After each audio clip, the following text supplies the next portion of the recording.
Welcome back to Solynod Hex, everyone. Today we're holding session number 395, and today's session is sponsored by our patrons and donors. Thank you very much, patrons and donors, for your generous pledges and donations. We would not have dynamic lighting without you. Players, at this time, if you haven't already done so, go ahead and click on your player characters token and hold the shift key and double click your token, and it'll open up your character sheet straight off of your token. And go ahead and add 395 points for showing up on time. Thank you very much for showing up on time. When last we left the Order of the Superior Star. Cool. You can do your level up at the end of the session. Yeah, gotcha. When last we left the Order of the Superior Star, they were traveling between Mingdao and Akiyuma Homestead. It's not really a castle. I'm going to have to go through and edit.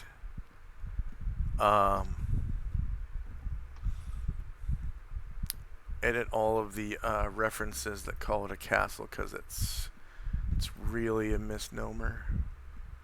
Oh. Estate. There we go. Well, estate sounds good. Estate, yeah. Alright.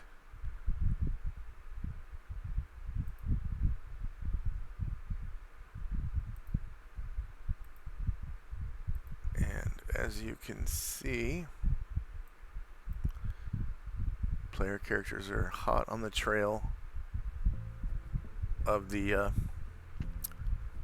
Encyclopedia Demonica. Okay. So from Mingdao, how do you guys want to do this? You want to head straight east, or do you want to go We wanted to northeast take. and then east? Yeah, we wanted to take the path. They mentioned that we could avoid the hills, but we wanted to intentionally not avoid the hills because we want to kill a hill giant if we can. They actually said you could avoid the forest, not the hills. Oh, my bad. Yeah. Cool. All right. Well, then we So probably should avoid the forest, right? as you could probably see, the hills are pretty much, you're surrounded by them. That's these green. Yeah, let's do it. These are high hills right here. So they're like forested up till a certain point.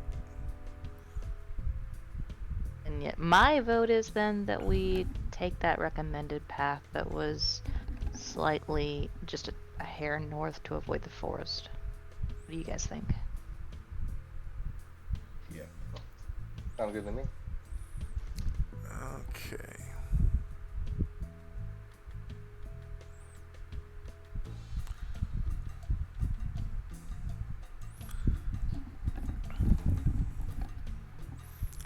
So as you can see, you guys are on a trail that leads through the pass, and it pretty much ends at the hills. So the first half of this trek out of this square is going to be pretty easy. Josh, before we continue on our trick, for the day, Shandrak grabs onto Erdrin and casts Proving Against Combustion on his cloak. Or Okay. his armor, rather. Okay. And that's permanent until a roll is made, right? Yep. Okay. That's cool. So, go ahead and, share what that means with Fenmar so that he can annotate that on his character sheet, including the item saving throw down where you annotated yours. Yeah, so... yeah, I'll copy paste that, what I wrote in the chat. And so now Just you don't get a do it. +2. Don't do it in the game chat. Do it in the Discord chat. Okay. Yeah. Okay. Yeah. Anytime you copy paste something, don't do it in the game chat. Okay. Because it eats up my data, not yours. No problem. Yeah. So that'll give you that'll make you better against fire. +2 saves. Where'd you put it? Oh, and up on the top of your on the character sheet section where it says saving throws, you put that under the notes section. +2 versus fire for spell, breath weapon, and rod, staff, or wand.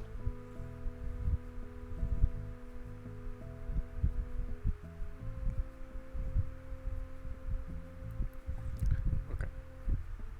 So all three of those categories.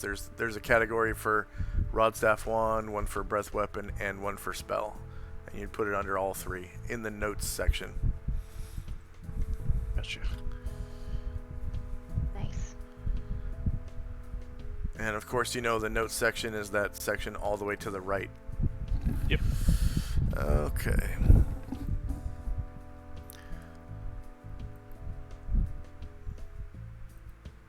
Alright. So who's the slowest in the party? Let's see. That is going to be. We have. Oh, that's going to be the mule and/or any horses that go 12 times 2, because everybody's got the unfailing endurance. You cast Unfailing Endurance on all the mounts? Yep. Okay.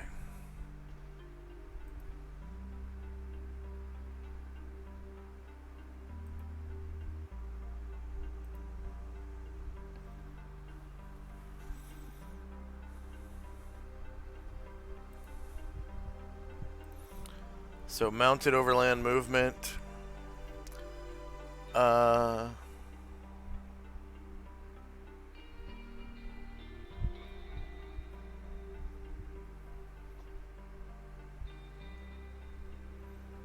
going off the same day from last week, right? Mhm. On the same Yeah, day. it is. Yeah, 7:44 a.m. So you basically lose 44 minutes of travel. That's really no big deal because you can extend your travel by 1 hour if you want to get to full. Actually, travel time is supposed to be 10 hours, so it doesn't matter at all. You just have less time to set up camp at the end of the day.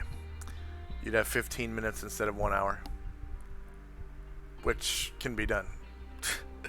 'Cause it's just a couple of tents and, you know, you tie up your mules or whatever and you're done.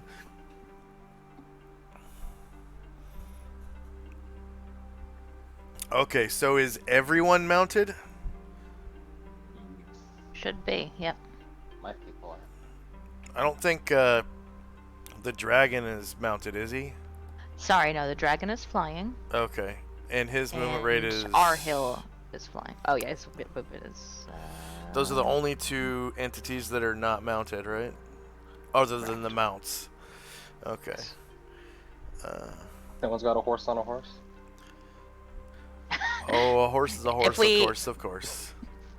If we hit some windy days and our hill has to walk, that's going to be a deal. But otherwise, that should be it. Okay. So any creature moving overland at double speed must make a saving throw versus death unless they're covered by the spell that you've got. So you are basically moving double speed for free, which increases your speed from 12 to 24. Okay.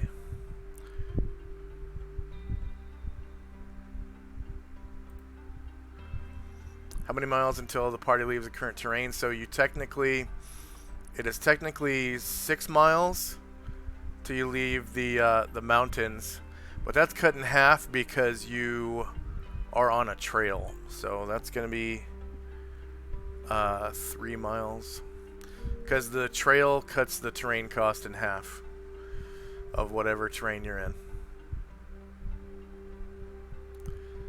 So I can't really do that, but I can cut the mileage in half, which is the same effect because it's multiplied. Okay, and which terrain is the party currently traveling? You're in mountains high.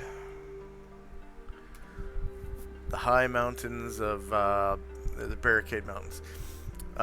In which terrain is the party currently traveling? High mountains. And then into which terrain will the party travel?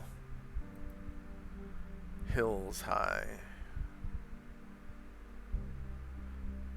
Well, hills steep. Okay. Submit. Okay, you're able to travel 9 miles in 1 day. So that is actually I need to add another. No, that is how far you go. Okay.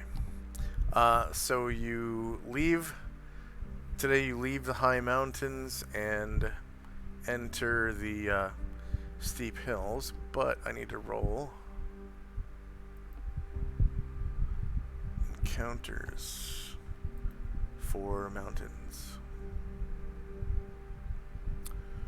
See, temperate, wilderness. Mountains. It is July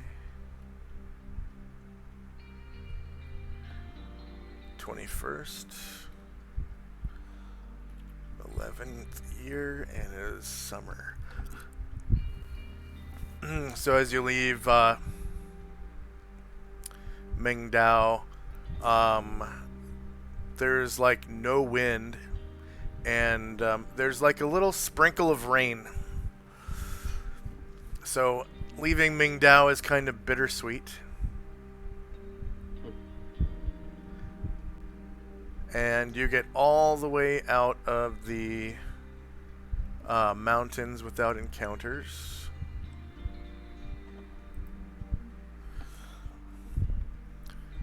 Okay, July 21st. 11:85 summer.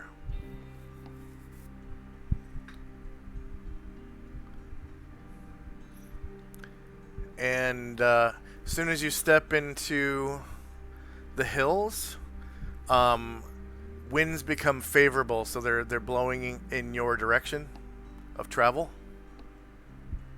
And the rain stays the same. It's kind of a bittersweet rain. It's kind of making things a little sultry because it's kind of a hot day.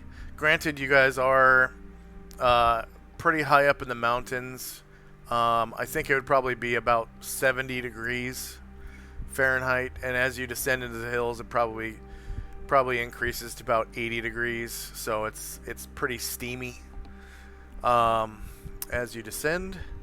And you make it all the way into the hills and are able to camp. And there's no activity the entire night. And the following day, go ahead. Well, when we're camping that night, I'd like to cast Proving versus Combustion onto Ryer's armor. Oh, okay, gotcha. Making your rounds around the party. And by night, you mean like when you wake up from the nap and yeah, memorize it again. Yeah. Okay, yeah. Go ahead and annotate that on Ryer's thing, and of course you would gain the experience points for that. So go ahead and grant yourself the what level is it? 4? Yeah, 5. 5. So that should be 250 experience because you're a wizard, right? Yep. So, and that's per character you're casting it on. And then, did you ever do the experience for yourself? Because this, including yourself, this I should be don't the remember third. if I did. Okay. Well, yeah, go ahead and add it anyways then. It's not much, in my opinion. Yeah. So that would be a total of 750 points. Okay, and the next I am morning. adding. Go ahead. Oh, sorry. I am adding to the daily routine tracker that Karangor is going to cast Stone Skin on himself every day.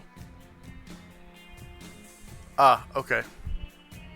Oh, and you have Eagle Eyes, which means I need Yes. to increase your vision to 30 miles, not whatever it's at right now.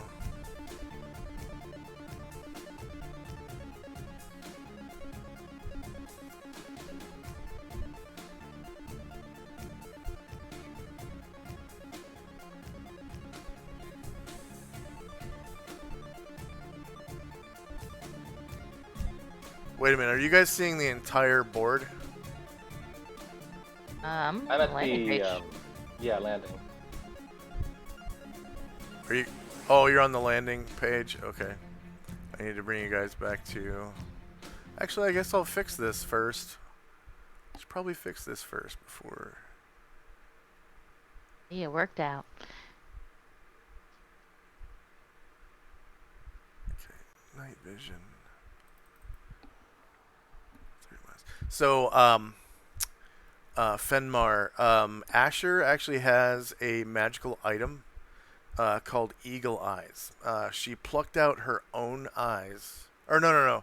They work. They were contact. Ooh. They work like contacts. Okay, so she put these. She found these lenses that looked like, literally like eagle eyes, in a treasure hoard, and she put them over her own eyes, and it's supposed to double all of your sight distances, right?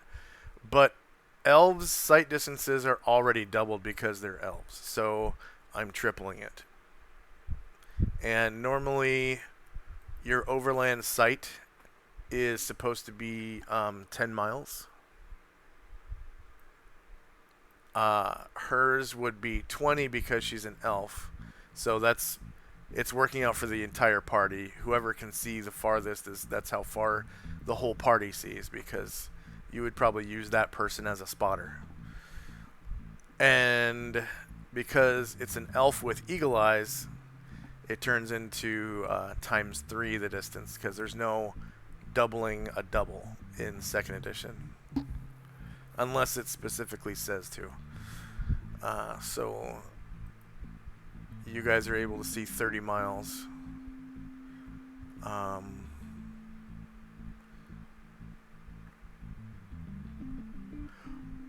Oh, the way I have it set up is the token emits bright light.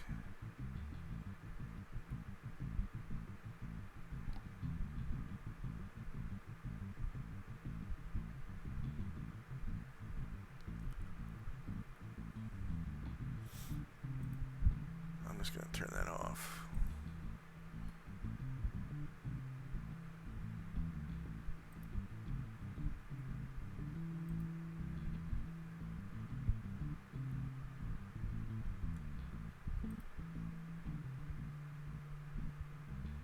Yeah, daylight mode is off. There we go.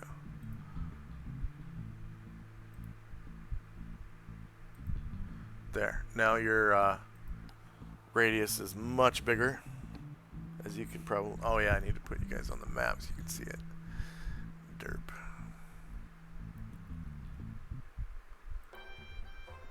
There it is. Okay, so I'm just gonna...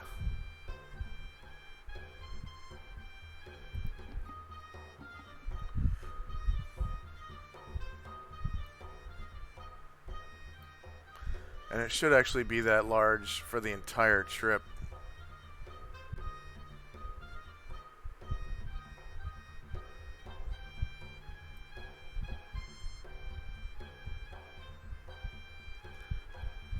So I can easily fix that just by moving your token back to Gronar and along the path back to where you currently are at.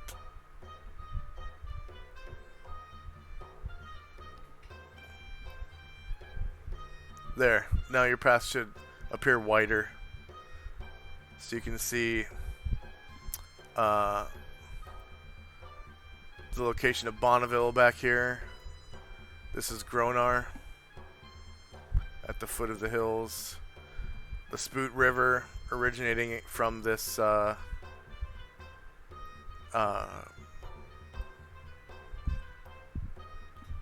do they call that? An iceberg in the mountains. Wiper? Glacier, yeah. Alright.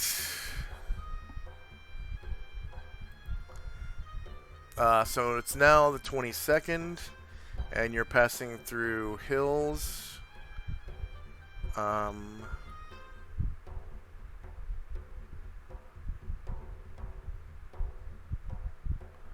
You've got another 9 miles to go through the hills. 24. 9 miles. Hills steep.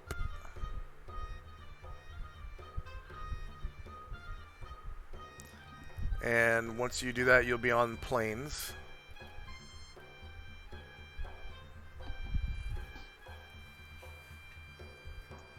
Alright, you're able to travel 21 miles this day.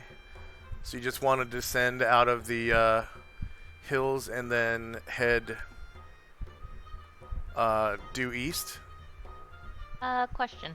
So none of us that I know of are trackers. So do we have anything available to us where we can intentionally look for hill giants? Actually, Airdrin does have some sort of tracking ability. I think it has tracking, actually. We as a group want to I don't know. attempt to do that. I don't think so. I think we just, if we find Alright, cool. some, we find some. Alright.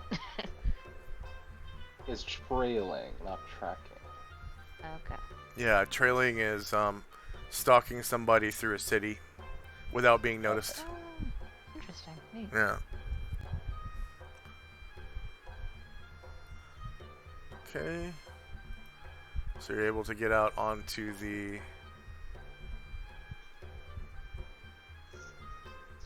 plains.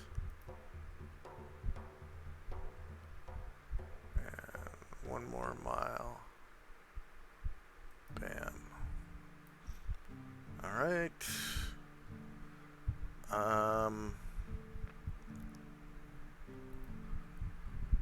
So for that day, random encounters, temperate wilderness, hills, July 22nd.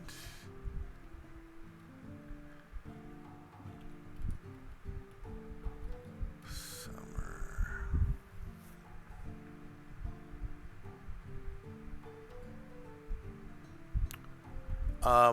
The winds become strong. I think.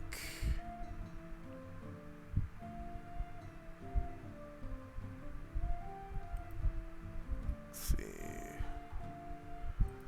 Rules. Wind effects. Winds in excess of 19 miles per hour drive small flying creatures. Okay, so none of your flying creatures are small. So you're able to,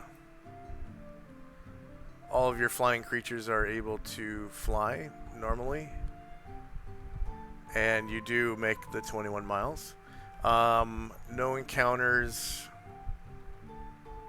on the trip out of the hills.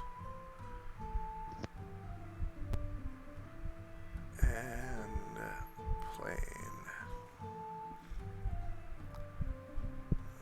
July 22nd, 1185 summer. And then when you descend onto the plains, everything is wide open, and the rain stops finally. So the that last little bit of trek out of the hills might have been kind of cold because of the strong winds and the precipitation. And now things are kind of warming up again, and the wind dies down, and the rain stops now that you're on the plains. And you have no encounters the entire day.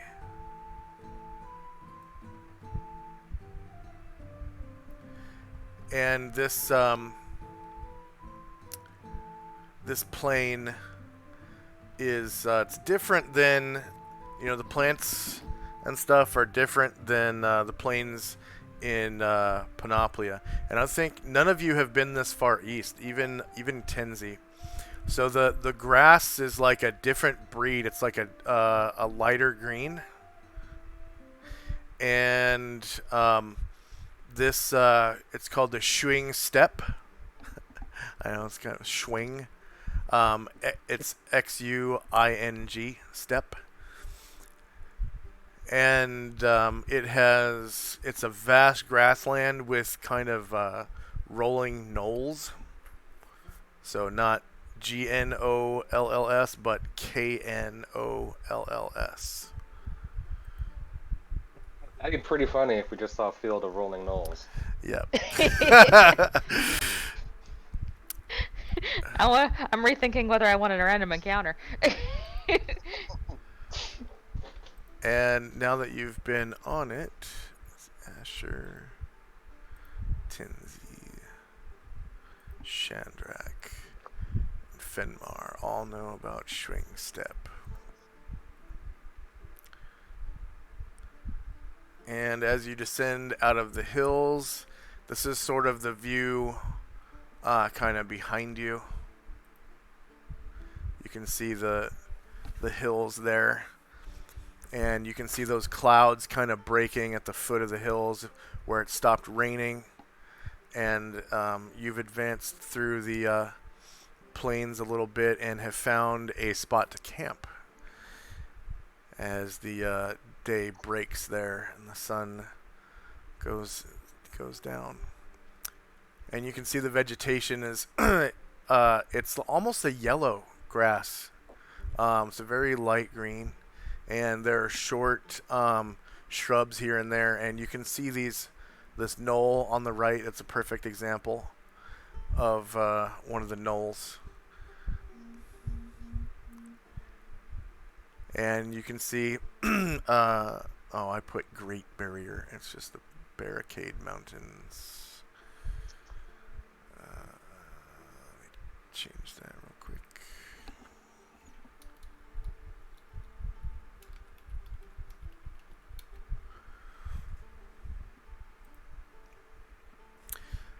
Alright, so Schwing steppe is a massive green swath of plains, which spans the gap between the Barricade Mountains to the Wu Mountains and Guan Hills, further east.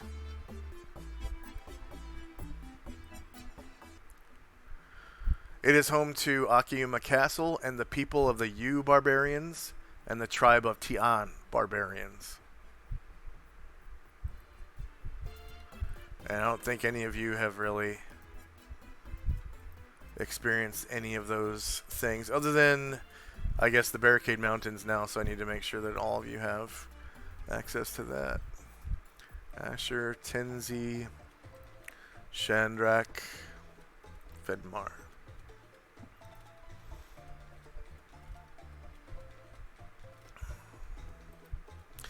So these are the mountains you just descended from. The Barricade Mountains serve as a border between the continents of Panoplia and Adria. Their range is made up of high mountains of granite and shale. The mountain range begins in the Great White North and ends in Castle Downs along the edge of the Red Desert.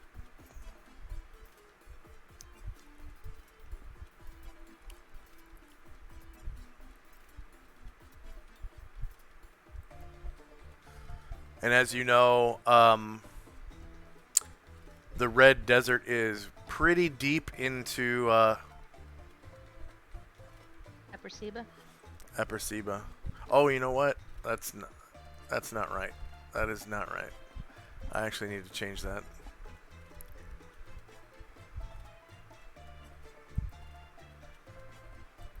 It should end in the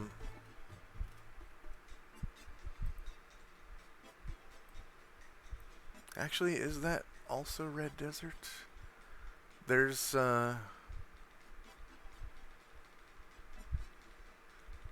yeah, I guess that is part of the Red Desert anyways. The map that had Megiddo is, I guess, technically Red Desert.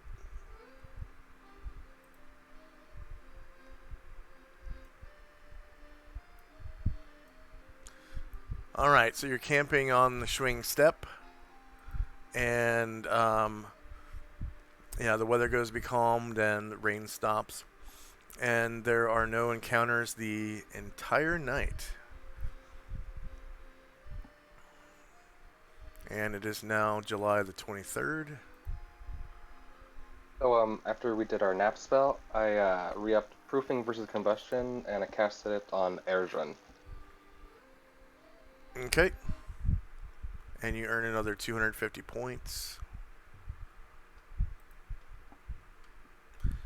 And now you're on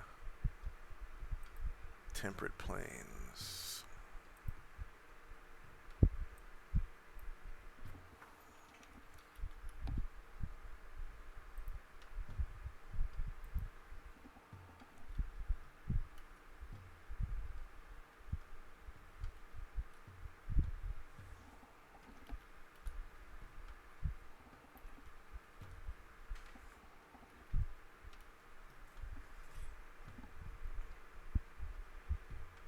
Alright, the winds pick up again.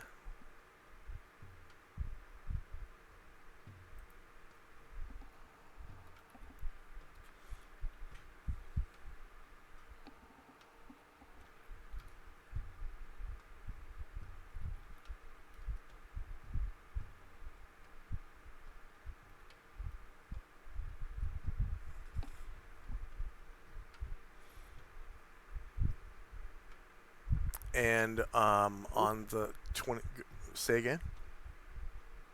No, that was just like, oh wow, that's a lot more distance now we're on the plains. That was just a surprise. Yep. So you're able to move 48 miles through the plains. You said you wanted to move due east.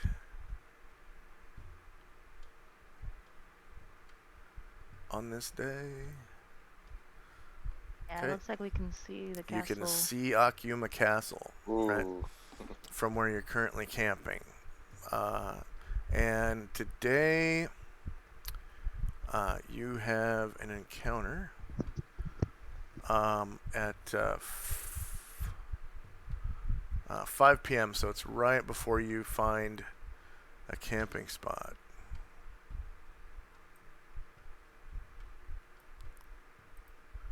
And you're headed east.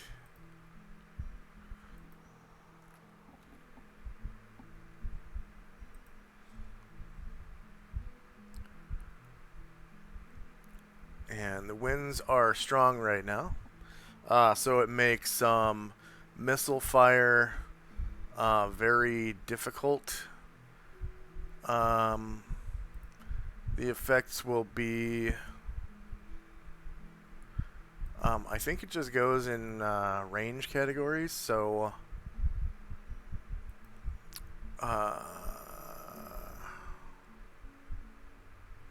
wind effects, alright. So strong breeze, winds in excess of 19 miles per hour. Small fire creatures from the skies to really affect missile accuracy and make sailing difficult.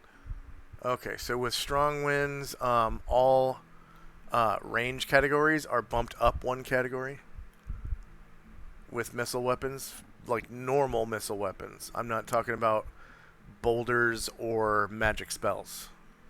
So even magic spells that require you to make an attack roll, the ranges are the same because it's a spell. Okay. But What about firearms? bows, guns, crossbows, darts, anything you throw that's not from a spell, the range category gets bumped up by one. And if you're at long range, that means the shot's impossible. Unless you are a grandmaster of the weapon, because then you get extreme long range, right? So you have to be a grandmaster to do long shots in this wind category. Yeah, pistol shots are going to be kind of tough. You're going to have to get in really close. Rifles should be pretty easy still. Rifles have really, really good ranges in this game. So, alright, so you're on the plains. And it is this part of the...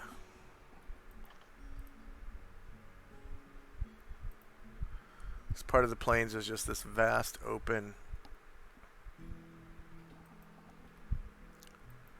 grass. And I need to turn on daylight here. 'Cause it's not dark yet. It's only 5 p.m.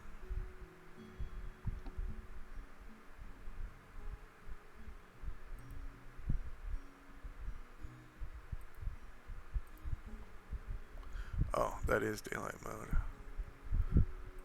Just with reduced light. Okay. So I think at 5 p.m. on the plains, it's still going to be bright as hell. You guys are headed due east. Whoa, what's this?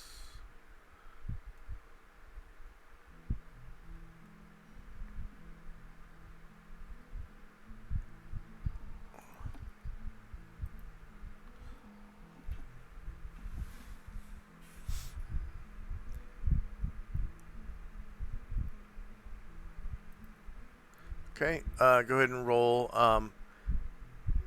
base size initiative for your PCs.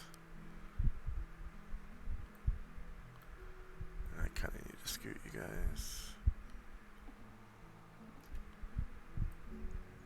back here a little bit. And let me know if you need to see the grid better. I kind of toned down the grid on this map.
And before we start, let's take a quick, like, 3-minute break. We'll be right back in about 3 minutes.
Okay, anybody there? I'm I'm here. here. Okay. Yeah. I just kind of froze or something, so I have to reload my virtual tabletop.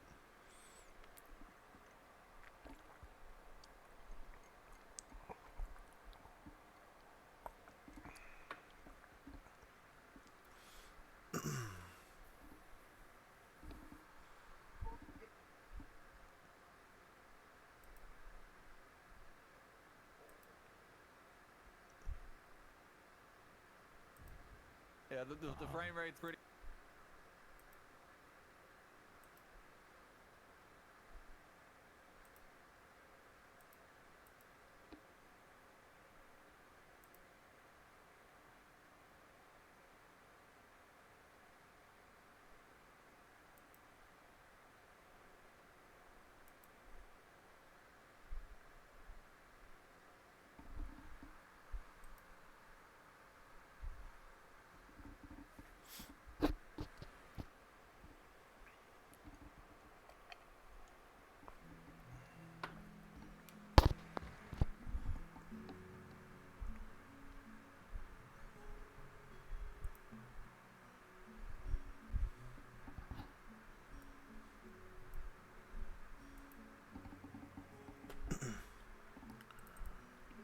Okay.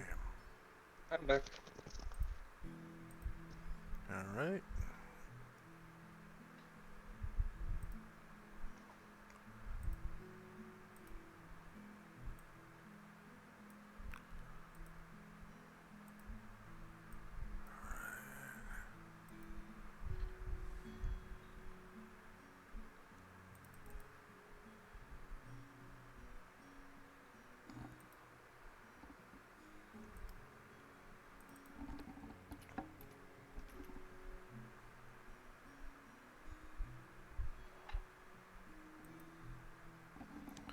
Weird.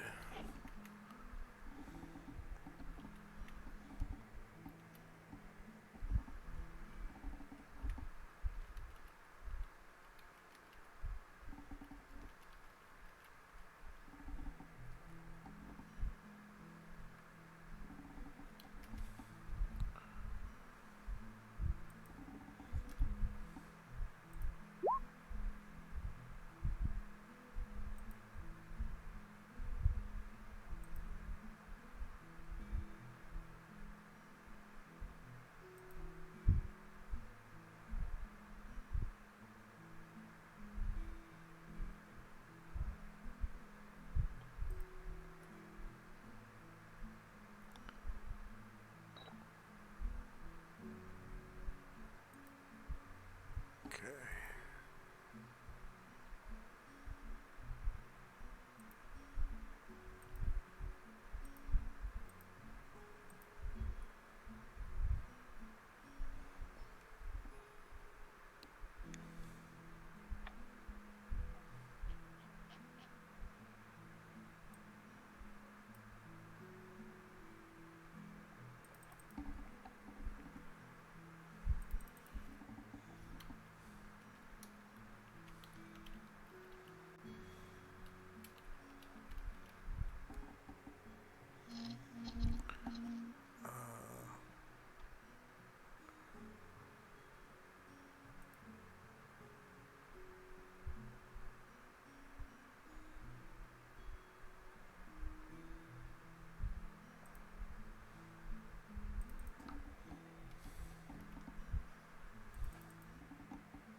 There we go. All right.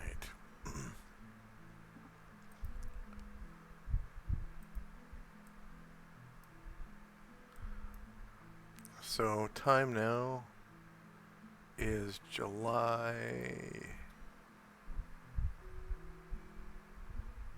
23rd.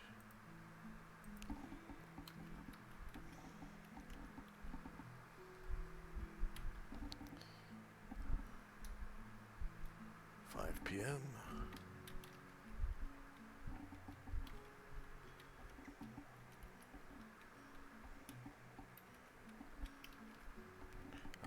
AE5.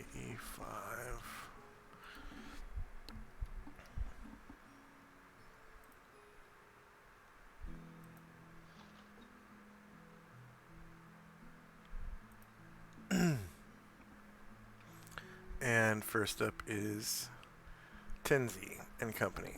Move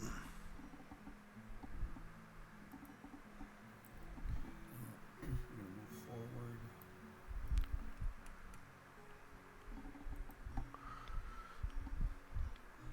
You can see the wind blowing through the tall grass pretty quickly. It's just whipping by. It makes the grass look like it's dancing or something. And there's a kind of a sweet smell coming up from the south. Maybe it's wafting the maybe the wind is wafting the grass, or maybe it's something in the forest to the south that's coming up through the breeze, but it smells pleasant. And then, so I moved everybody up except for Tenzi. Tenzi, I'd like to wait until Fenmar comes up to him, and then I'll take the rest of my turn. Okay. That's okay. Yep. All right. Asher and Company. They will continue up as well.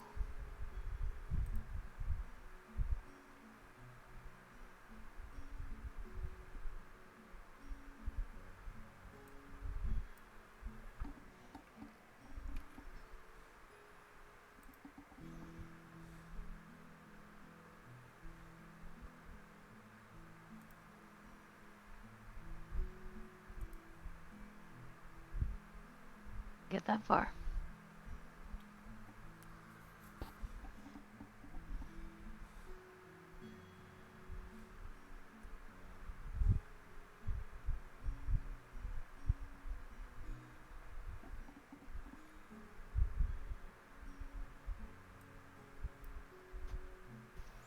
Okay.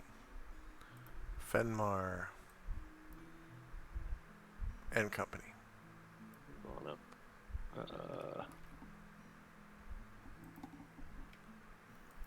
Fenmar, once you come up to Tenzi, he will kind of signal you to him, or I'll move up to Fenmar, I guess. Oh, where are you at? I'll move up next to you. Okay. And I'll ask if how he's enjoying being with the Order of Superior Stars so far. Very interesting. You guys are stupendous. Tenzi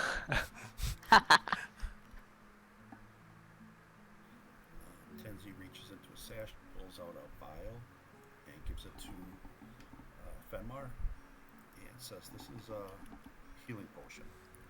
It has an expiration date of tomorrow's the last day it'll be good. But if you need to use it, you can use it and bring it back to me full of some liquid, and I can turn it back into another healing potion. I can do that once per day." Ooh. Very interesting. Thank you.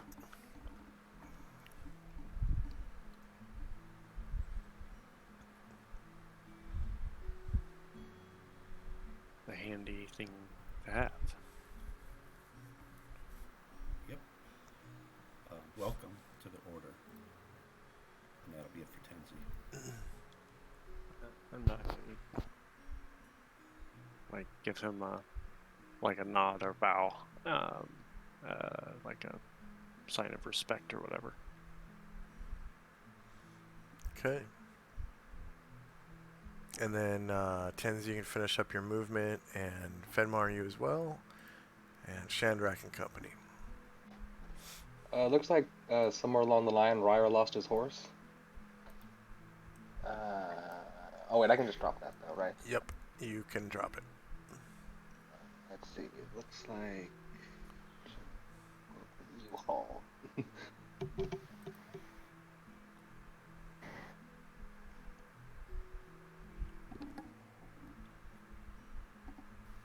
All right, Shandrak and his crew will move up.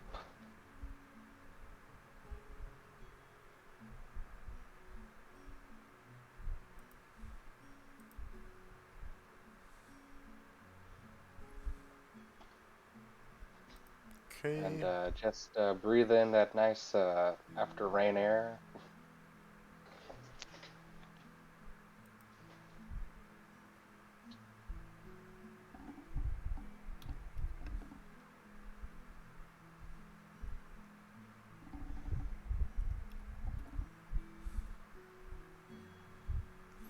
Ooh.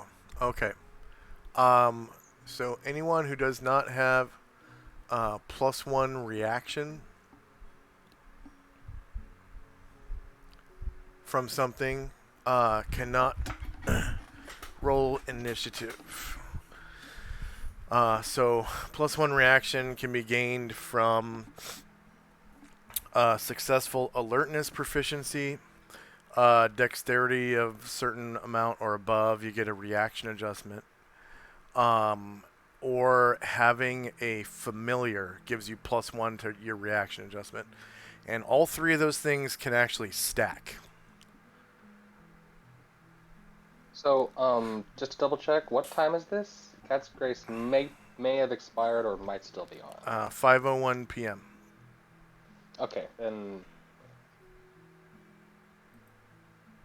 Okay, yep, it should be gone then. Did we camp? You have not No, camped it's-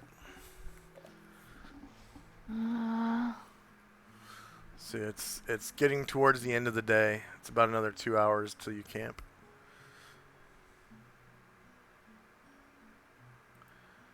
And you guys detect a group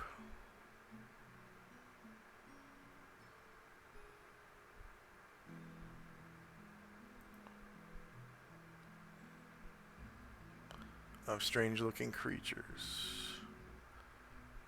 None of them looking quite the same. They all have minor deformities, making them all fairly unique looking.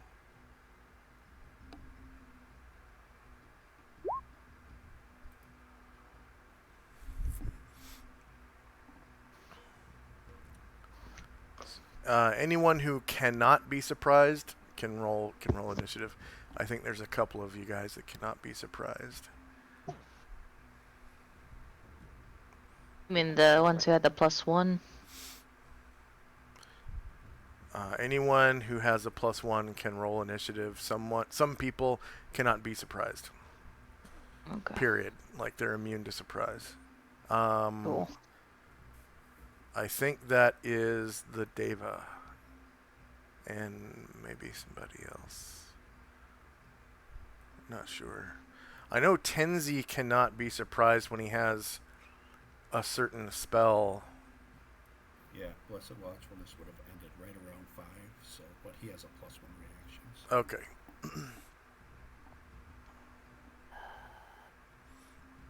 Looks like Shandrak rolled alertness successfully, so he can roll.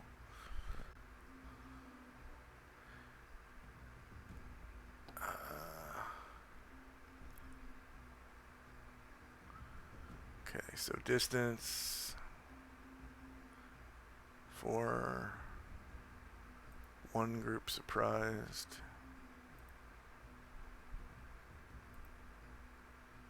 And direction.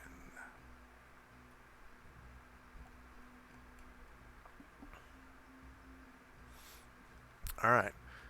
So these creatures seem to have been lying in ambush or something because...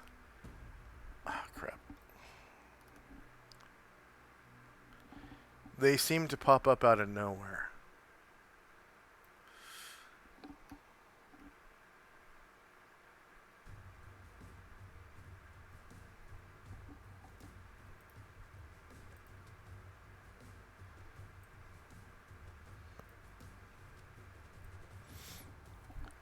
And they are pretty close.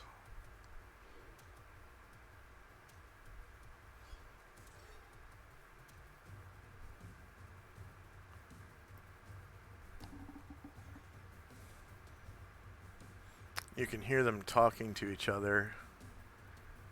Some weird language, and their voices are very high pitched.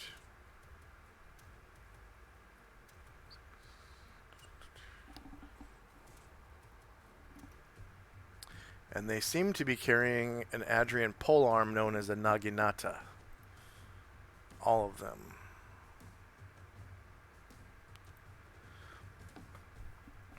So some of them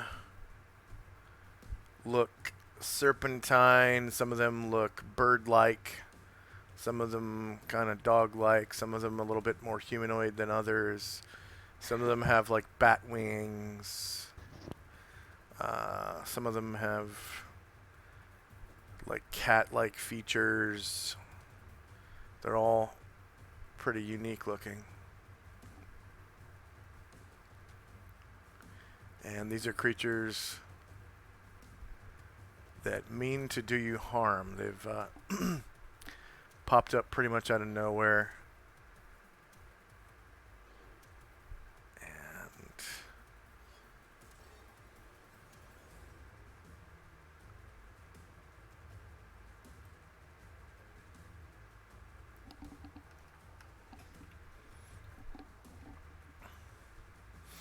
so when dealing with large groups of monsters like this, for our viewers and for Fenmar, I essentially roll initiative one time for them, and that's it. Reason being, there's so many of them that they will just switch back and forth on the initiative order anyways. So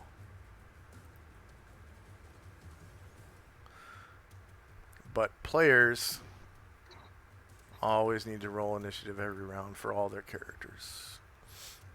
Unless they have like 0th level hirelings. Like a lot of them. 10 or more. So real quick, I rolled initiative before I could see the enemies. If I wanted to use a spell, could I re-roll that at this time? We're still in initiative phase, so you can always change your action. Perfect. Just want to make sure. Thank you.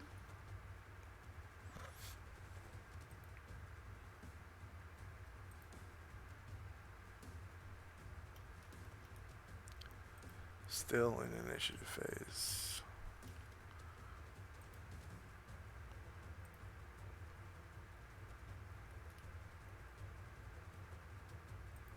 Because I have to roll initiative for all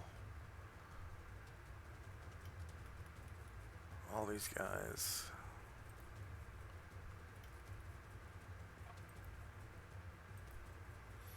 So they all seem to be armed with a naginata and a short sword.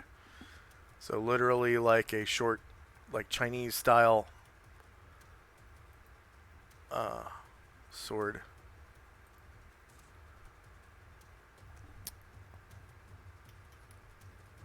Usually the Chinese style swords have like a thin flexible blade as opposed to the Western ones.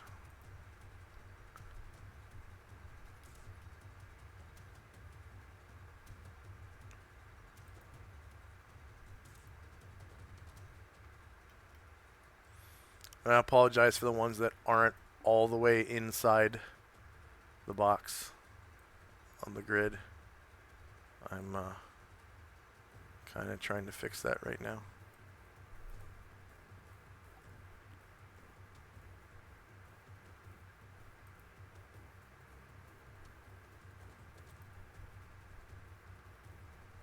And I'll mimic their voices in a second. I'm just rolling initiative real quick.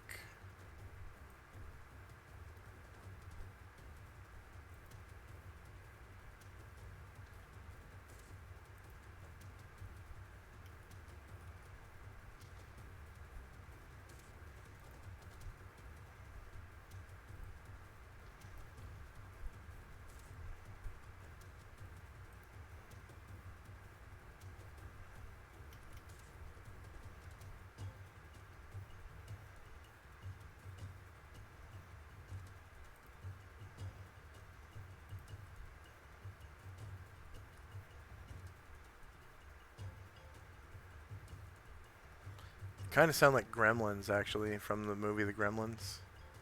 Yeah.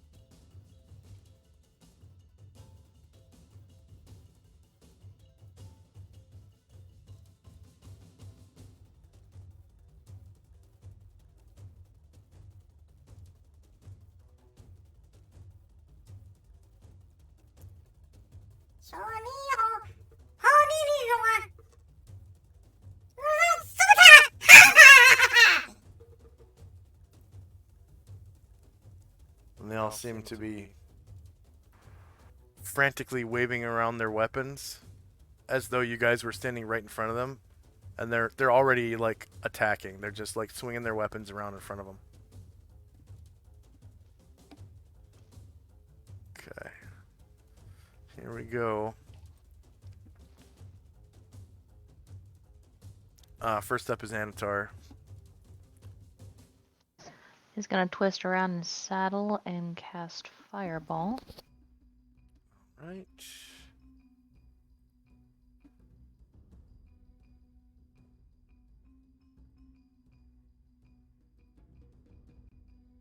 And here's your AoE. Thank you.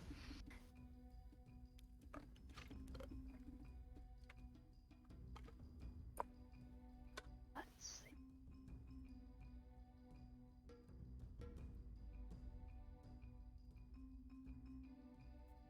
Alright, we'll go here. He says, actually, it's just doing a spell, so hold on. Let's see. Half of that, can I get half of that square? Ah, just 3. Alright. The fireball goes off, and they all scream.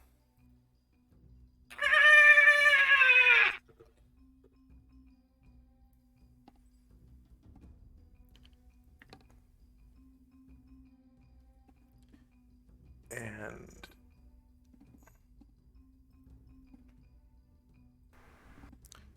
those 4. I think I only had the half a square on 3 of them. That bottom one I didn't.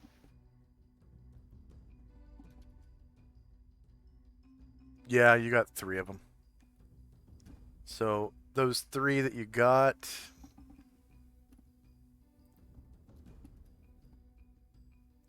no matter what, they die.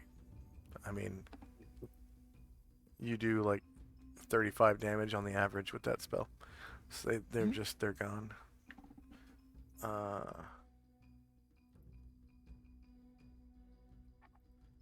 ahead and describe how you kill 3 of them with your fireball. I was gonna try to say something cool, but he was chanting. But like the fireball goes off, and this one here is like lightly singed. But when he looks over at his buddies, and they're all just ash, Yeah. just little outlines on the ground. Okay, Anatar gets 150 points for fireball. Tenzi. Tenzi dismounts. Oh, okay. Ashriel. Ashriel turns and faces them and casts Meteor Swarm. Okay. Holy shit. Love that one. That was level 9, right? Yep. Oh shit, where did I put the pattern for that one? Seen it. All AoEs.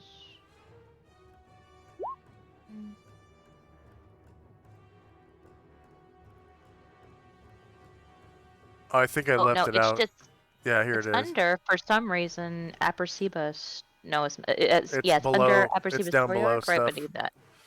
Yeah. Okay, I'm just gonna slide it up into Wizard 9. There we go. And Meteor.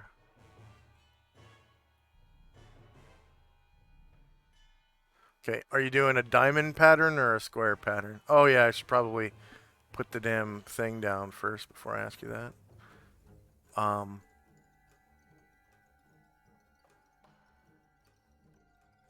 And then are you doing the 4 big meteors or the little ones. the little ones? Okay.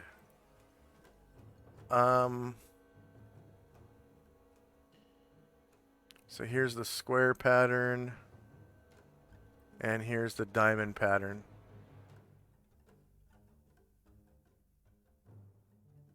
Yeah, I'm going to use the square. Okay.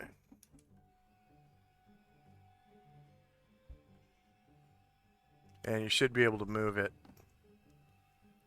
And you said the little ones, so I think that is the little ones.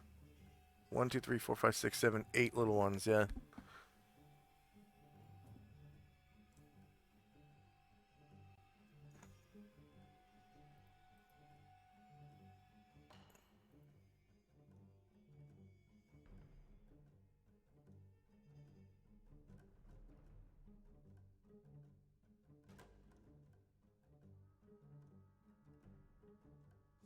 And then once you place it, go ahead and start drawing lines from Ashriel to each of the meteors, because they actually shoot out of your character, and that's where they land. So everything in a straight line gets hit as well.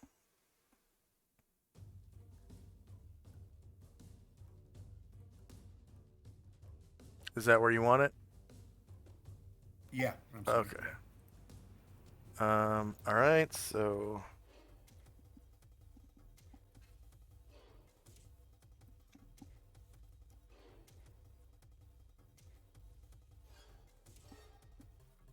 and I'll help you draw lines as well.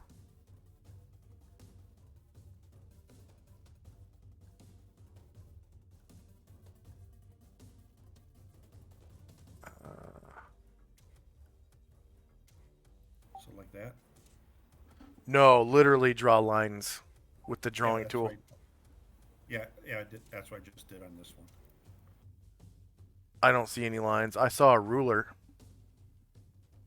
Just put oh my gosh. Okay, now I see lines. Yeah, so I made one bad one. I made the same one twice, so I'm trying to fix it.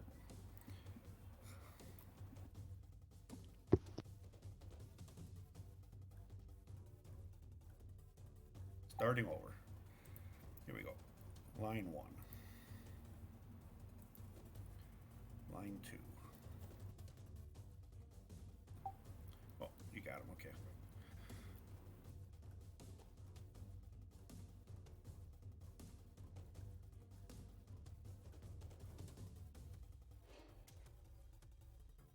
So it looks like you get 1, 2, 3, 4, 5 of them with your meteors.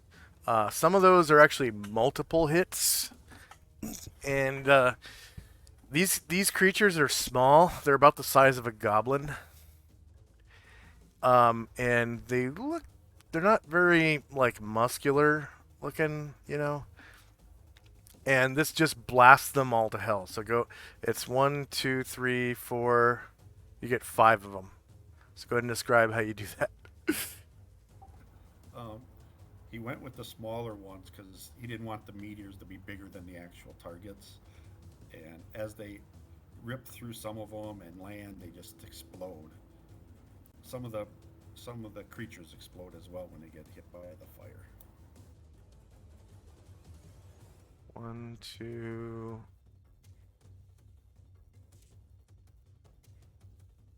3, 4, 5. Oh yeah, I need to put red X's on these guys.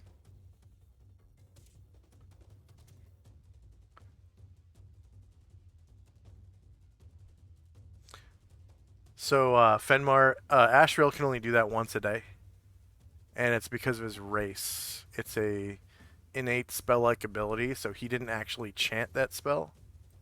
He just did it. He just launched these missiles from his hands, these meteors, because he is a what is it, monadic deva? Vanek. Movanik. Yeah, once per day he can do any wizard invocation spell. Yep. Shandrak. Sandrak casts slow.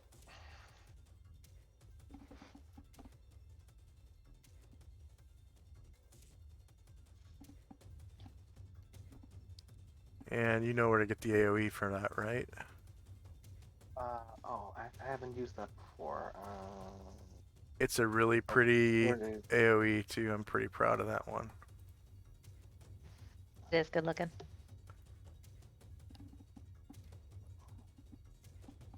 Nope. It's under level 3 spells.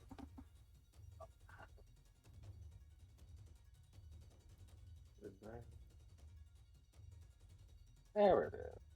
I want to see that Cloak of Blades animation in effect. That was cool as shit. Yeah.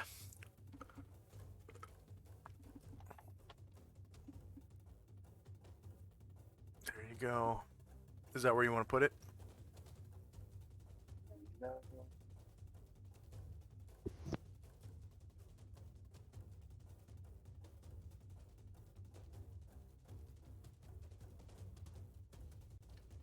If you come down like right here, you could get 4 of them. I think. Oh, yeah. Over to the left. Yep. Yeah, I think you can hit all 4 of those, or really close to it. Oh, almost. You can get like 3 of them. That'll be good. That was 3. Okay.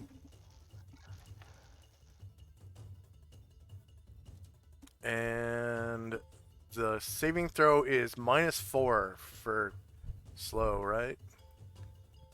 Yes. Okay. I'll just actually there's only 3 of them, so I'll roll individual saves. Versus spell. How big are those boxes? Are those 20 feet? That's 30 by 30 by 30. 30 by 30. Okay, -4.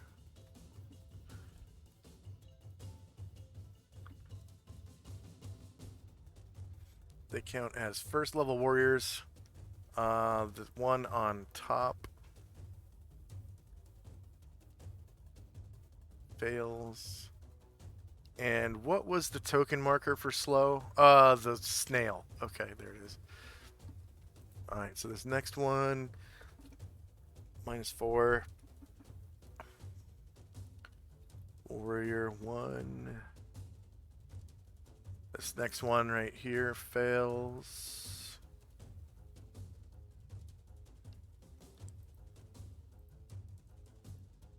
And spell -4. Enter Warrior 1. And he fails as well. All 3 of them are affected by your slow spell. And I'm putting snail 4, because everything is reduced by 4 with slow. So you get a +4 to hit them. They get like I think they get like -4 to hit.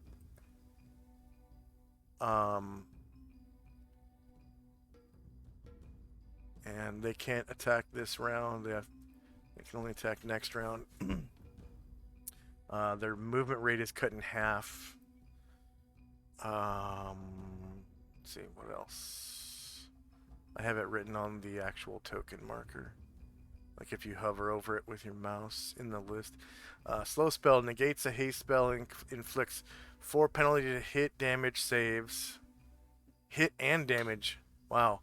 -4 to hit and damage. And then half movement and attacks. That's what's up.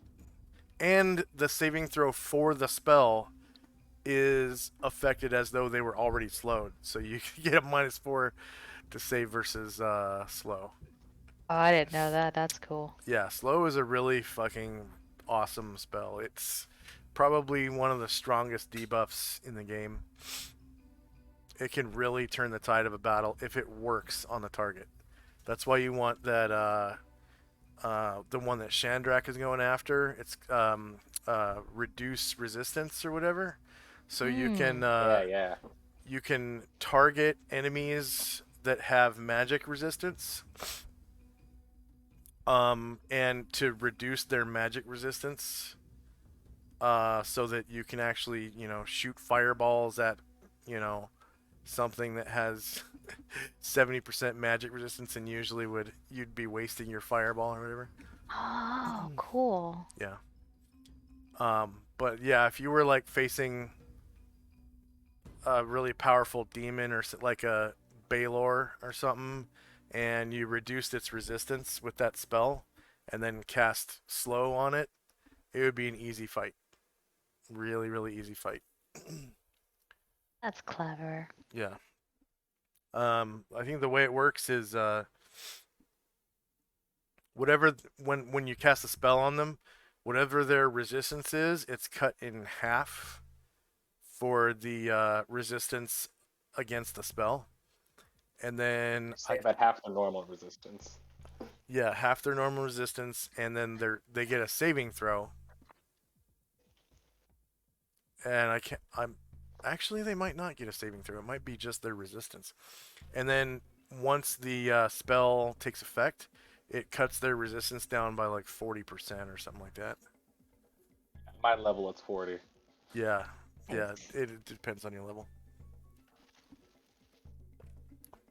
I think it maxes out at 40. Okay.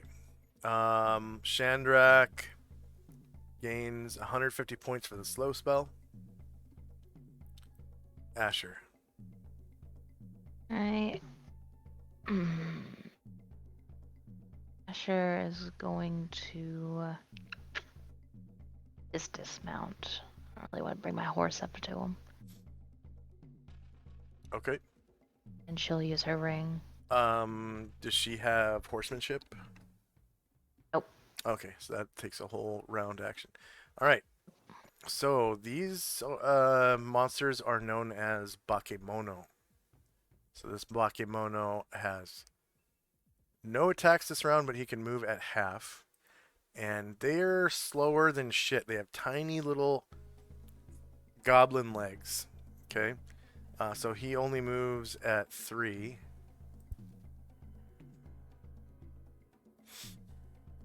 Because he's slowed. So he kind of tries to move forward. Alright, next Bakemono is one of these guys in the back. And he moves 6. 1, 2, 3, 4, 5, 6. And I actually need to roll morale because this battle is not going the way they thought. So instead of moving 6, 1, 2, 3, 4, 5, 6, he gets a white flag and runs the opposite direction. 6. 1, 2, 3. Oh, come on. 1, 2, 3, 4, 5, 6. So he's running away.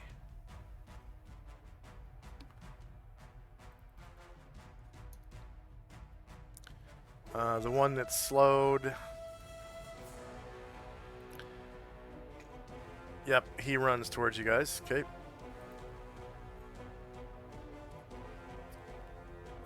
This one.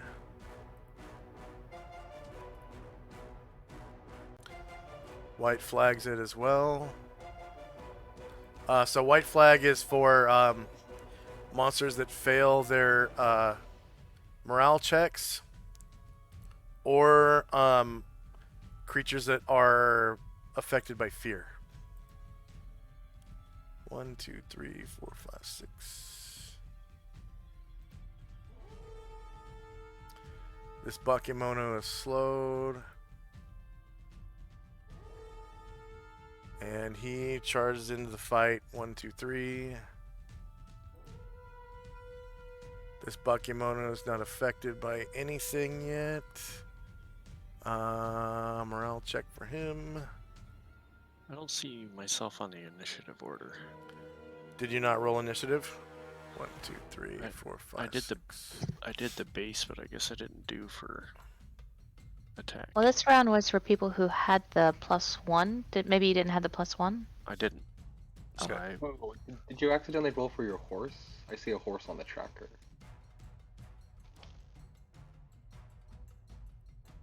maybe. Okay, this one is affected by slow.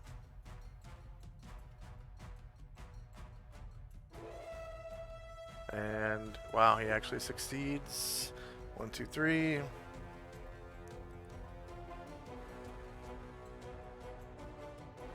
This Bakemono rolls for morale.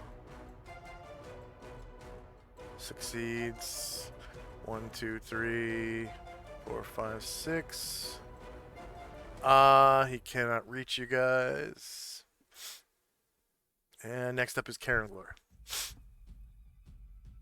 Alright, Karangor is gonna turn in his saddle and cast Lightning Bolt. I rolled for the forked one.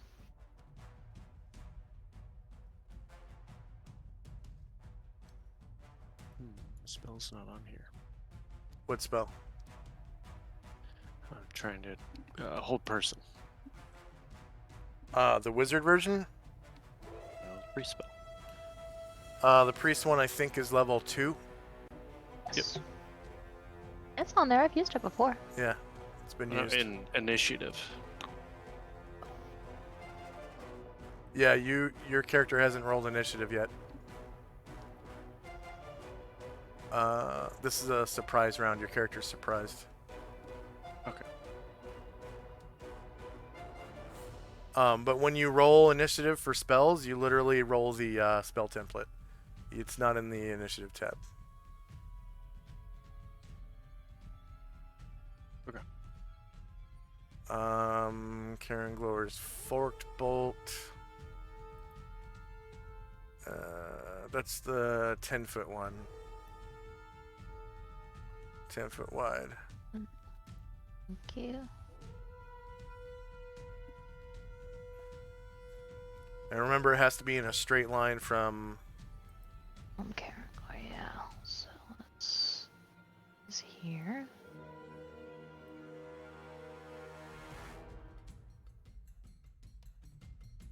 Yeah. None of them are. Oh, you could get 2 of these over here. Yeah, that sounds delightful.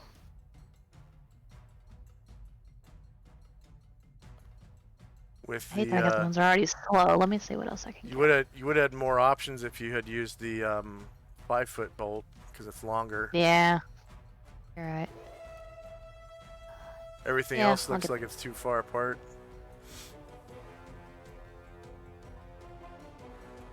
You want to do these 2? Okay. Yes, please. So pretty much no matter what, just go ahead and roll damage. I'm pretty sure you, no matter what, you kill them.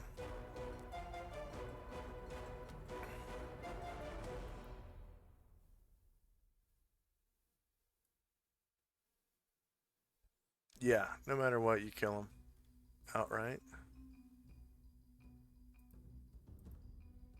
Let's go ahead and describe how you slay these 2 baddies. with They're your like- bolt.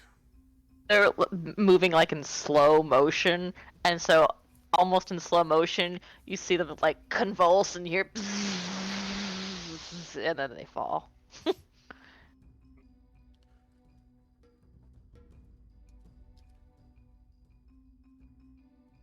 All right. The next bucket mono is one of the ones in the back.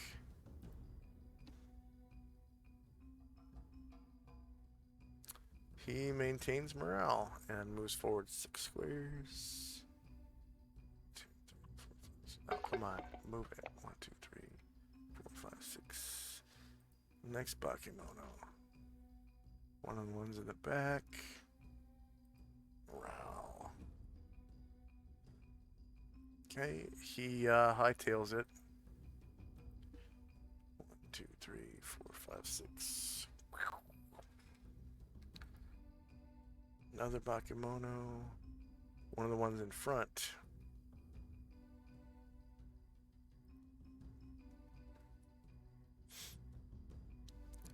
He hightails it as well.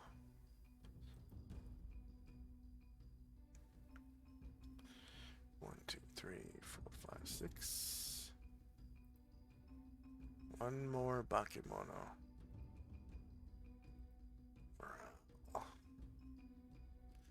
Hightails it.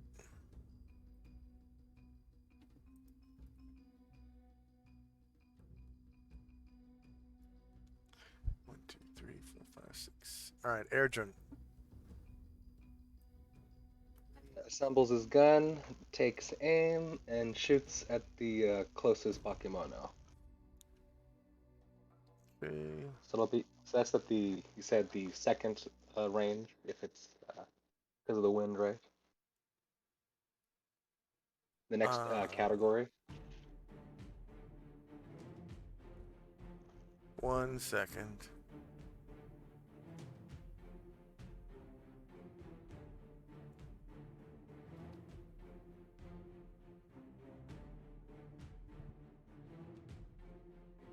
Yep, strong winds is one category. So he takes careful aim, shooting at medium range.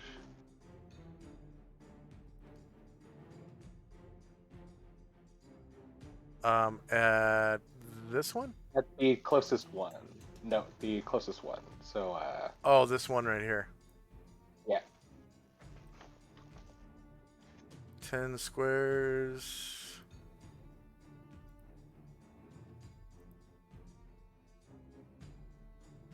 Yep, that's bumps up to medium range.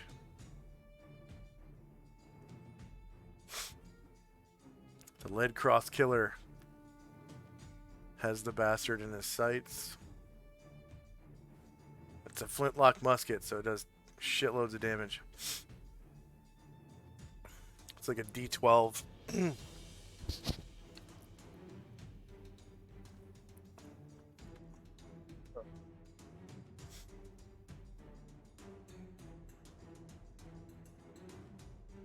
And I think you actually get a flank on it. So they don't have shields, so it's going to be shieldless flank. I don't know. No, you don't do Oh, okay. anything. All right. The flank position. Excuse me. Yeah, excuse me. I don't see your attack roll yet. Yeah, sorry. I rolled it the third time. It didn't go for some reason. Let me make sure that the Bakemonos have an armor class on all 3 categories here. Oh, that's why. Okay.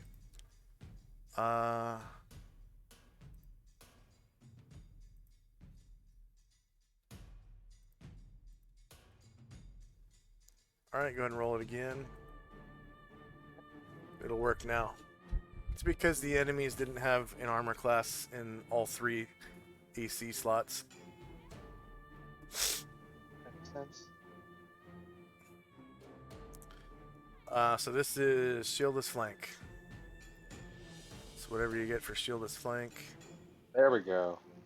Oh, 5 versus wait, there we AC go. 6 hits, causing 12 damage. You go ahead and describe how you take him out with your flintlock musket.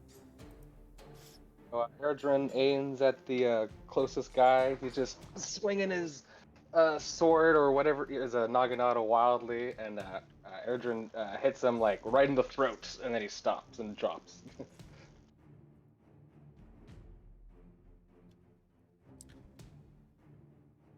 His head is hanging on by a little leash of skin. All right, end of round. Now everyone can roll initiative.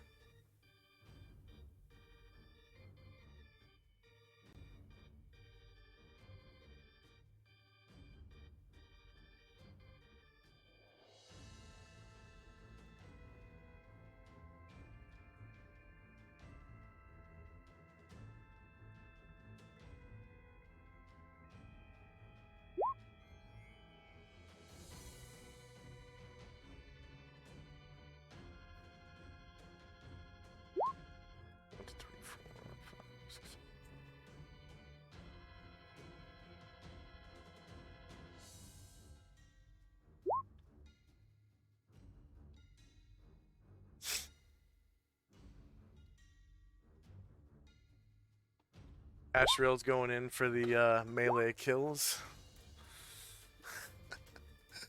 If there's any left by the time he goes, Yeah. but I'll need a second attack for him.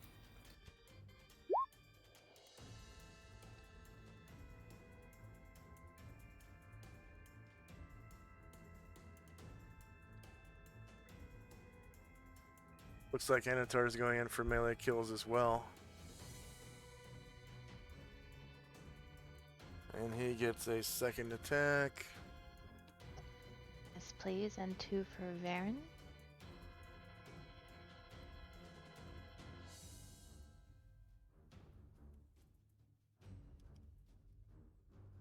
Okay, so if you haven't rolled initiative for Varen, there's only going to be 2 on the board. Did you roll initiative for him?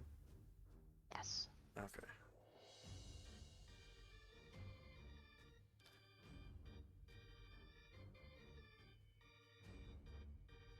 And here's another one for Musashi. Wait. Oh, 2 more for Musashi. Right? Because he's using his bow. Whoops, that was Daybreak. Because you moved Musashi. Yes. Sorry about that.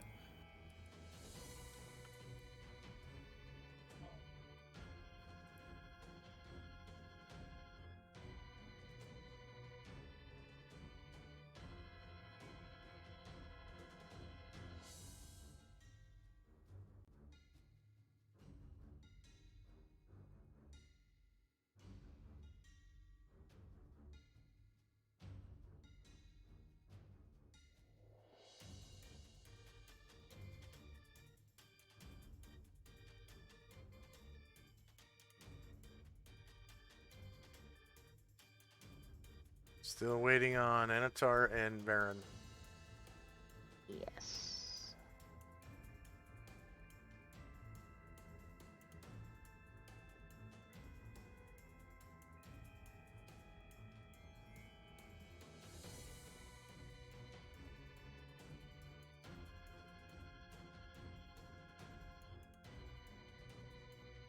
I don't think I rolled for Caranglor, so give me a second on that too. No, I did. Can I please have a second attack for Caranglor? Yep, can you ping him for me? Yeah. That is his old initiative. I gotta re-roll for him. Oh, I see him. I see him. There you go. Thank you. I'll help you out with Varen. As soon as I find his... Just finish Varen. Oh, okay.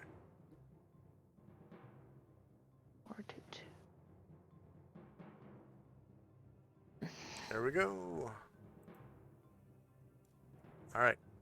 Time now is 5:02. First up is Brian Druid, actually. Wow. Was it probably with his breath weapon? That's why. Breath weapons have a speed of 1. Zoom out.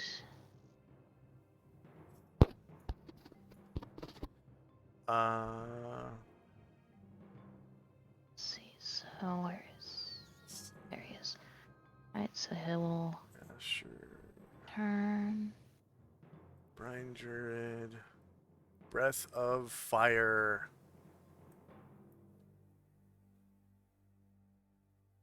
It's hard to turn him there. Let me turn him and put him back.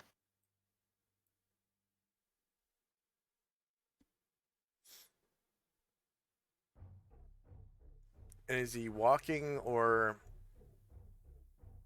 Yeah, let's say he's flying. So... So remember, for every altitude of 10, you lose 10. Every 10 altitude you gain, you lose 10 momentum.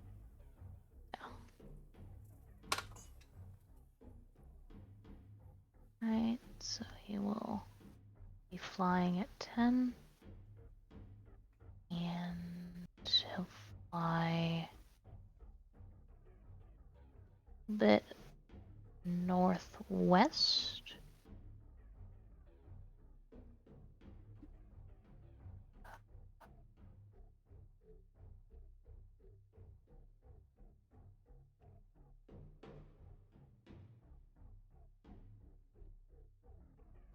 was he flying with the group?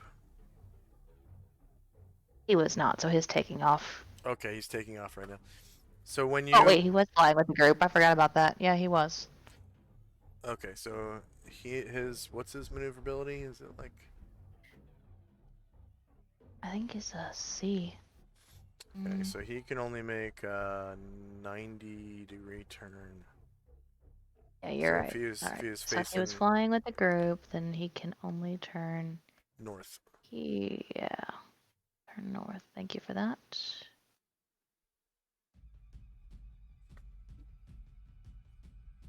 So I Yeah. allow flying characters, but I'm very strict on flight rules because of it.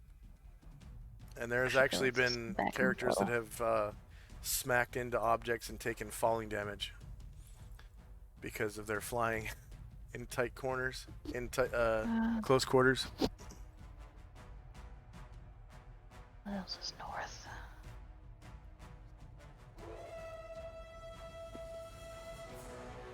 You know what? Let's not do north. Let's do northeast, which would have been a 45-degree turn. And then north, Then you can get one. I think I might be able to get 2, maybe. So the only one that's alive over there is this one. All the rest are Oh, dead. Not this one. Nope, dead. Okay. All right. Well, let's get him. Get one anyway. You can barely see the red X on that guy. Okay. Because of how much I'm zoomed out.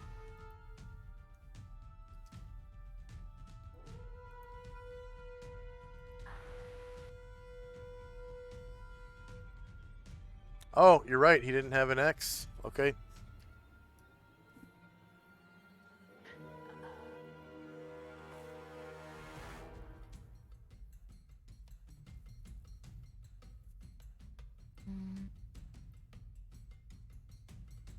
Okay, you move your dragon. I'll move the. Thanks.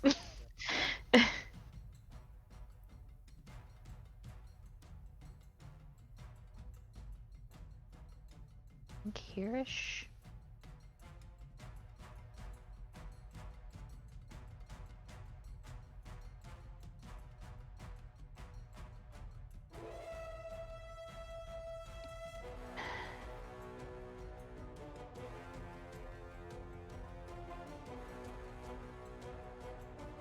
So you started right here, right?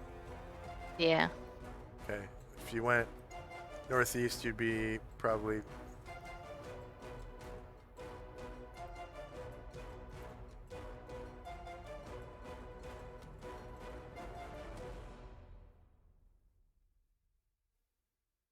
Probably somewhere like that.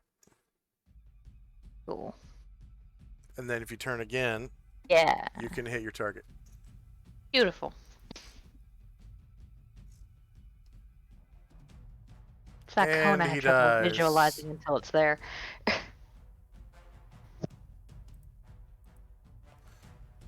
Actually, go ahead and roll damage because I'm not sure. I don't remember what your minimum damage is. Yeah, I don't think it's super high.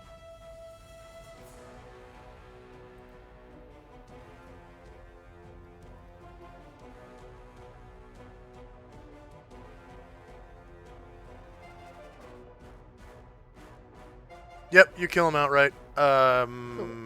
Anatar, whose back-to-back attacks are wrong. Shit. How do I fix that? But I guess not.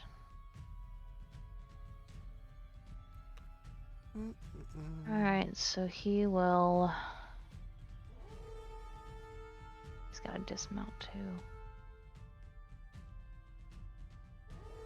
I guess I'll just dismount. Oh, he hasn't dismounted yet. No, most of them haven't. Uh, That's mainly what I'm going to be doing, probably. he acted last round, didn't he? It was During a the surprise spell. round? Oh, it was a spell. Okay, Karen Glor. The same for Karen Glor, he's dismounting. Tenzi.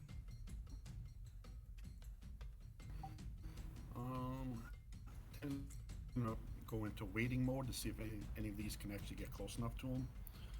Because right now they're too far away, so he'll just wait. Finmar.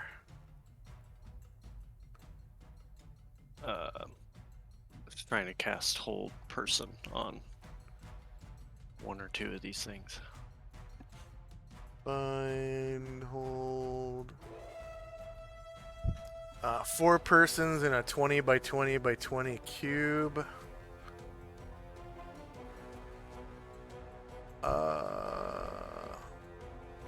Man, I don't have a 20-foot square. Could do Priest 2. these two.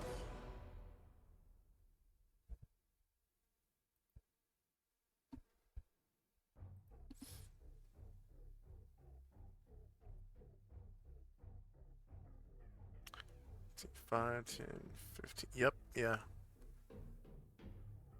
Yep. Alright.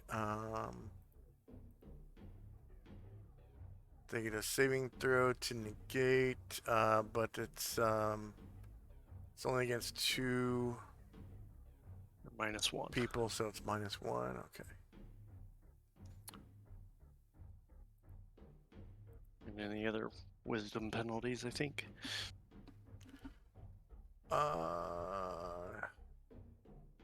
Yeah, yeah, you know what? I'm gonna say that their wisdom is the same as their intelligence.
Okay, I just checked their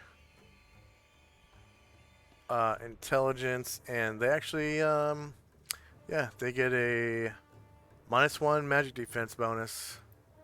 So that -1 turns into a -2 for their save. Versus spell, -2. Because they are really stupid creatures.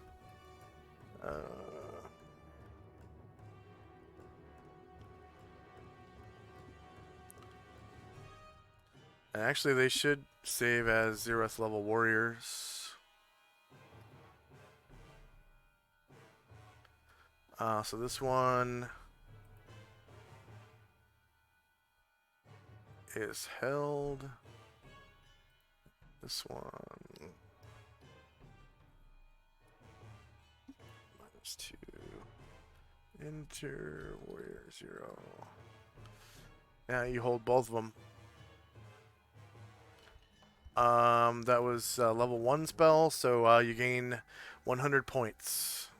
Or is that level 2? Level 2. 200 points. Jim. Dismounting. Chandrak. Do I still get my movement? No. You can't move and cast spells other than a 5-foot step. But the way 5-foot steps work is you move 5 feet, right? And then you do your action, and then you move back. Okay.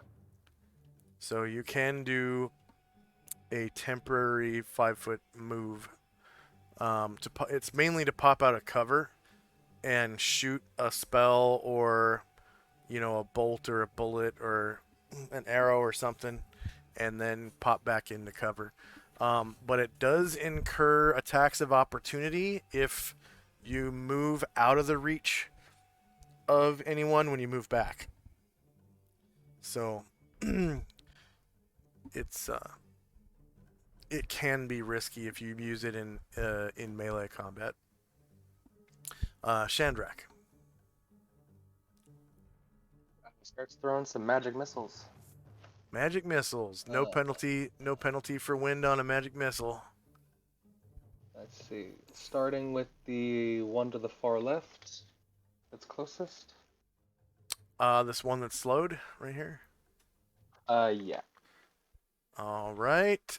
He survives the first missile, and he dies on the second. And then I think the last one is the one to the north.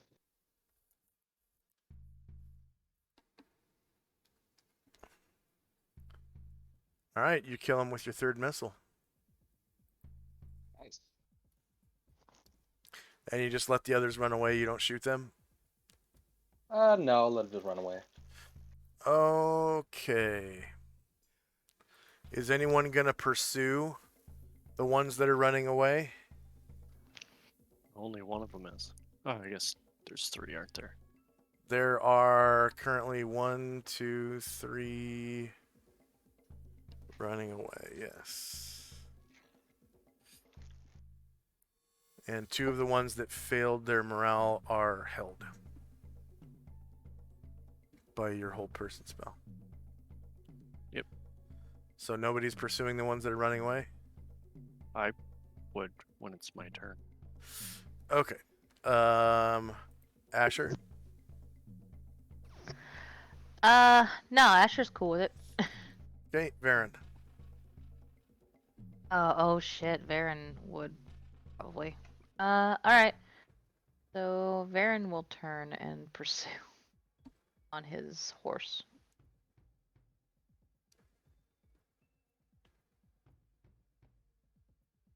Okay, and then Musashi.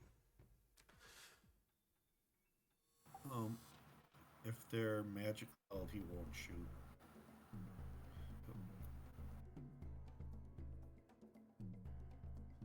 So there are 3 that are fleeing and 2 that are magically held. The closest ones are fleeing. Yeah, he'll just let them run. Okay.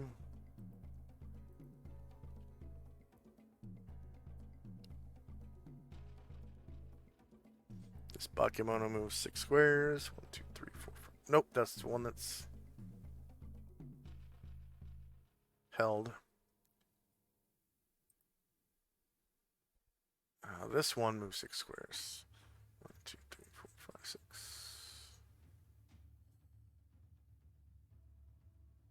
Was that even?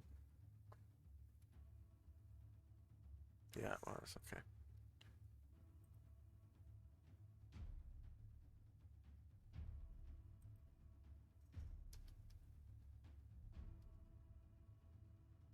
All right, Ashriel.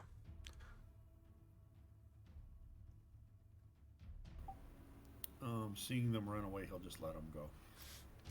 There is a burning desire in his gut to see them dead. Oh, all right.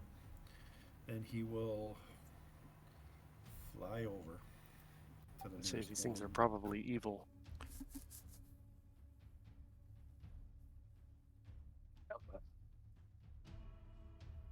Yeah, he wants to kill their entire race. Just genocide them all and let their god sort them out.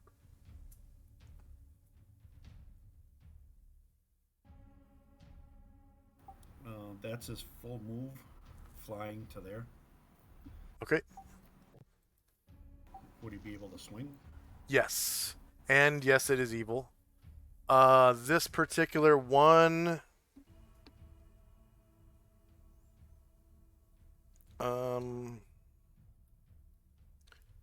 looks like this. Let's see.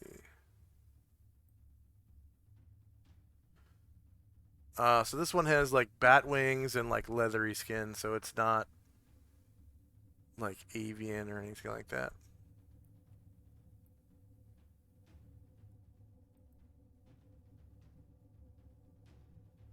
And you get a rear attack. So whatever your rear hit is, aka back. You roll a 1. Wow. Okay. Asriel flies over to the Bakemono that's running away, and he draws his sword and like swings at this. It's a two-handed. It's a great sword, flame tongue, so it catches on fire, and he swings at this Bakemono and misses, and sort of knocks himself off balance. So like he's flying with wings, right? And he sort of tips forward a little too far, and now he's trying to like stay aloft by like his bringing his sword into his center of gravity, or maybe down below, to swing his feet back down underneath him again.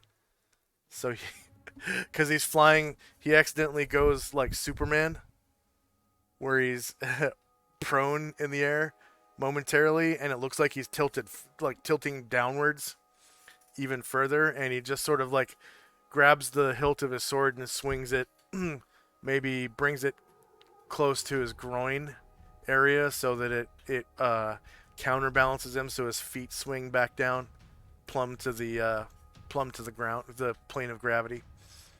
And he is off balance for the rest of the round. Ryder. Ryder just pulls his takes his gun and puts it away, and that's all. Cotterbill. Yeah, Cotterbill, I guess, will, when he sees Varen take off, will ride after them. That's just movement, so you don't gotta wait. Okay, the next Bakemono runs 6 more squares. 2, 3, 4, 5, 6. And another Bakemono. That's the one that Asriel tried to kill. He runs 6 squares away. 1, 2, 3, 4, 5, 6. Daylight should not have initiative. Another Bakemono. That's one of the ones that's held. Alright, Erdrin is reloading, right? Yep. Okay, Just Musashi. watching them run and reloading. Yeah, Musashi. And remember, the range category is penalized by one category.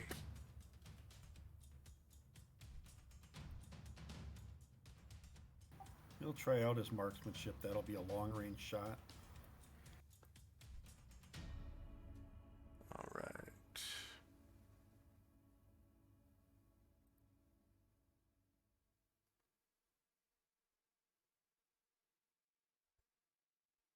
Wait, why does IQ say 6? That's the point-blank range, that top one. Oh, yeah. Point blank. Yeah, that'll be medium range. Oh, no, long range, yep. Yeah, you're right.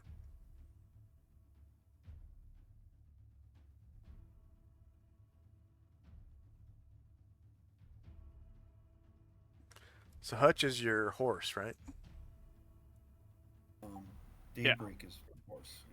So you don't need to roll initiative for your horse. I know. Oh, I'm selecting. No, that was me. I'm trying. It's not selecting me. Move your horse out of the way if it's on top of your character. Yeah, because what the game does is when I select the group on the the landing page and There. copy it, it grabs the group, and then when I put the group over here and paste it, it flips everything upside down. So the horses they go on top of the tokens. Looks like that might be a critical. Let's see, back. Yep, that is a natural 20. You cause 11 damage. And go ahead and describe how you kill him. Well, he wasn't going to shoot, so he put his bow down, but he saw Asheville go out, so he said, let's give it a whirl. Shoots that long range through the wind. right in the back of his neck, and he falls. Okay, Musashi's next shot, which I don't think he's a grandmaster of the bow, so it might be impossible. We'll see.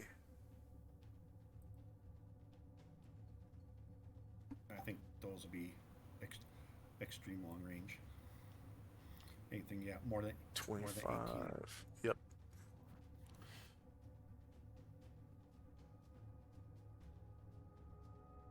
So he will just skip his turn.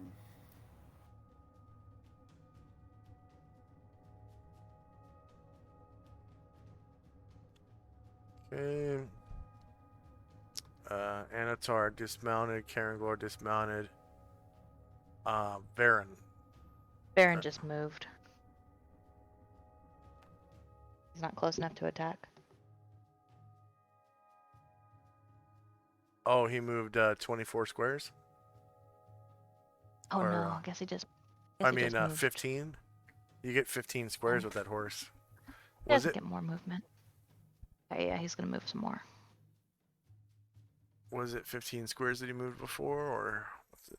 No, it was only 12.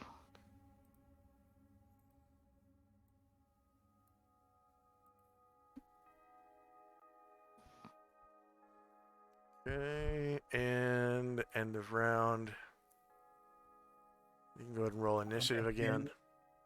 At the end of the round, Tenzi was waiting, so he's just going to remount. Oh, okay.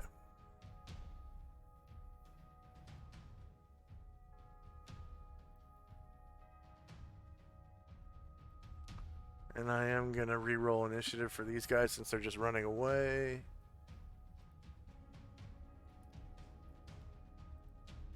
And they're not using their Naginatas. This should be a little quicker. This is. They moved. This is the end of the second round. Was that right? Yeah, because there was a surprise round. This technically is the end of round 2. Okay.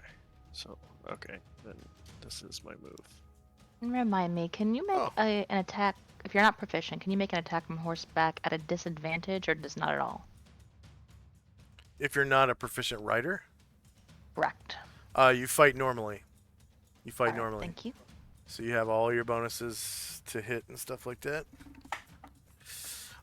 Unless it is a two-handed weapon, that is. Oh, fair enough. Okay. Riding skill is two-handed, and you get other stuff like dismount or jumping off the horse or other things. Yeah. If it's a one-handed weapon, you fight normally. Cool.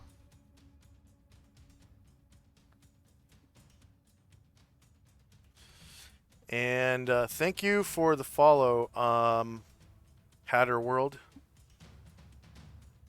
Thank you. Thank you for bringing that to my attention, Thaco Tuesday. I didn't see that when it happened. That's probably a while ago.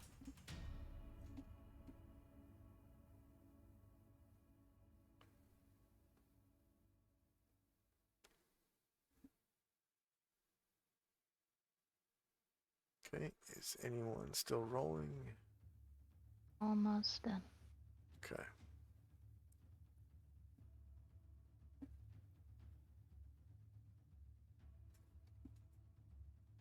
So the beauty of Roll20 is that declaration and initiative can be done simultaneously, and declaration can be silent because I can just read what everyone's doing.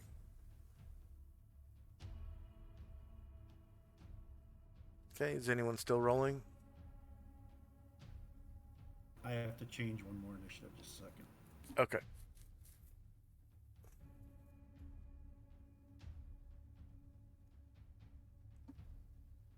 Okay, I'm done. All right. Time now is 5:03 p.m.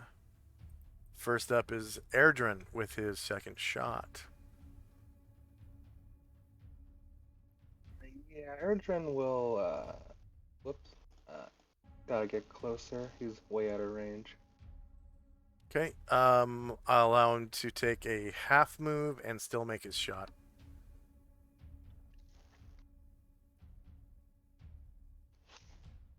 Stats. Come on.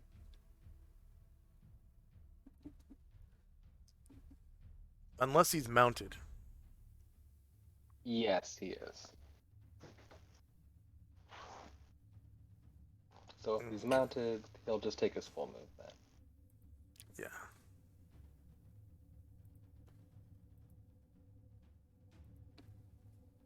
And that's his move.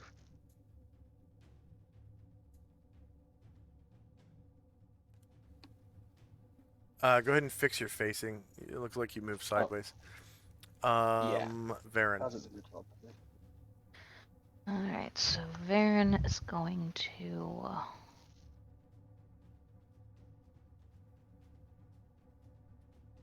ride up to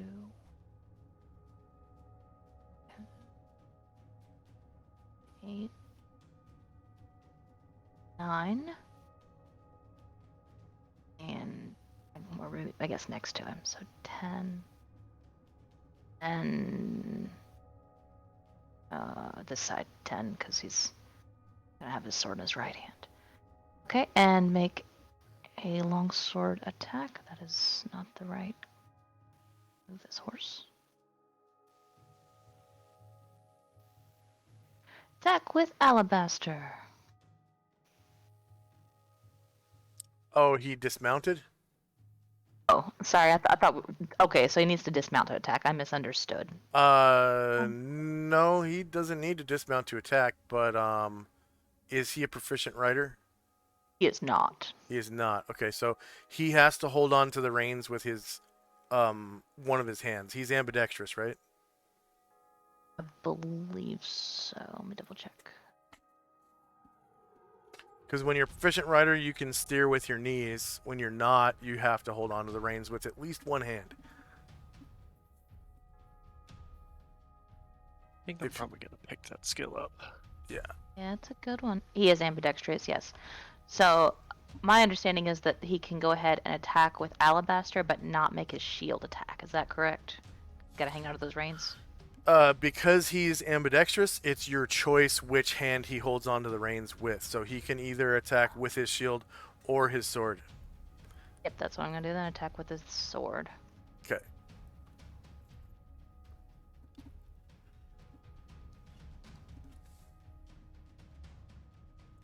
And then Fenmar, if you do pick up land-based riding, you have to choose which animal type. So yeah, I was reading that. Land-based riding horse, land-based riding wolf, land-based riding elephant.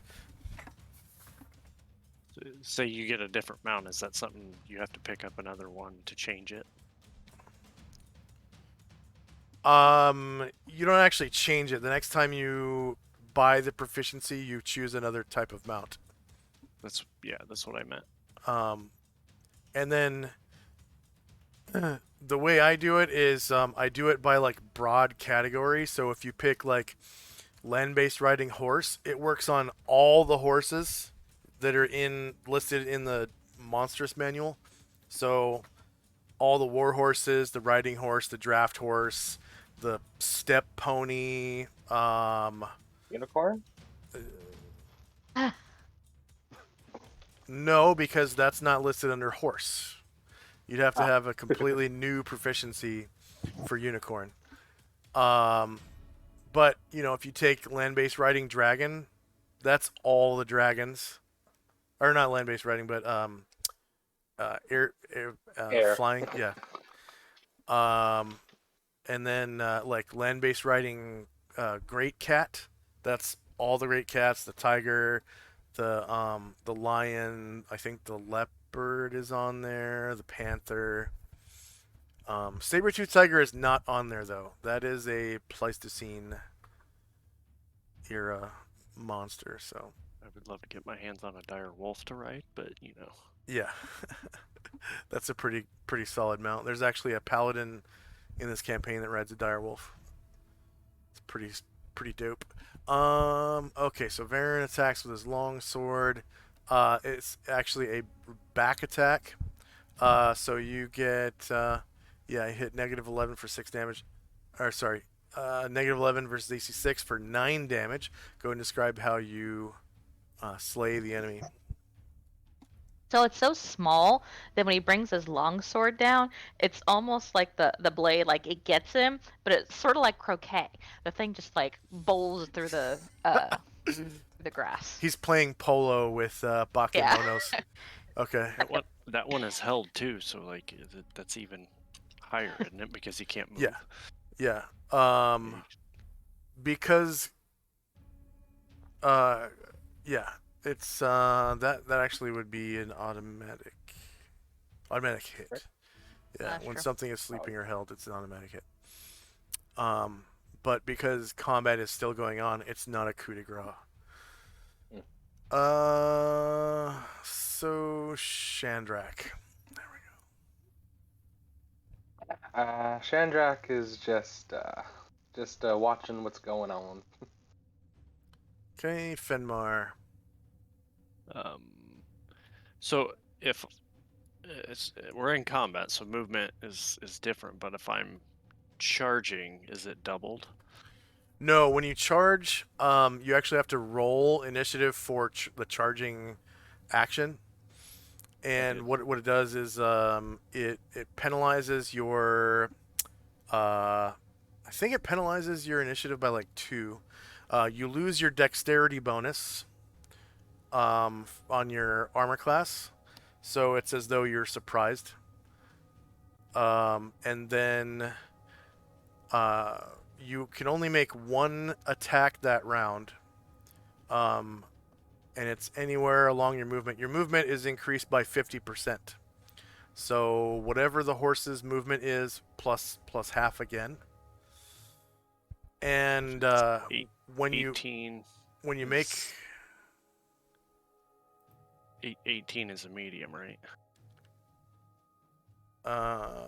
This is you right here. Yeah. So 18 times 1.5 would be 27.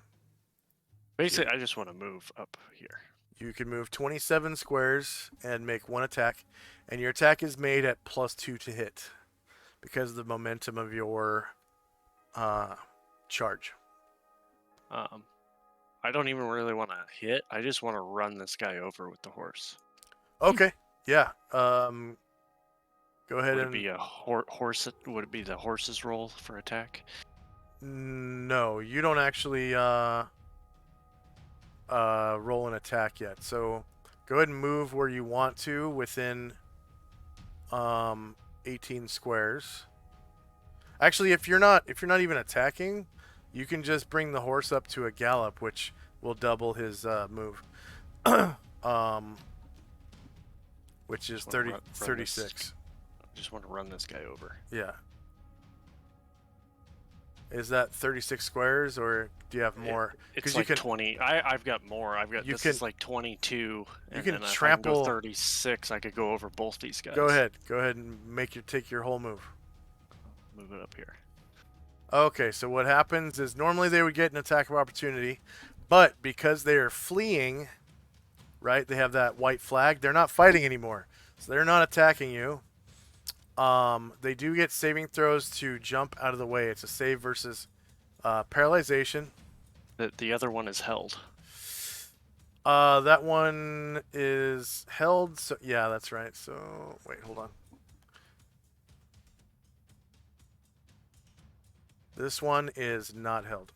So he gets a saving throw versus paralyzation.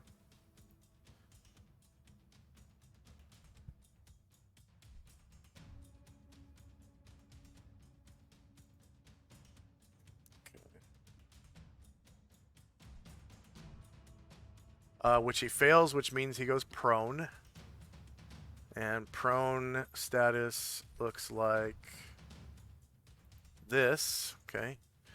And that, when someone is prone, that means you get a +4 to hit them. So with your Thaco, with Fenmar's Thaco, go ahead and roll a touch attack against this guy. It's going to be your top attack at +4 to hit.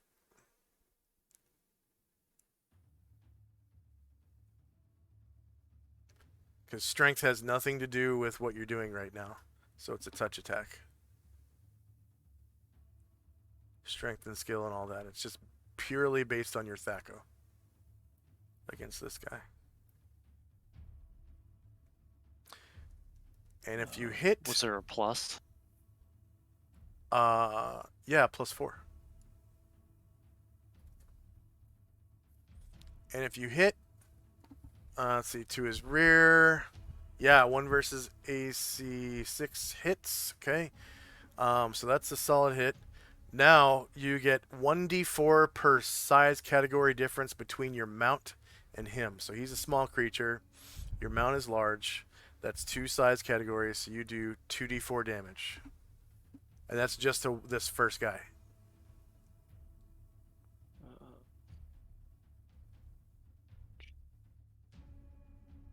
How do I just roll damage? Just roll 2d4 on the dice roller. Okay. Okay, go ahead and describe how you slay this first Bakemono. The horse just run right over him, and as the horse knocks him down, one of the back hoofs just crushes his skull.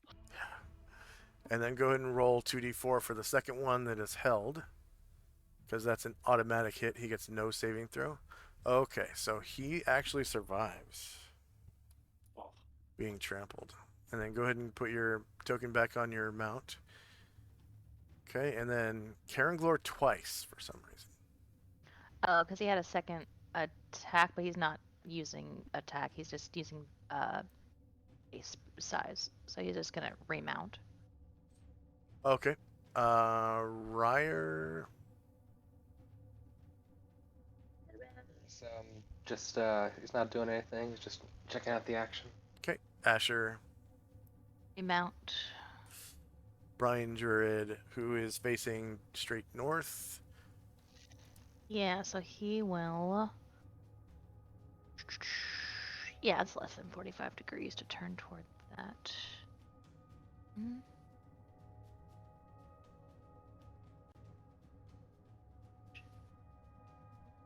Now, once more. Turn. At 45 degrees.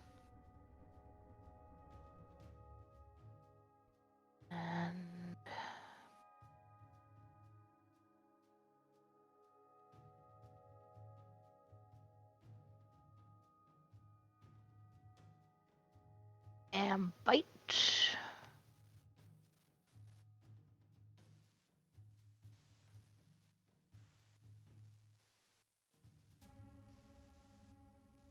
I choose bite. I'm not sure I did.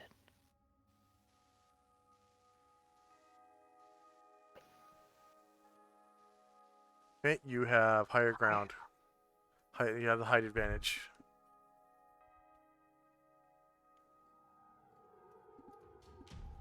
And it's going to be rear attack.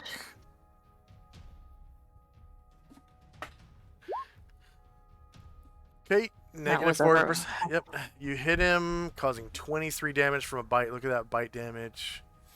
Go and describe how you slay your enemy by biting. He reaches or cranes his neck down and barely gets the thing's the thing's leathery skin between his teeth because it's so small. But he brings it up and he shakes it and snaps its neck. All right. Okay, one Bakemono. That's the one that's held. Can't move. Jim. Remounts. Okay, Anatar twice. Remounts. Tenzi.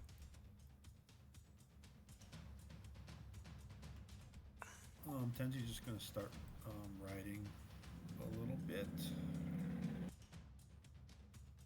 and that'll be it for him.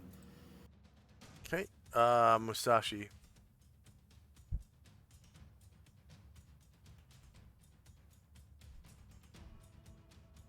Musashi's gonna turn his horse to half his movement and fire. Okay. Is he proficient in missile style? Not in missile style, but Okay. he is a specialist. He gets all of his attacks on a half move. I'm just hoping we're within range at this point, but Yeah. You could take the whole movement and shoot once. there's only one left. Yep, and it's. Oh, you know what? It's actually held. It's an automatic hit. Fire. Oh, you know what? That's the last one, and it's held.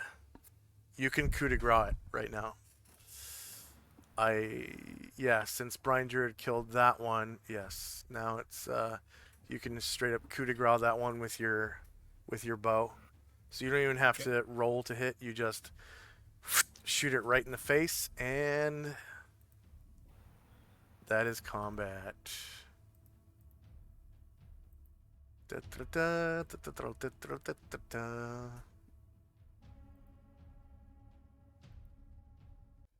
And as you sorry, just a thought. As he released the arrow, as I ran over, my horse, as the arrow hits, my horse hits him too, and they just splatter that dude.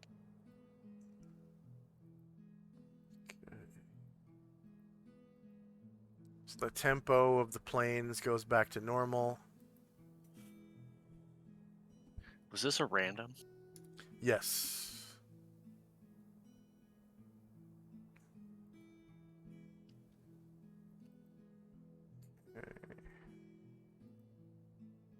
First up is Chandrak and Company. Erdrin will wheel back around and join Chandrak and Ryer.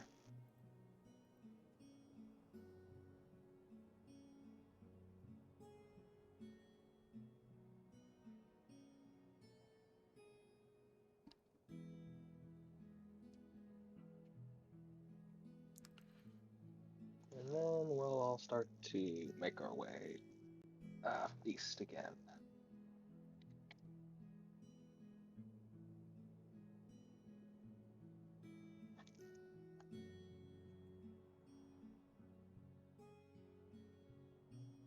Benmar and Company.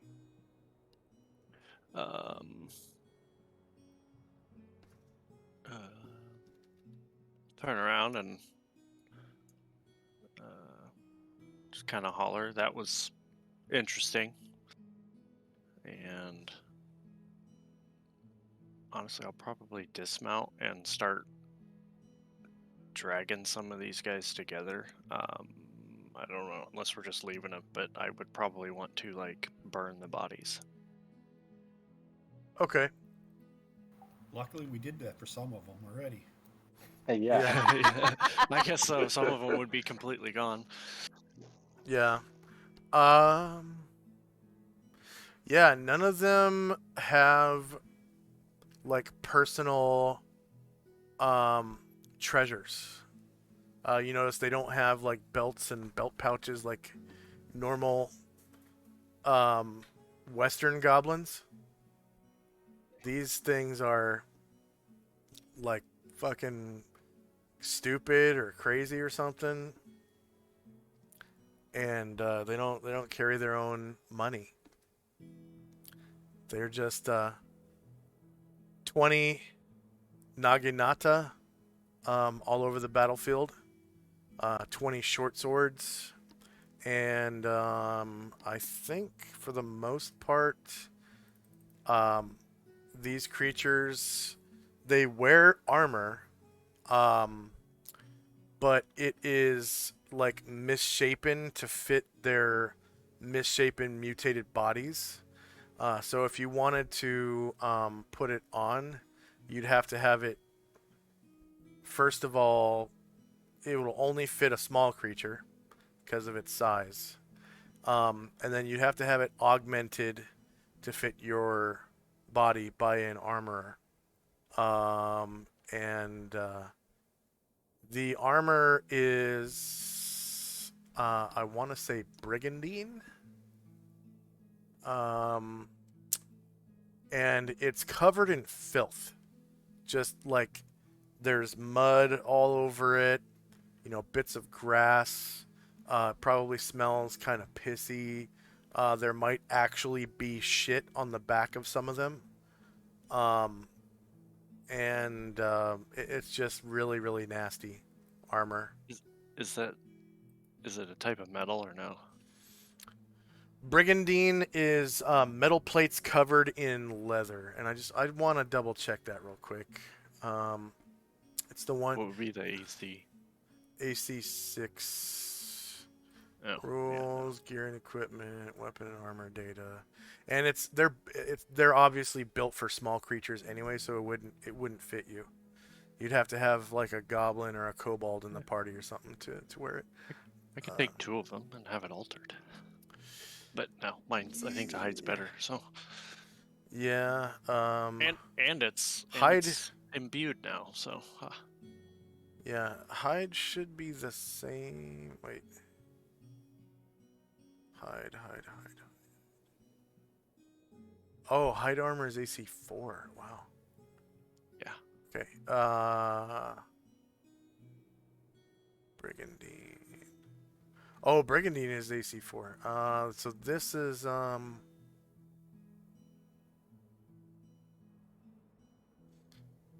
you know what? They're actually wearing split mail. Split mail is AC 6.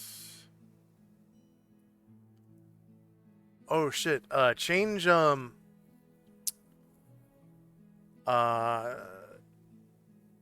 Tenzi, could you change Musashi's armor to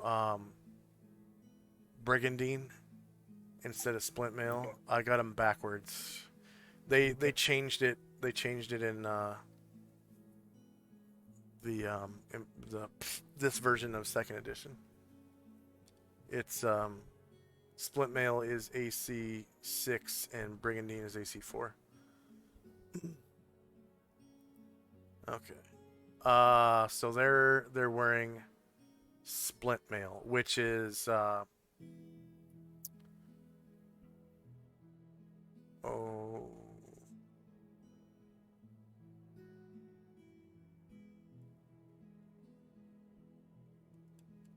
I think I have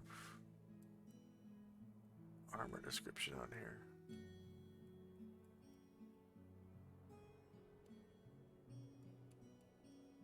No, I don't. I'm pretty sure split mail is pieces of wood like woven together with leather or something like that. It's something weird. One of those weird ones. Remember, it's supposed to be pretty uncomfortable to wear for long periods of time. Yeah. How many NPCs does Asher have right now that gain XP?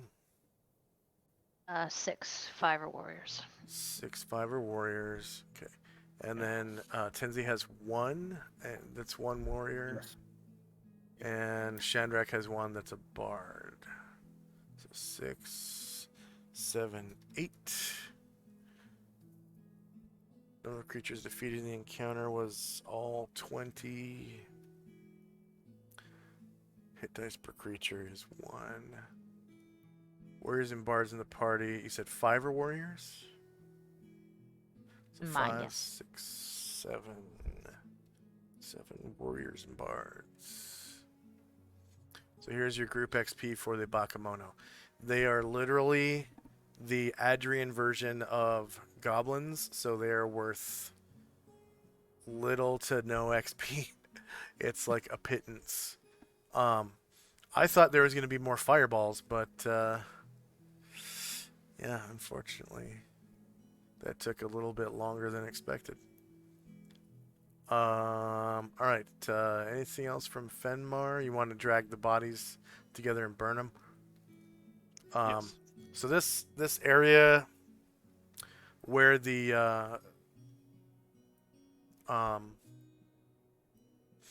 fireball exploded is barren of grass now, so that wouldn't be where you'd want to do that. If that's all you're gonna do, we can just end the encounter now. It would take like 5 minutes with your horse to drag the bodies, because you could just I don't know if you have a rope or something, but you could Yeah, I do.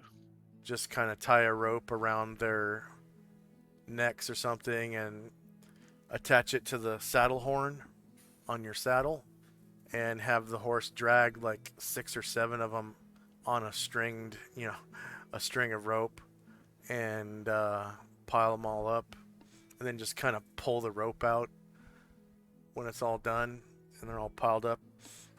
And they wouldn't catch on fire like readily because they're not wearing anything that's super flammable.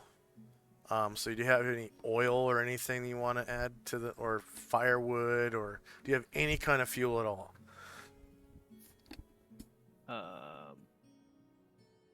I don't know. The grass isn't going to help because it's, well, I guess it would be kind of dry grass in July. Use some grass. Okay. I don't have Especially any if it's oil. prairie glass. Yeah. I've put out a few grass fires. Yeah. I don't have any oil per se. I guess I could probably The get grass- some at some point. The grass will probably do it. You could set a fire, and then pile up some grass. I'd say picking grass would probably take about half an hour to get a pile big enough to burn all 17 bodies that are left. I'd say it'd take about. There's probably even less than that because the meteors would have just decimated the Oh, that's right. Yeah. half. Still take about half an hour. That works. Because I think the meteors, they only got about 4. Are we gonna camp here or move or? So it would be I got about time in the day. 5:34. Oh, we've got a couple more hours of travel, I think. Yeah. Because this would be.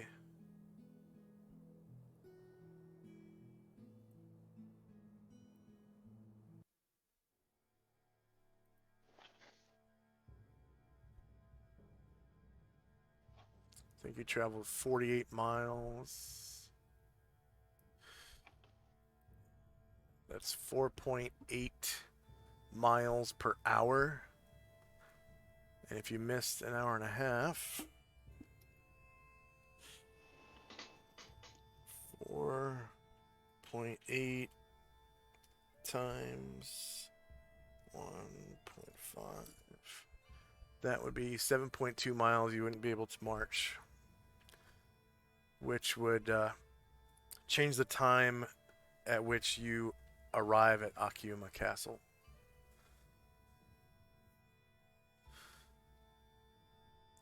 So, what do you want to do? Camp there, or do you want to camp at the end of your day's journey? I prefer not to arrive at Akima Castle until we rest. How about you guys? That's not even what I said.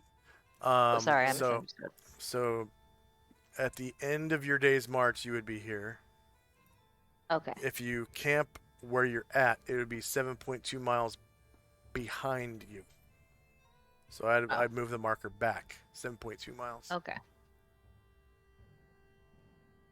Oh, okay, yeah. Then you're just saying if you this is if we continue marching, this is where we'll land today, Yeah. right? Yeah, works for Yeah, me. sounds good. That works. Yeah, we can do that. Okay. So you guys land right there. Set up camp.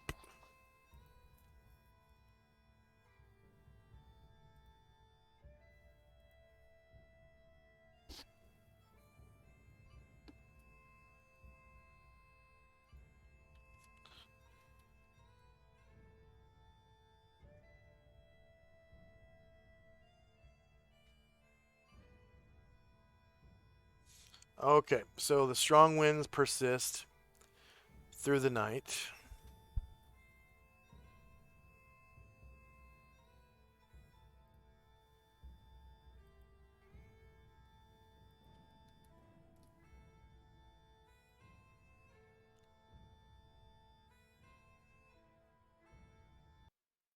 Go ahead and set yourself up for second shift. Oh, wait, hold on. Oh, this is an old encounter. Jeez. That was a long time ago.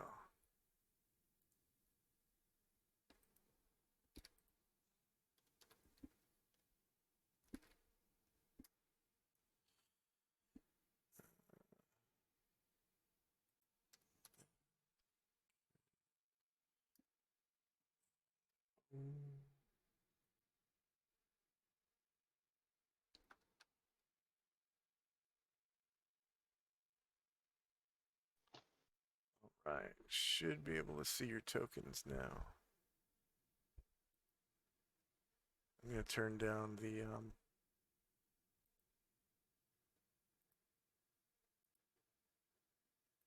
light a little. So it's nighttime actually. So daylight mode off. Actually, it's not completely dark.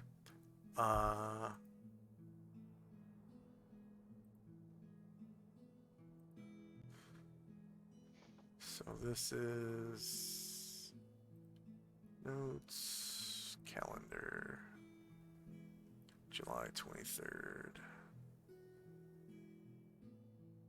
May, June, July 23rd. This is the season of the waning moon. I would say ambient starlight puts and half moon brings the light down to about quarter. So you can still see a good distance, but your infravision, for those who have it, comes on. Let me turn on the map animation. So that strong wind still persists, and it's sort of blowing through the grass. And go ahead and set yourself up for second shift.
And I think most people are going to be awake at this time.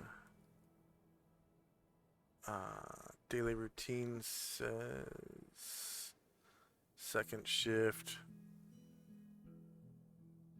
is Brine Druid, Musashi, Chandrak, Ryer, Cotterbill, Asher, Anatar, and anyone who participated in the naps. So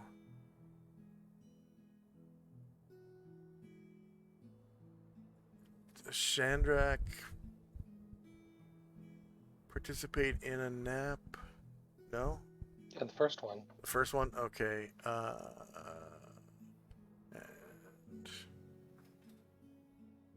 Wow, looks like everyone is awake during this shift. Okay.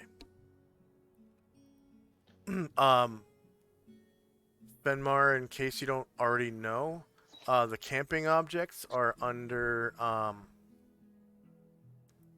them. okay, miscellaneous tokens. Okay, good.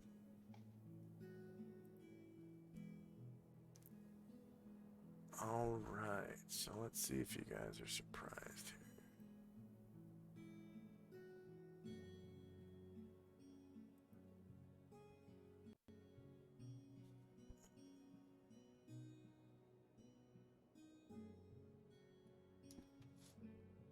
Okay, there is no surprise. So suddenly at about 1 in the morning, you guys hear a fell rumble coming from... Did we do our naps? Yeah. So you got So all I your got- spells back. Okay. Coming from the northwest. A fell rumble of hoofbeats. Ew. Can I do something before that when I recoup my spells? Yep. I would learn what is it called? Blessed Watchfulness. And I would have cast that on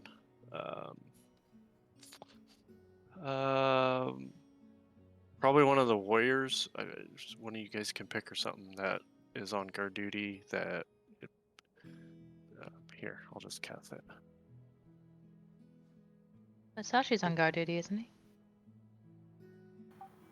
Yep.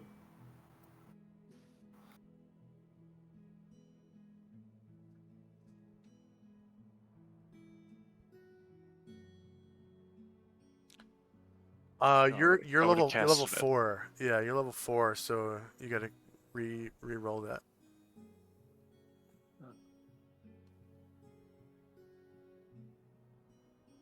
I'm still 3. Oh yeah, that's right, still 3.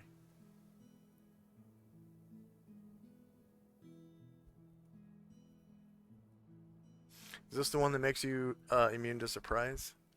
Yes. You can need to roll a 1 to be surprised. Resist sleep. As if they were 4 levels higher. Saving +3 saving throw, spells, effects, charm, beguile, fear, emotion, similar mind not altering effects. Or I'll just cast it on myself if that works. That does work, but you can cast it on anyone you want to. They might not want you to cast it on them though, so if you discuss it first with somebody, then they'll probably be more inclined to accept the spell from you. Yeah, I would talk to one of the warriors, I guess. I don't know the names. So anybody that would be on guard duty that's a warrior, one of the henchmen or whatever. So the warriors currently on guard duty are the martial artist Musashi, the elf with a sword Anatar, or looks like an elf, and the gold dragon Brine Druid. Can any of them be someone who can be surprised, I guess? I would say, Musashi, I assume, cannot be surprised, or can he? I don't know. Musashi can be surprised, yes. Okay. Well, That'd then be an ideal target. I'll talk to him, and then like kind of discuss what I'm doing and see if he is accepting. And then I would cast it on him.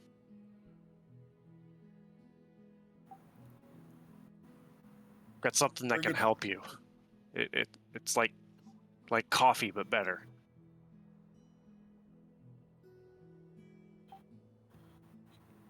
Kind of cocks his head about coffee. He's not really sure what that is, but he will. Thank you. This will be useful. It very much will be. And then I would go back to doing what I'm doing, sleeping and waiting for my guard duty. Just double check. Well, Is there? You Yes? participated in the nap, so you don't have to sleep. Oh, true. And then, Shandrak, what was your question? Speaking of naps, Airdrin isn't on the list, and I'm just wondering if there is any room to put Airdrin in a nap or not. Well, I'll bet there is. Let's see. Probably. Yeah. Yeah, there's room on Tenzies, the first one. Go for it. Okay, awesome. I'll add him there so he can be awake too.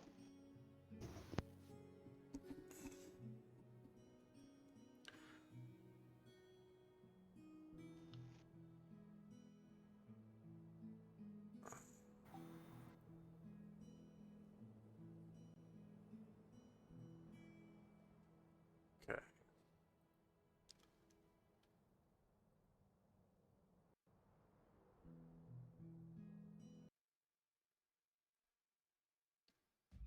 So there's a fell rumble coming from the northwest, and it sounds like hoofbeats, and the ground, it sounds like there's a lot of them, and the ground around you guys you can feel the vibrations of what's to come.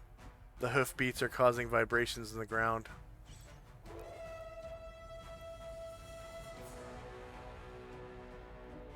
And from the far distance outside of your sight,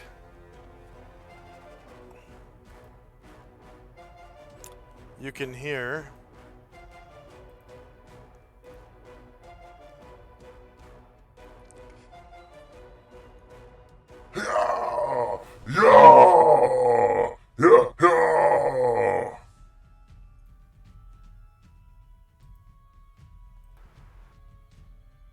many strange voices whooping and yawing as the hoofbeats get closer and closer. You can go ahead and roll initiative if you haven't already.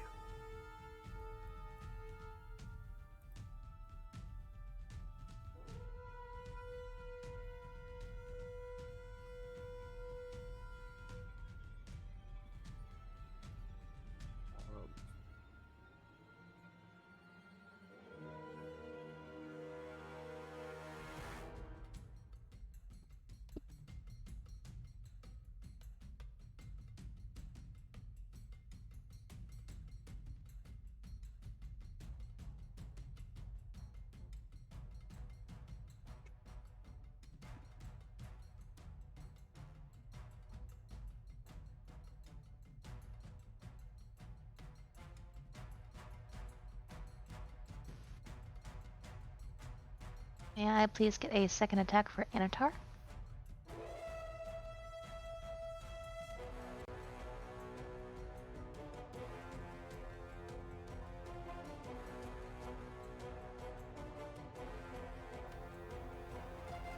Can you ping him for me, please? Yeah.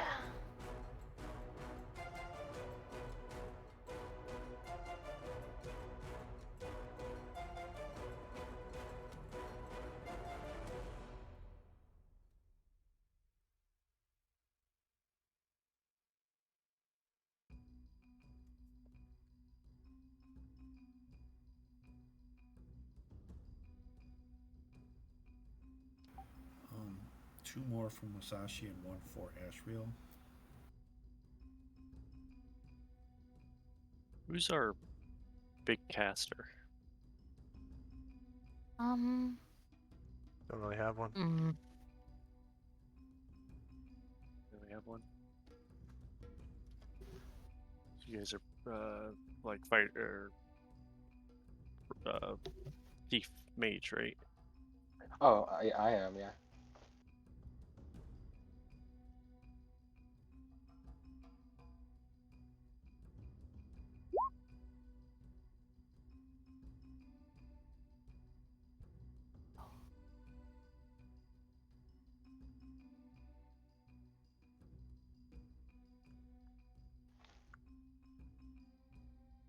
And may I please get 2 more for Varen and 1 for Karanglar?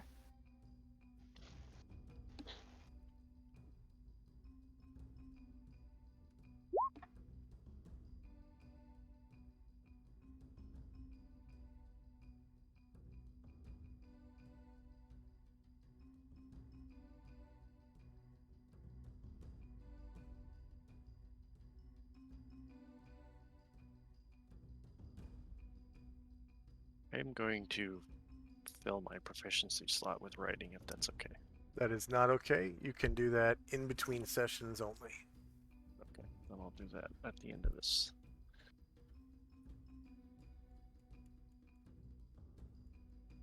I think that's going to come in handy. Yep.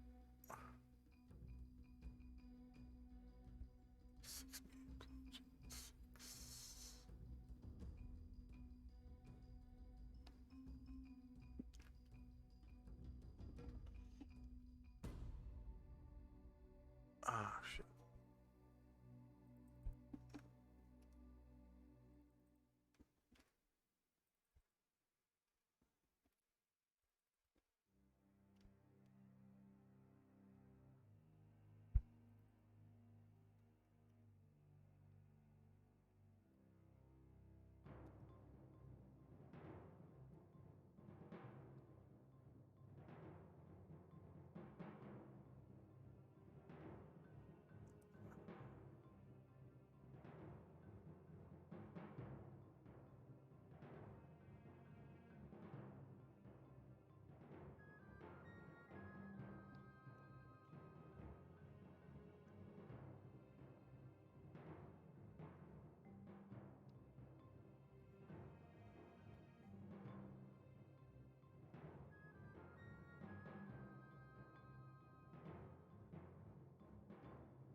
In a dark encounter, I will PSA that you may have access to a necklace of continual light, just as a reminder.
Okay, it's been a while since we've had a bathroom break.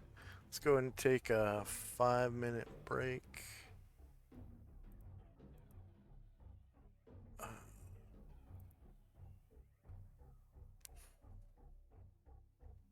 And for our viewers, I've got a 3-minute commercial break, so you're not just looking at this weapon table right here. All right, we'll be back in 5.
And I'm back.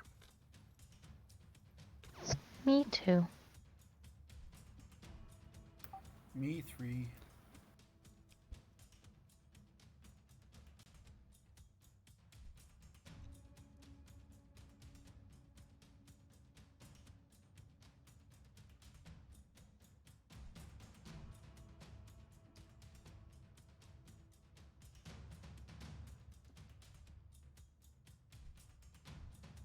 I've been laughing so hard at those memes this week about like, if they want to make the Dungeons and Dragons movie realistic, they should they should stop the movie in the middle and make everyone in the theater schedule a time and place when they can finish it. Yeah. Or It's really yeah, I've seen that on Reddit. I'm back. Or some people said they want to make it realistic. They should just throw out the script and have all the main characters kill the supporting cast and take their shit.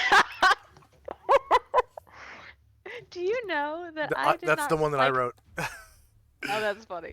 I didn't like. I knew about the concept of like murder hobos, but I didn't know it was as prevalent as it was until I was was like, oh, that's a funny video on YouTube, and then there were more and more, and I'm like, how many people are playing this way? Yeah.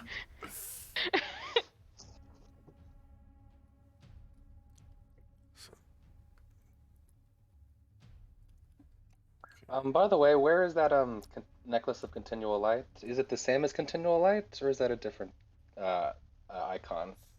There's a It's in the necklace. party folder near the top, And and you just drop down under the Order of the Superior Star. Yeah. Yep. Okay.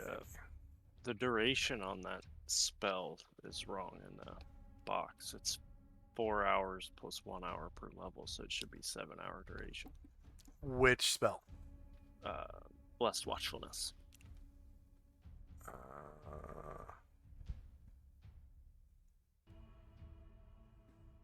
me see. Find Blessed Watchfulness. It's what? I'm sorry. 4 hours plus 1 hour per level.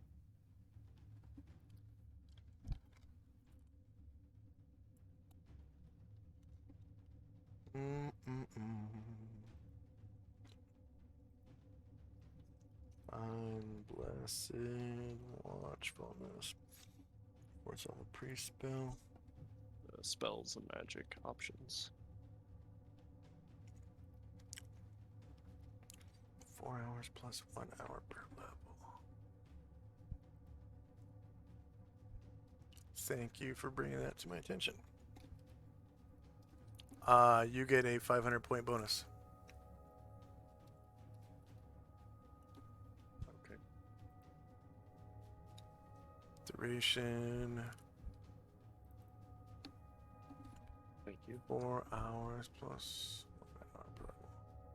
Save. Okay, go ahead and re-roll it. But as a level 3 caster instead of level 1. Wrong level spell. Oh, you know what? Never mind. It's gonna change your initiative. I forgot. Sorry. If you've already rolled initiative, right? Not for this. Oh, yeah, I did for this new one. Yeah. Okay. All right. So here we go. If everyone's done rolling initiative, is there anyone still going? I'm sorry, I just I don't see the necklace at the top of the order. I don't see that there.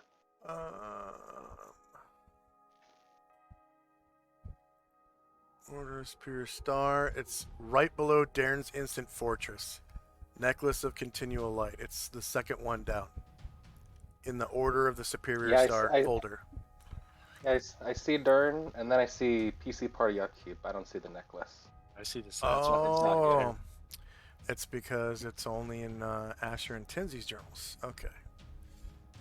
So, do all players have characters with this necklace now? Yeah, Eridrin has one. I have one. Okay. There we go. So now you should be able to see it. Party favors. Perfect. Thank you. Yep. and you should be able to move it around as well. Um, ideally, it should go under your character token. I know you can't affect that. Normally, you could drop the necklace down, and then in between rounds, delete your old token and drop a new one on top of it. But we've already rolled initiative, so if you delete your token now, it's going to delete your initiative on the turn order. So don't do that. Okay. Yeah. Because the turn order works off of your token and the location of your token. So if I put you on a different map, you wouldn't be able to see your current initiative. Okay, so time now is 1 a.m. technically on the 24th. 1 a.m. July 24, 11 AE 5. Add ascending, delete the old time. Okay, first up is Tenzi. So you hear this rumble of hoof beats approaching you, and you can feel the rumble in the ground. As I look into darkness, I don't see anything, so I'm just gonna wait until I can see something. Okay.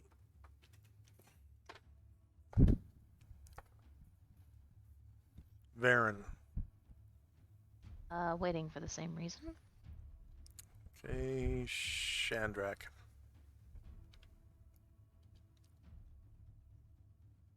Same. Waiting. Oops, did I give Fenmar a multiple attack? My bad. Okay, Fenmar is up. Same thing. I'll stand up. Okay.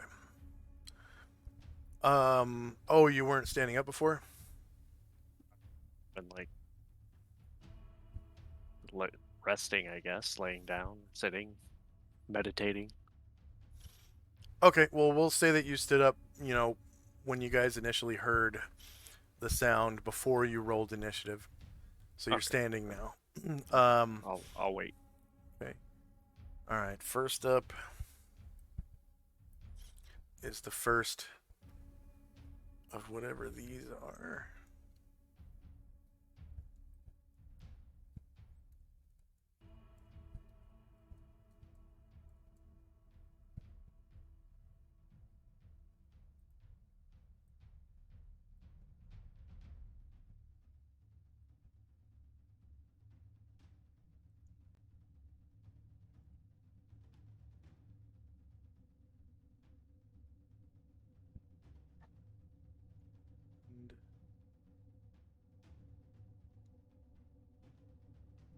It's still blowing wind.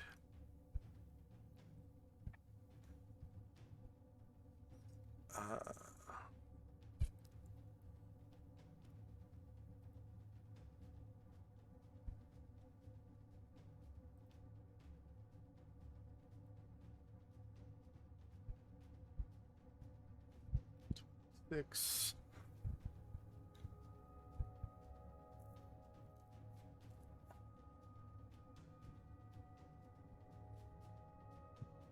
Oh yeah, technically these are magic. Okay. So Asher's ring hasn't been applied yet? No, I hadn't thought about that. Nope. Okay. Well, that's the close. Well, 26 and 26. She looks like a softer target though, wearing a dress.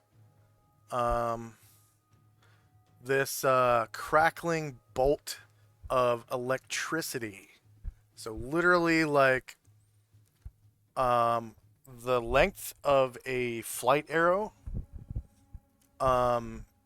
Is a solid bolt of crackling electricity comes shooting out of the darkness. And you can see its origin is right here because it gives off light.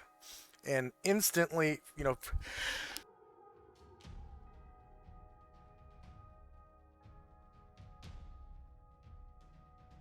excuse me.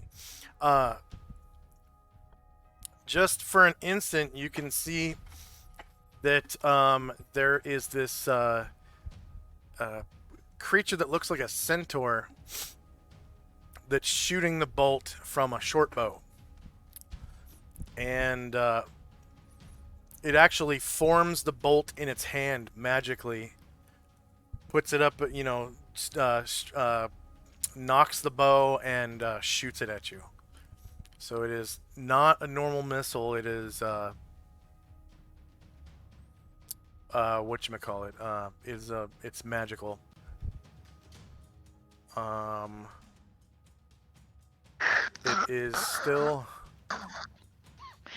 It is still long range.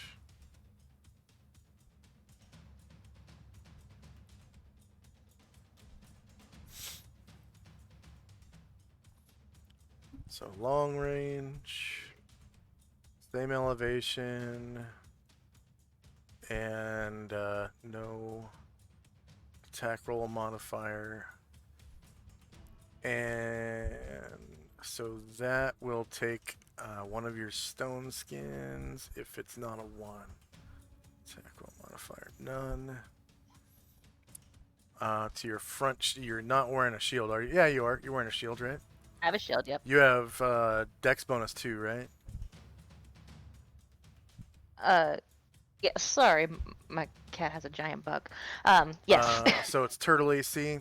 So 19.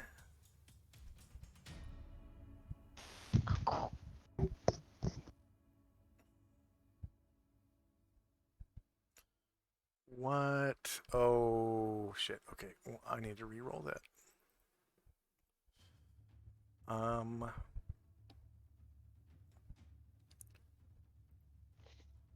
Give him the proper Thaco here.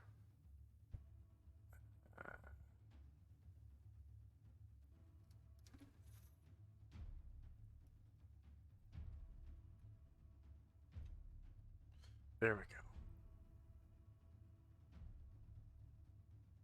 Alright, Spark Bolt. Asher. Long range. Same elevation. No mod. No mod. 14 versus AC 3 misses. So the Spark Bolt, yeah, it takes your 1 stone skin charge, and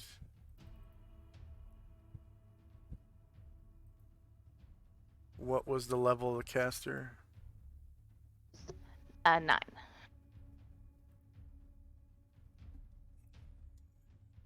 99999.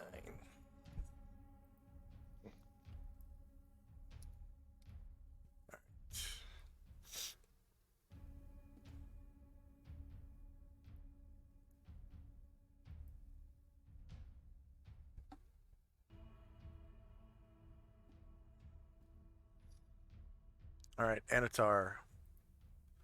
So now you know its location. So if you want to shoot back, you can shoot at -4.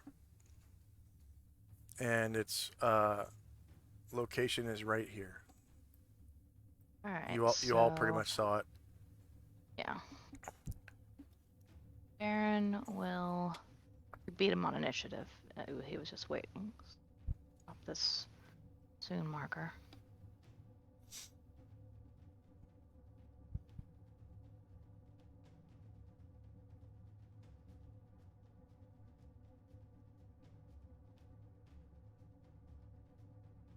Baron's going to turn that direction.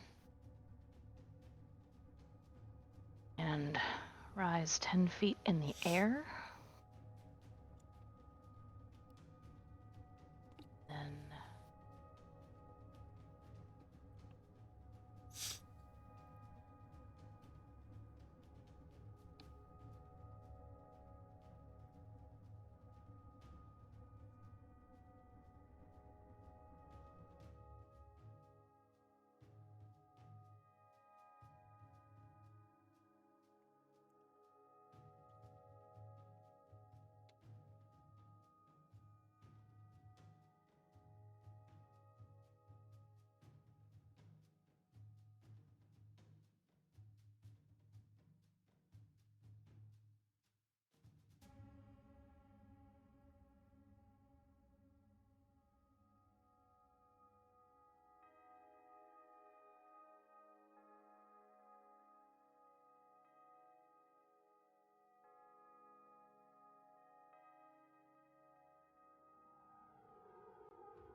31.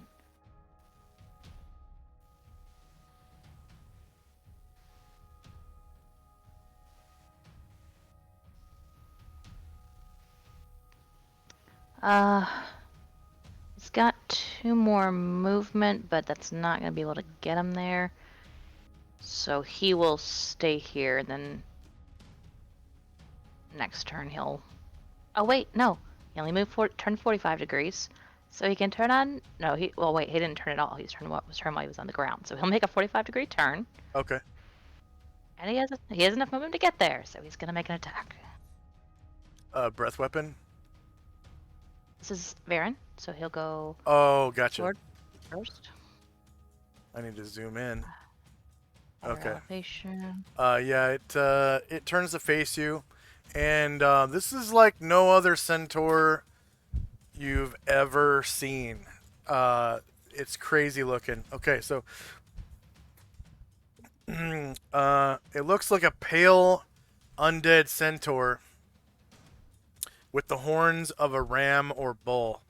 It's wearing full armor of a knight, and its tail and its mane down its spine are stiff bristles, and the flesh on its belly sags so much that it looks like a gutted half horse dragging its entrails beneath it. And yeah. Does it have an armor class? I'm having difficulty making the attack. Yes, hold on. Wow. Okay, there you go. Thank you.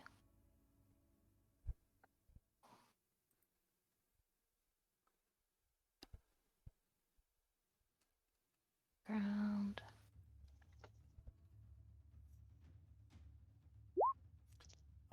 The armor, it's black fluted armor that seems more ornamental than functional. But it's much heavier than ordinary armor and more effective than it might appear.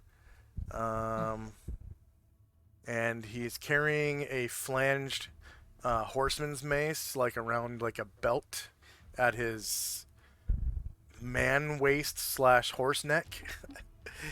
And he's holding in his hand a composite short bow. Alright, and so that was the sword attack. Okay. And so then he'll make He is technically shieldless. -4 versus AC2 hits. He's a large creature. You do 19 damage to him. And this is what the token looks like. Oh, damn.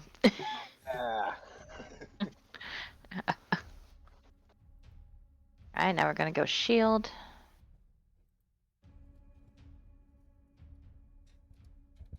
Higher ground. So that's what 19 damage gets you right there.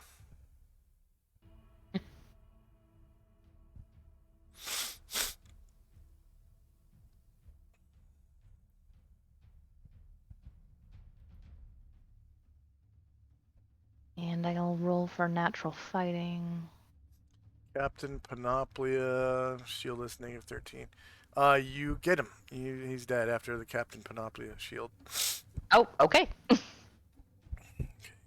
ahead and describe how you kill him with your shield. So, Aaron was kind of still in motion when he was making these attacks, and so like he makes a swipe with the sword, and then he comes in with the shield and just like bashes right into the thing's face, and like sends this like shards of the bone from his nose into his brain. Okay. So this obviously is an Armanite. It's a type of Tanari, and his body doesn't disappear when you slay him. He falls over dead. So he's not summoned or anything. He has traveled to this plane physically from the abyss.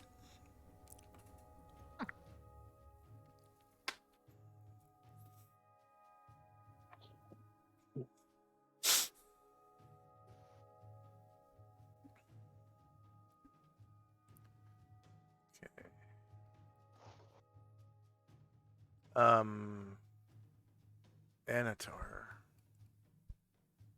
So do we still hear beats or whatever? Yeah. Still more hoofbeats. Let's see. Yeah, I can't tell what direction, so he's going Northwest. to wait until Northwest. northwest. All right. Mm.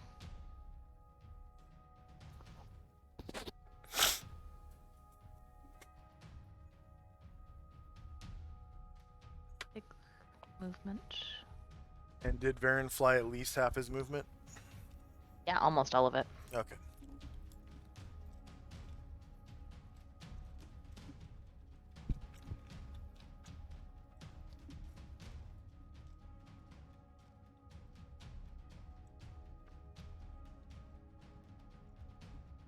Seven.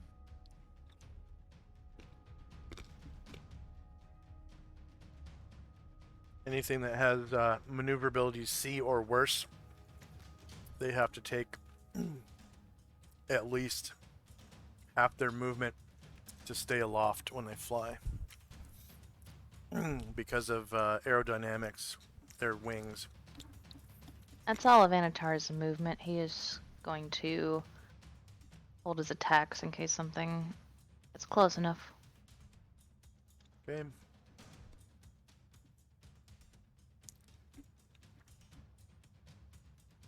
The next Armanite.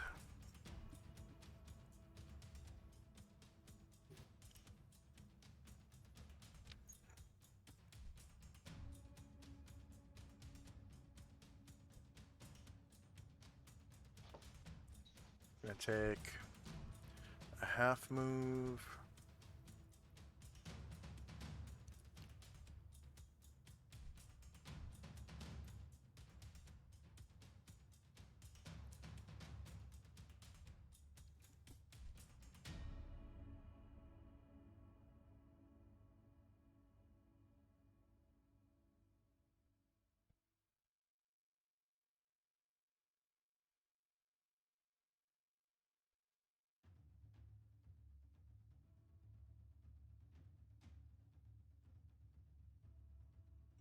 And Baron.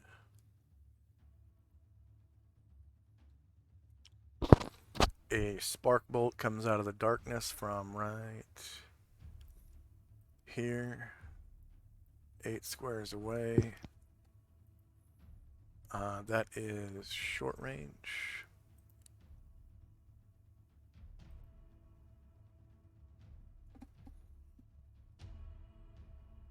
Same elevation.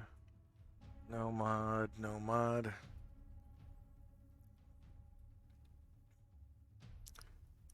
And he has turtle AC.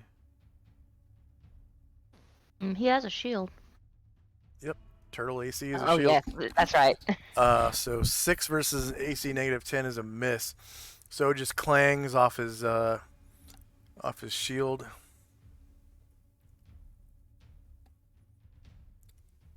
Karen Glor.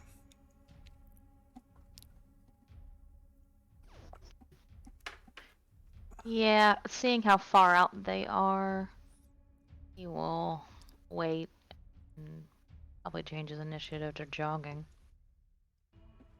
Alright, so yeah, he'll wait. Okay.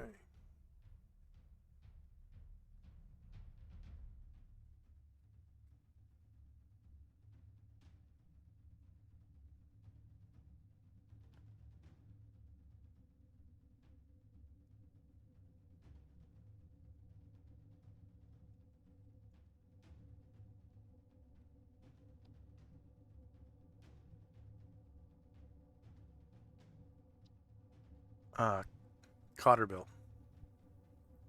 Bill looks at how far out these people have gone and looks down at his short, stubby little legs. He's gonna use almost his whole movement to get to horse and mount up. Okay. That'll be it. Asher. Asher will use her ring. She's like, whoa!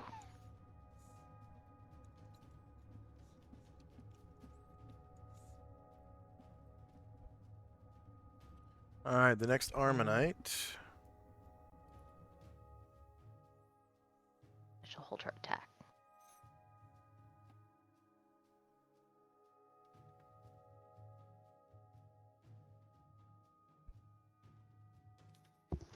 Next Armonite shoots a spark bolt at Varen.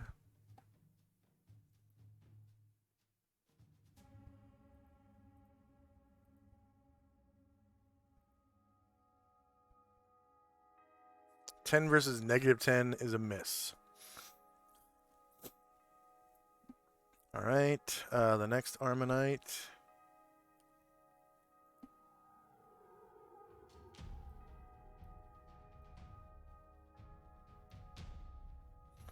Gonna take a half move.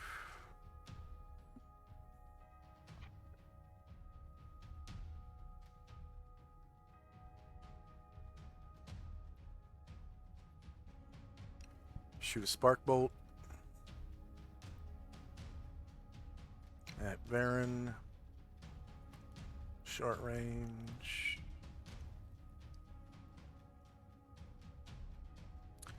-4 versus -10 is a miss. Shandrak. Andrak's casting, so he's just gonna wait for now.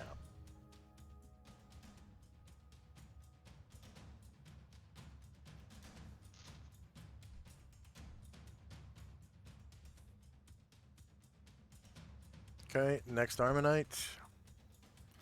Half move.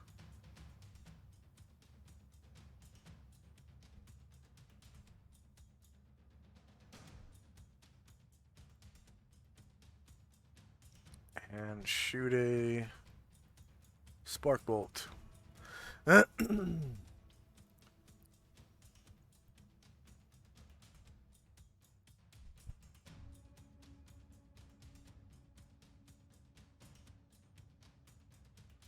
Three versus -10 is a miss. Jim. Cast prayer. Okay, go ahead and give him an aura. And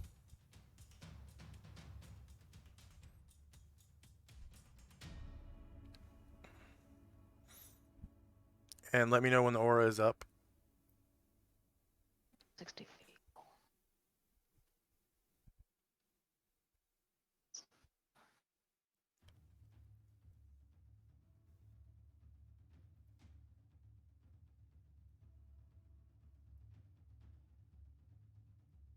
Is it up? Yeah.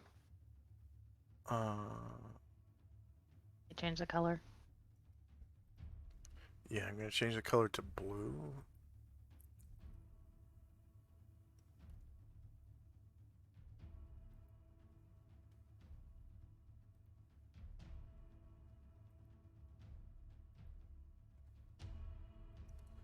Okay, can everyone see that blue circle? Part of it should also be purple. Yeah. Okay, so everyone inside of that gets a little praying man icon, token icon. It's a little praying man in a blue shirt, and he's got his hands pressed together like he's praying. And what's the duration on that prayer? Oh, 9.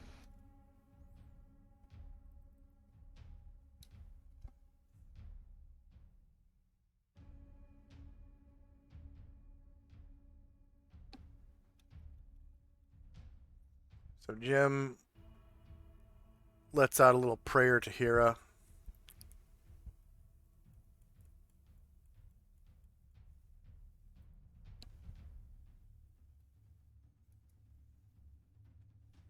For guidance and protection. Now you can turn your delete the number in your aura. Okay. Next Armanite.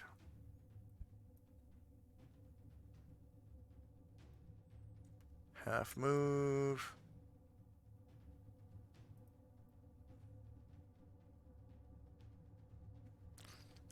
This one is a flank. It's his shield is. Wait, he's got a medium shield, right? Yeah. So I think the medium shield only blocks from the front.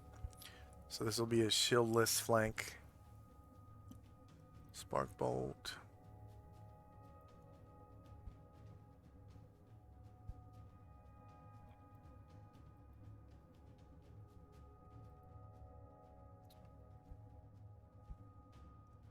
Six versus AC -2 is a miss. Ryer. Ryer is gonna wait till the end of the round so we can jog.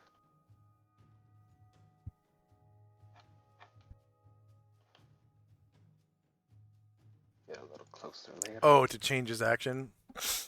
Yeah, because I rolled for attack on my initiative. Okay, so for our new player and for our viewers, if you roll initiative for something and you keep that initiative all the way through initiative phase and initiative starts, you can still change your mind on what you want to do.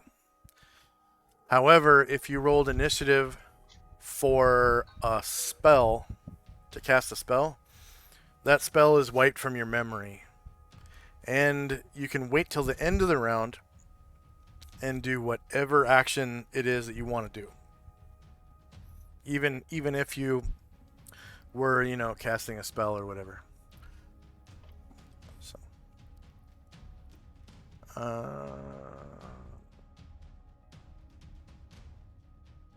as long as you don't move, because you can't cast a spell and move in the same round, obviously. Right. Asher. I thought we called for her turn earlier. Yeah, she's just holding her action.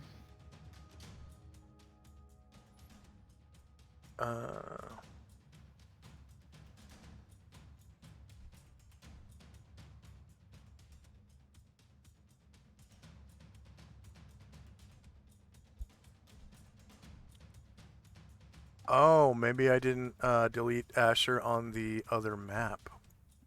Oh. Because the one that's on 8.5, you probably don't even see it now, do you? The one on 8.5? No. Okay.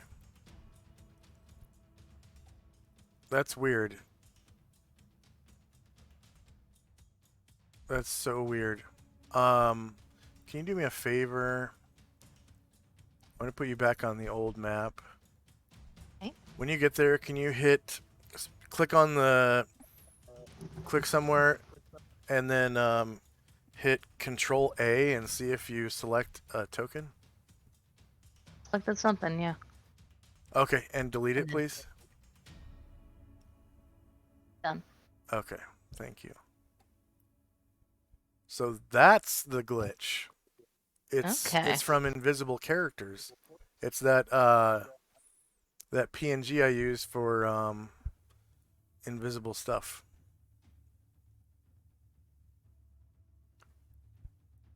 Fenmar, did you already have your turn? I was holding from previously, so that's my next move when I get to go. Oh yeah, because you already had initiative. Your initiative popped up already. Yeah, I wasn't on this new order.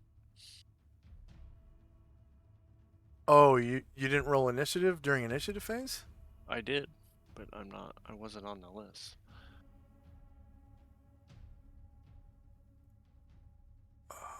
Okay. Weird. Alright, I don't understand. Alright, the next Armanite.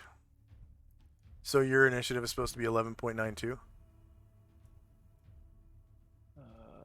Or is that for next round?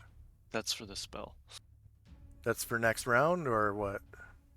Well, they engaged, and I held my action on my turn. And then for whatever reason, I rolled just initiative of just medium base movement. Oh, okay. Just because I wasn't sure what I was going to do. So you are on the tracker with medium base speed. I should have been. I don't see myself on that for that. My only initiative I have now is from that spell, I guess, because I didn't see myself anywhere on that list. You don't see your initiative on 6.23?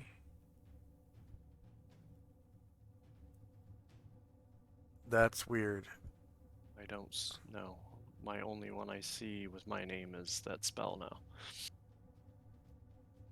Okay. Can you do me a favor?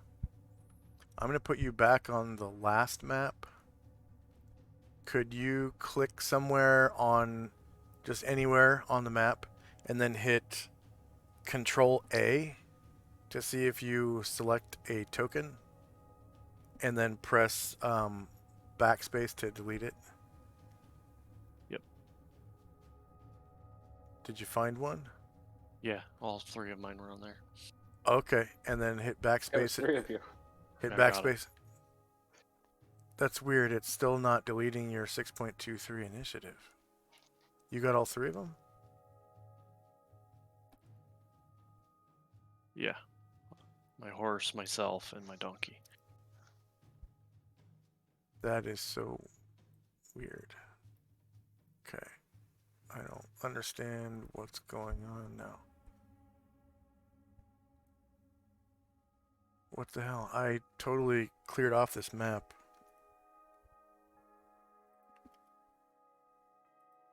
I don't know. Maybe I'm on crack here. Let's see. I saw a 6.23 when I was on the other map, but not this one. Okay. Backspace. Okay.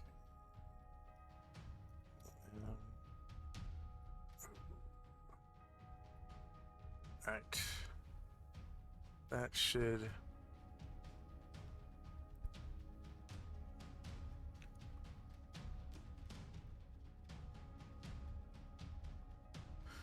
So, okay.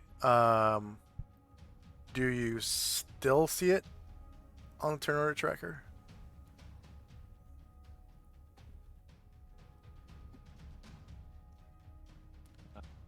Should be empty now, right?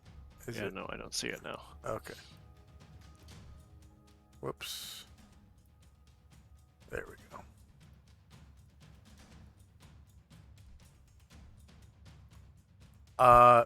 So you can go ahead and take your action then. 11.92 is your initiative, right? So you should have gone like before the last couple Armor Knights. Yeah. I just Okay, so Sanctuary. Fenmar's Sanctuary. 5 rounds.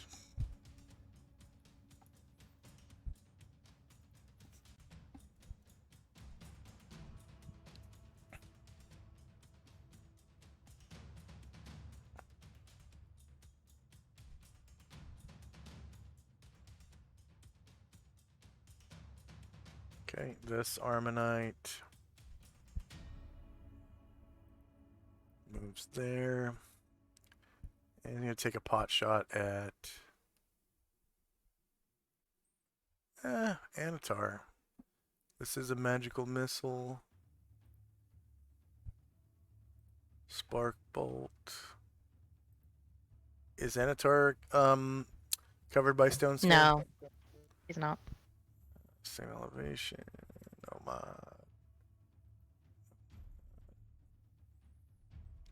Okay, 12 versus AC -3 is a miss.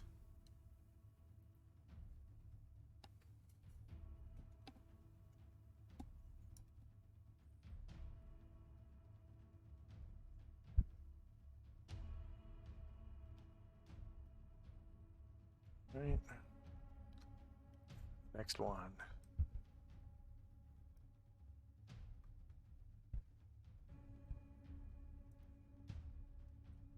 Moves up. Same thing. Spark Bolt. Varen. Shieldless Flank.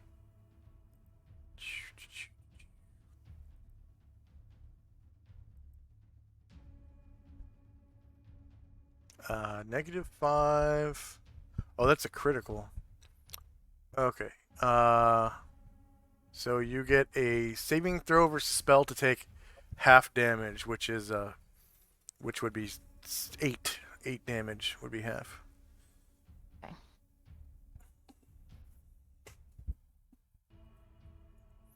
Otherwise, you take 15. Spell.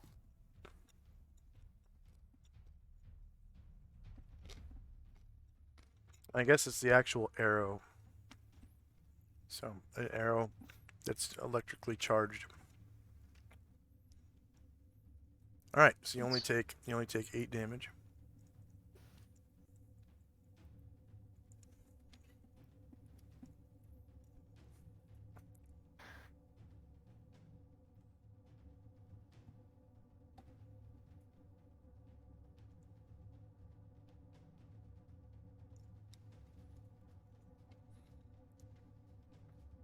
And the next Armonite.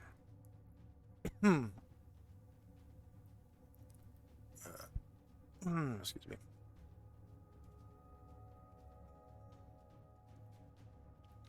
Okay, same thing.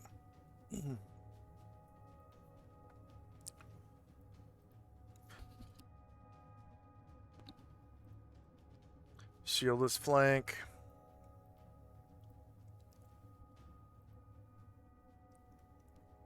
Misses.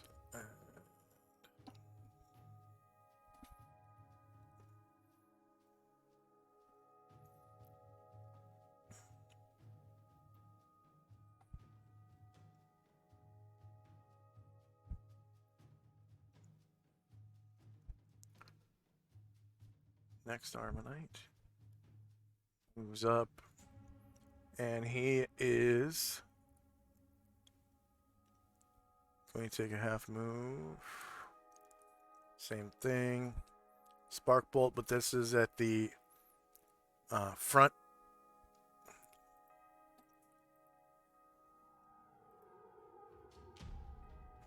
Two versus -10 misses. Musashi.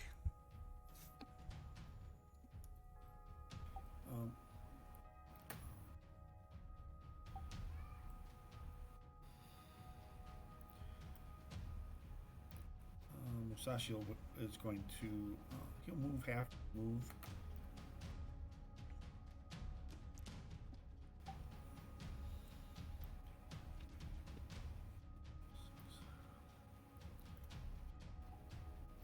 Then, yeah, they're still too far, so he's just gonna wait. All right. Brain Druid. Alright. Zoom out for this one.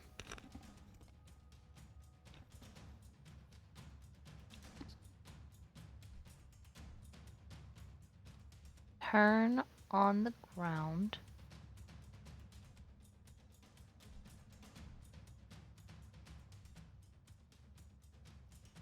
And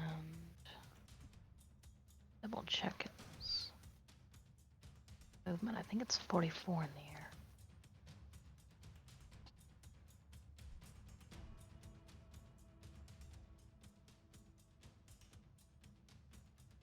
Okay. 40. Minus the 4 to get to 10 feet. So.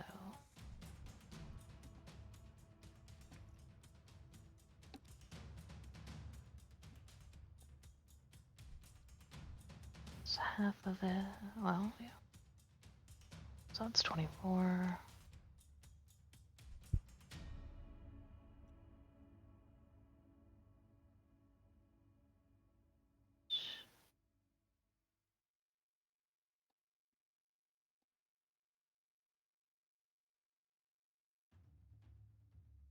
Oh yeah, he has like 3 different movement rates. Yeah. 4 different movement rates. Walk, fly, jump, and swim. Jeez. He's only gonna be able to get to.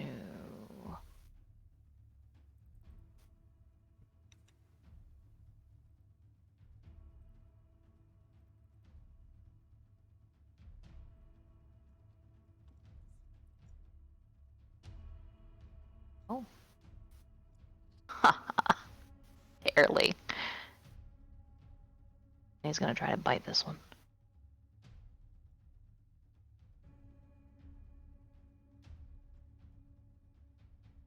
All right, you have height advantage.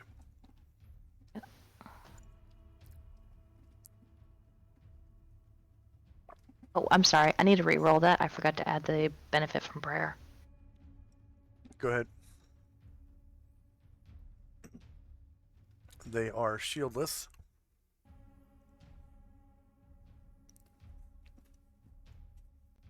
Plus 1 to hit, plus 1 to damage.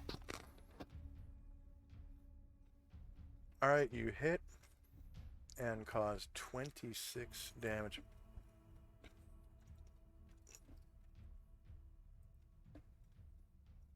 Go ahead and describe how you take him out. You one-shotted him. So is this one like all zombified and gross too? Yeah. Yep.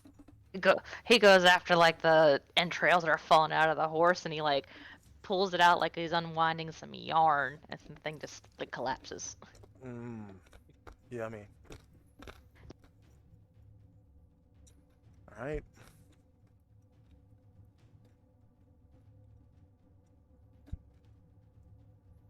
This Armonite is going to take a half move.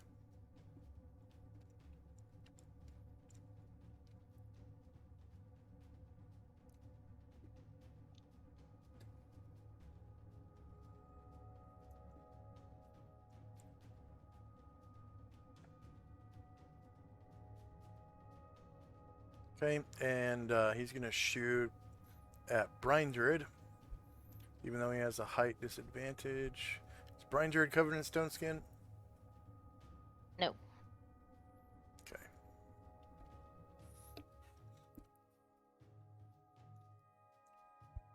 Lower ground. Brine Druid is shieldless. 3 versus AC, -1. It's a miss.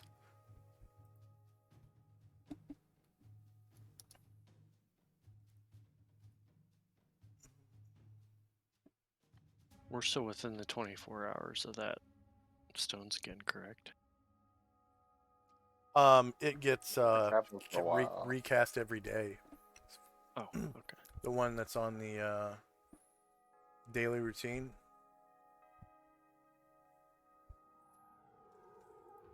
So if there's a stone skin that was cast on you, ask the caster if it's going to be every day thing. But here's the daily routine. You can write, see where down below where it says daily support spells, and people write in stone skin and who they're casting it on.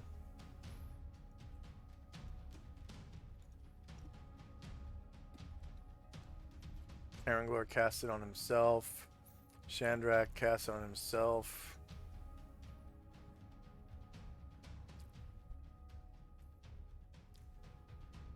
Did somebody cast it on you, Fenmar? Yeah, Shandrak cast it on me yesterday when we were at the library. But I think Oh, that's... that was 2 days ago. That's that 2 was the days ago 24th. now. Yeah. Okay. Shandrak, was that meant to be every day?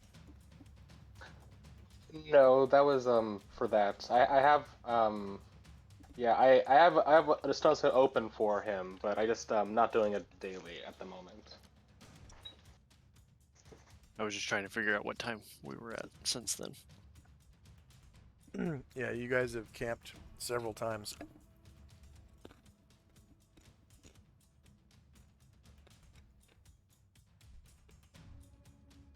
Okay.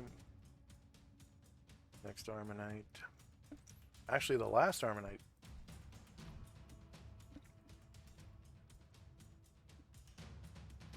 Half move.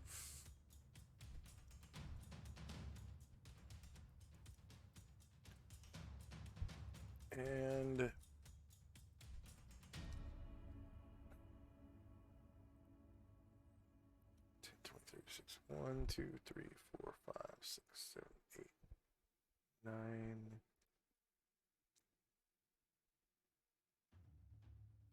Sparkbolt at Brain Druid. Brain Druid is shieldless. He rolled a 1 and cannot make his second bow shot. All right, Erdrin. Ah, bad shot. Oh yeah, that's what Brain Druid sounds like. He sounds like this.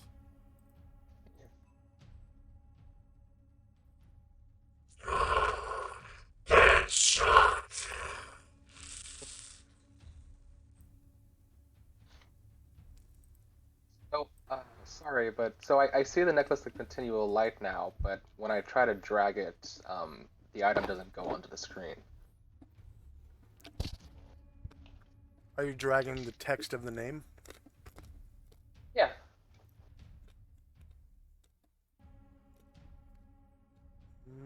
I mean, it works with my chest, but it's not working with the necklace icon. Oh, 1 second. My bad. Try it now. All right, awesome. Okay, awesome. So, yeah, Erdren is also going to wait to the end of the round so he can jog closer. Okay, Ashriel.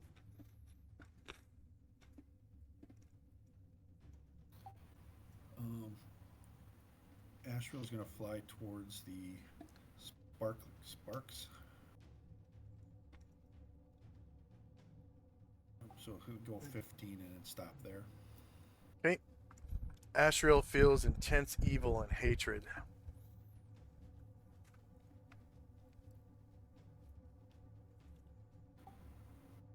He wishes he could fly farther.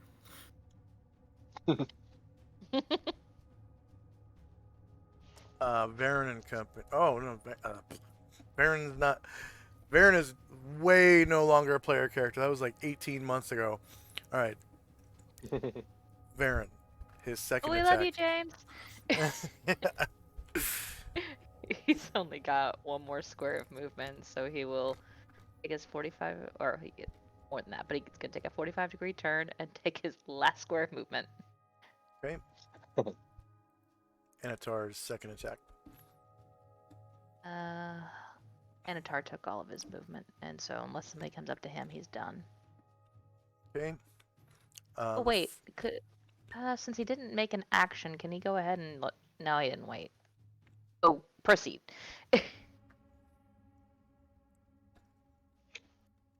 Who, Anatar? I was gonna see, like, since he didn't attack anybody, if he could just wait until the end of the round and make a jog, but he didn't. Yeah. Okay, cool. Yeah. I'll do that then.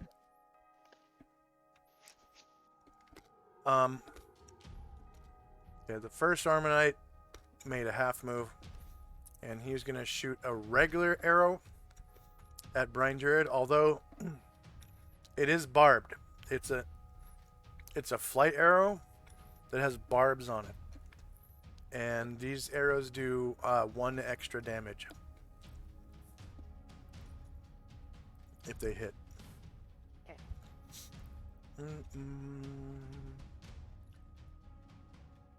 Brain Druid is shieldless. This guy has a height disadvantage. He's on lower ground.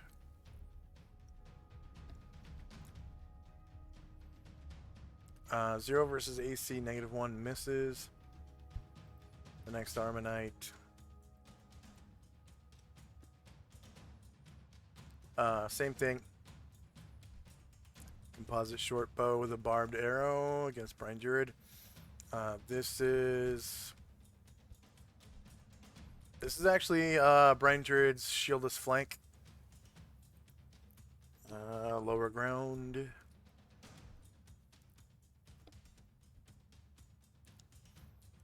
One versus AC. Oh no, that's okay. 11 versus AC -1 is a miss. Karen Gloria. He's gonna jog at the end of the round. All right. Next Armonite that rolled, or that made a half move. Jog double. What double? It's jog double. Is that right? Yeah, jog is double the number in your blue circle. And then outside of combat, 4 times that, because your movement is doubled outside of combat for exploration purposes.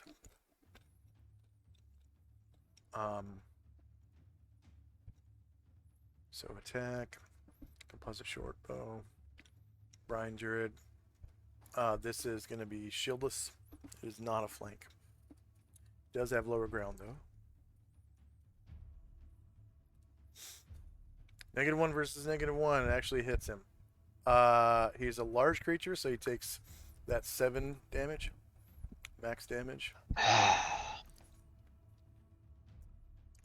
and he feels the barbed arrow get him like in the ribs or something. Okay, next Armonite.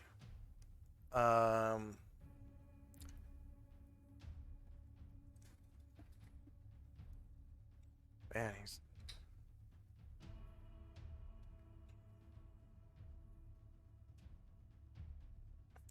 this one is also flanking Brian Druid. I think they're gonna pick on Brian Druid here. I think he's the softest target that they got. Yeah. Lower ground. And this is shieldless flank. -2 hits for another 7 damage.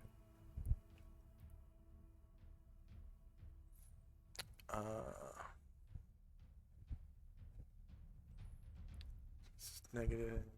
Okay. That is 11 squares, which might be medium range. It is medium range, okay. So this is a medium range composite short bow shot. Shieldless flank. So medium range, lower ground. Shieldless flank, 9 versus AC -1 is a miss.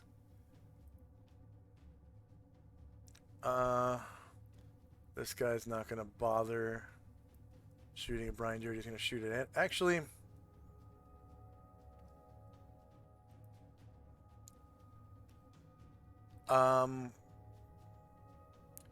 they're from, yeah, they can't, I don't think they can attack Anatar. Oh, right, they can't attack Anatar with melee attacks. Right? Oh, that does remind me. Is Anatar while out in the presence of these? I totally forgot. Yeah. Cool. Fenmar, you hear Anatar transform into a different you hear him transform. He kind of turns into a superhero, pretty much.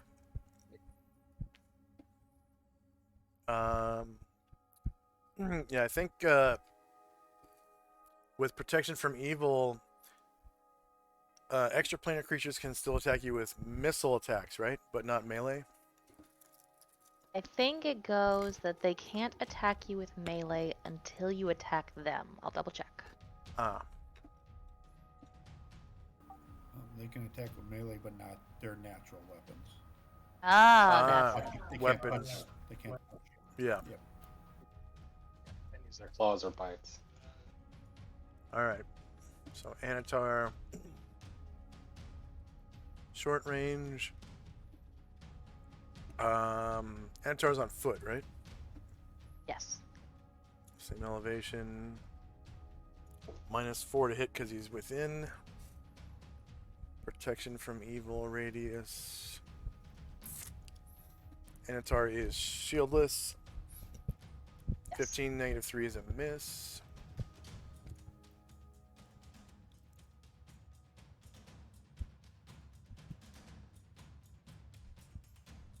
Armonite shoots Brian Druid from the front with a barbed arrow. Short, lower ground, no mods. Brian Druid shieldless. Crits him for 8 damage. Musashi is up. Last time he moved half his move, and he'll move his other half. 6. And then, where was the last spark from? Sparks haven't been fired in a while. Okay. The last time you saw him was up here. Is that where someone is? Thing. Yeah. So You can the hear minus one. 4. You can hear one right here, one here, one here, one here, one here, one here, one here, one here, one here, and one here. You can hear them. Are we still affected by the wind? Yeah, yeah. All right, so he'll take a long shot at, like, I think there was one right here, or somewhere right there, at -4 plus -5. There's one right here, and right here. That one, that first one. Okay. So Right here. -4 in the dark. And I'll point at it for you.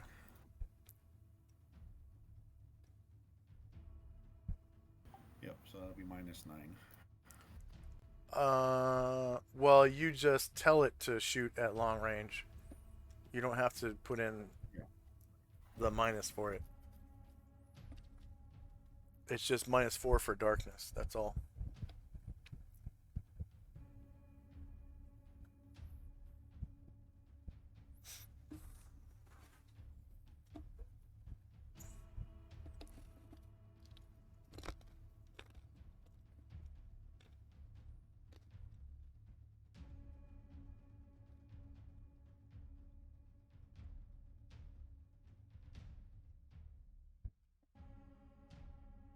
Okay, they are shieldless. 12 versus AC2 is a miss.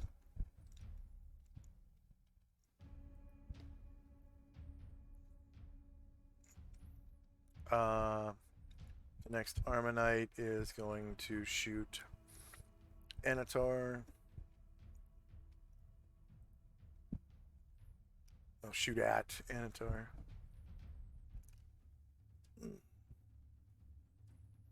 You can try, Cutter. Oh, that's right. Anatar has weapon immunity, right? Yeah. So the enemy has to be a certain amount of hit dice to count as +1, and I think it's 4 plus. It's either 4 plus 2 or 4 plus 3.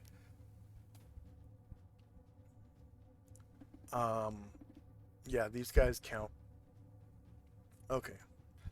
So short.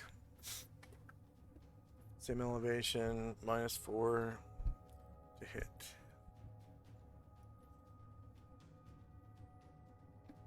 He's shieldless, so that's a miss. And the next Armonite is going to shoot at Brian Druid from the front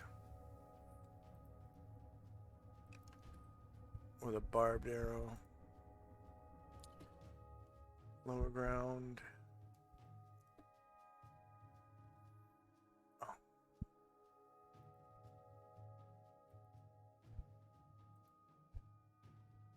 Yeah, medium range, lower ground.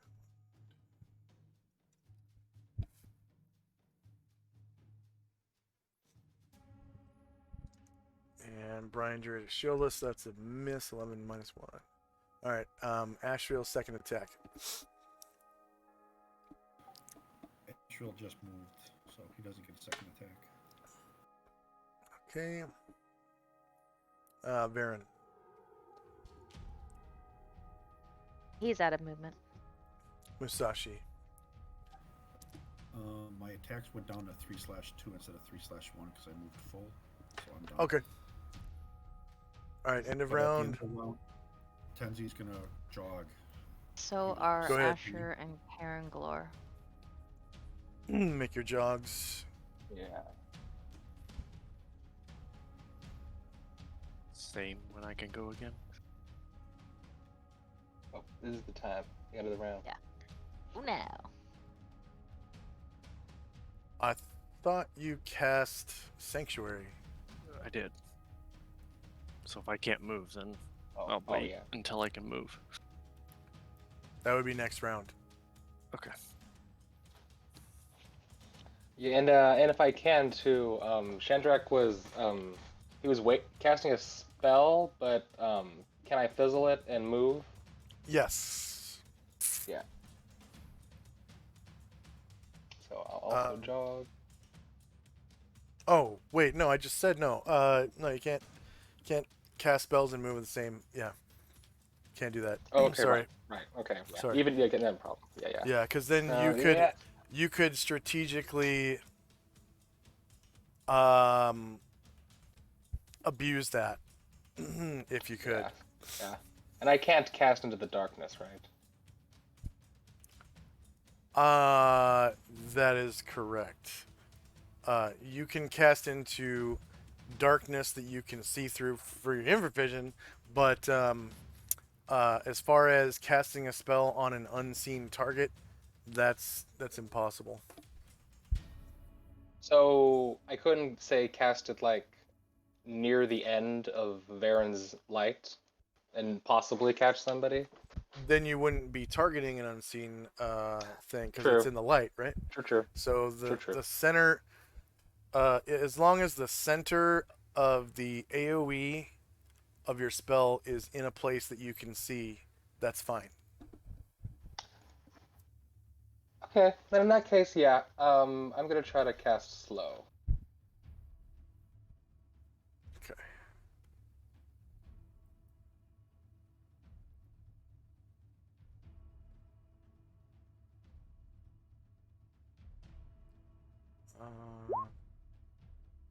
There it is. So the center of that AOE is on an actual grid intersection. So that grid intersection has to be inside the light somewhere.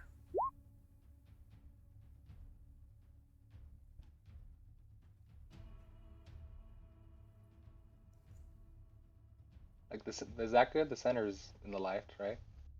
Or you mean the Yeah, whole section? only the center need be in the light. So you've got a lot more space that you can push it out.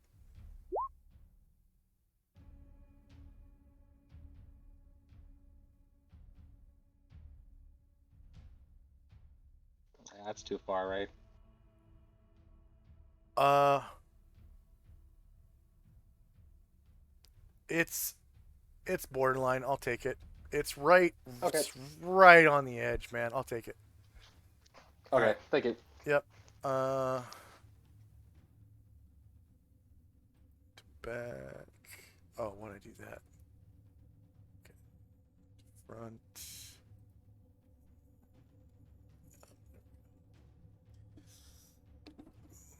And they get saving throws at -4.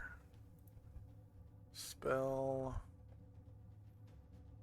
-4.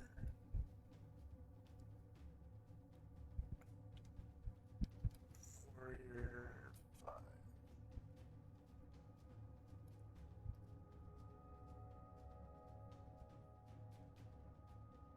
Okay, you managed to slow that one.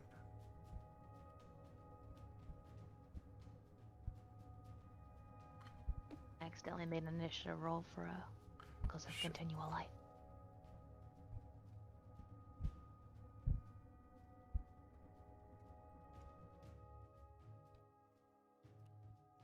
Spell save. It's 4. Enter.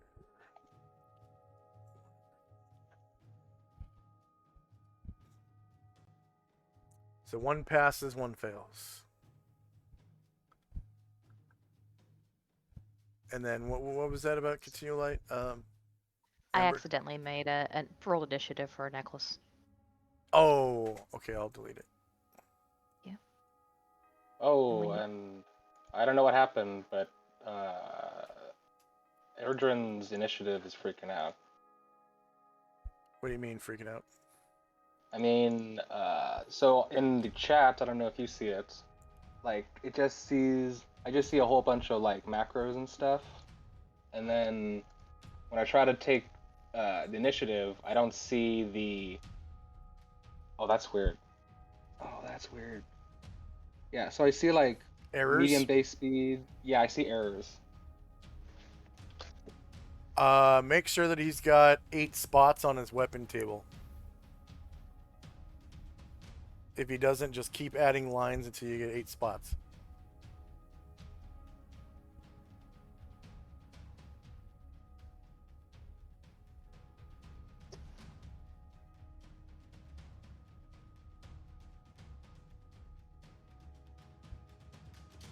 Yeah, he has 8. Mm,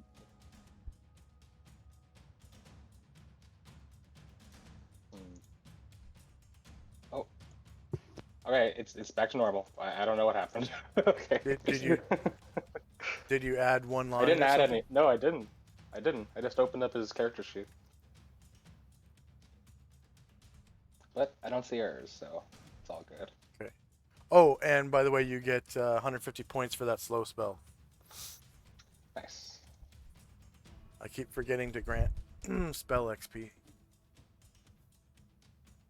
When you get a chance, may I please get an extra turn each for Anatar and Karanglar?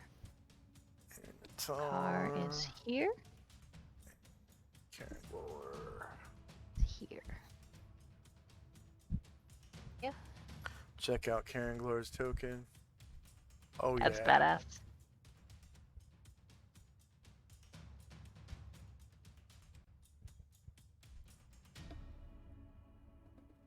And yes, his hair really is that red.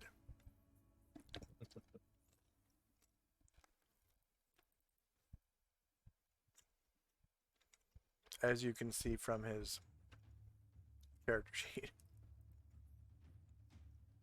It's a nice picture. Yeah. The player picked that one out. Did a good job. Although the scar is gone now.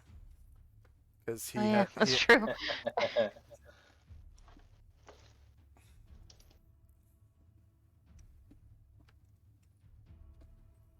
Nice backstory too. I enjoyed reading through that. Yeah. Okay, is anyone still rolling initiative? Alright, here we go. Jim's prayer to Hera.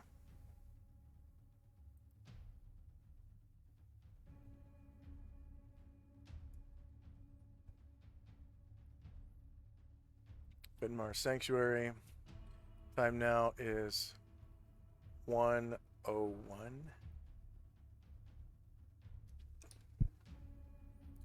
And No, first up I could have is Karanglar and sworn. Karanglar. I think he has Must have 3 done it. turns now. Oh, he shouldn't. Sorry He's about got that. 102.88. He's got 2.88. He must have already. Yeah, he must have already had one on there when I asked for one that I missed. My bad. Okay, he's gonna go.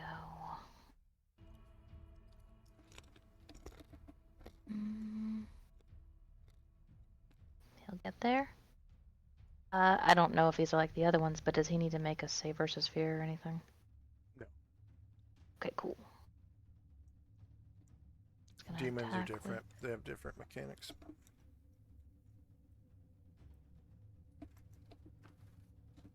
+1 to hit, +1 to damage. Shieldless.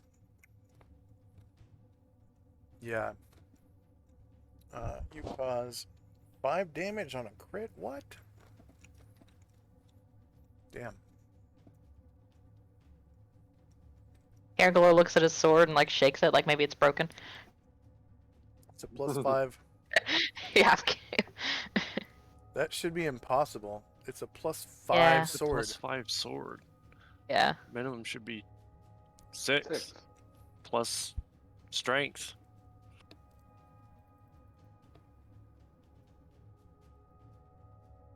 Like, I don't know what his strength is.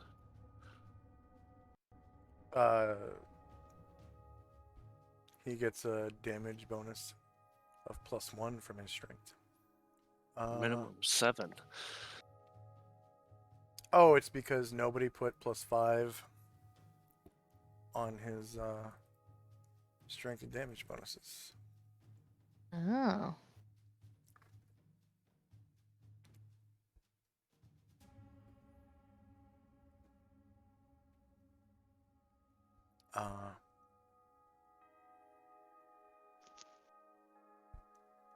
Yep, go ahead and roll again.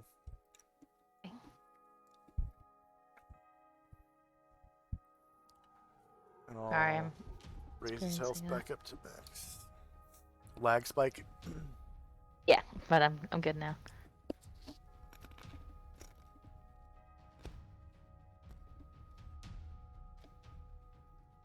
I'll be +1, right back. I'm +1. gonna get a beer. Be right back.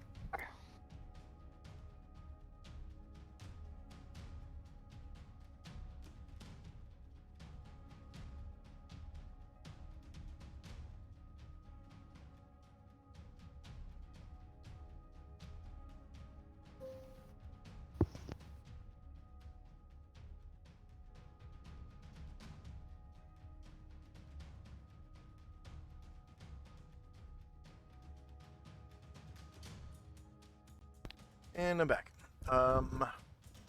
Shieldless, you crit again, but this time you do 24 damage. That's more like it. Yeah. Right, Jim. He is moving. Jogging.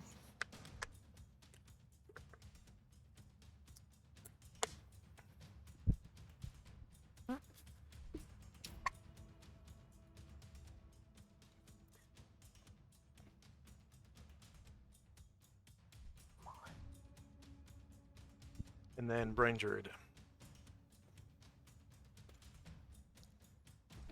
Hold on. You only move the necklace. And I'll deal with that in a second.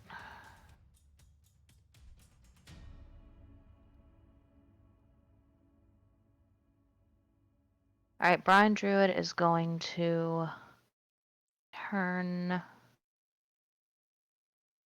90 degrees. This is full turn movement. Oh, no, sorry, 45 degrees. He's already almost facing that way. And he will do his breath weapon from that angle.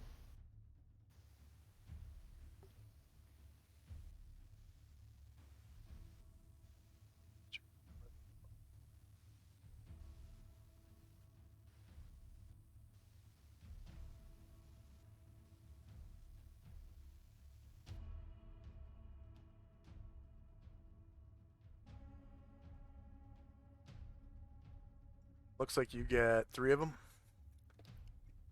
Yep. Go ahead and roll Needs to move damage.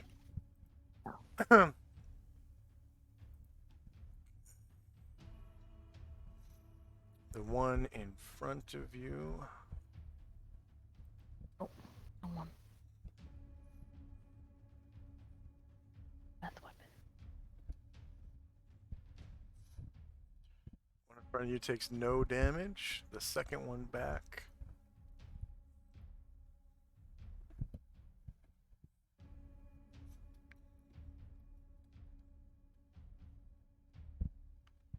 Second one back takes half damage, so 13.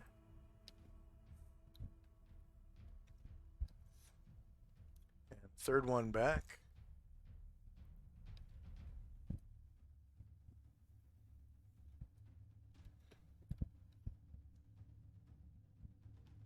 Also And takes his 13 half damage. move. Well, actually, let's do another 45-degree turn. It'll be the end of his turn. He needs to move at least 20.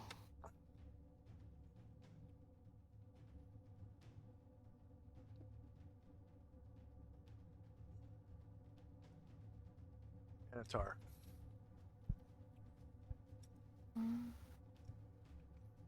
So Enitar basically, when he wiles out like that, he kind of gets like pretty much an invisible lightsaber that does a lot of damage. It's an invisible plane of cutting energy that he holds in his hand, and it just cuts through stuff like Yeah, he's like gonna a two-dimensional object would cut through anything. come here. And he'll go first with a sword of sharpness.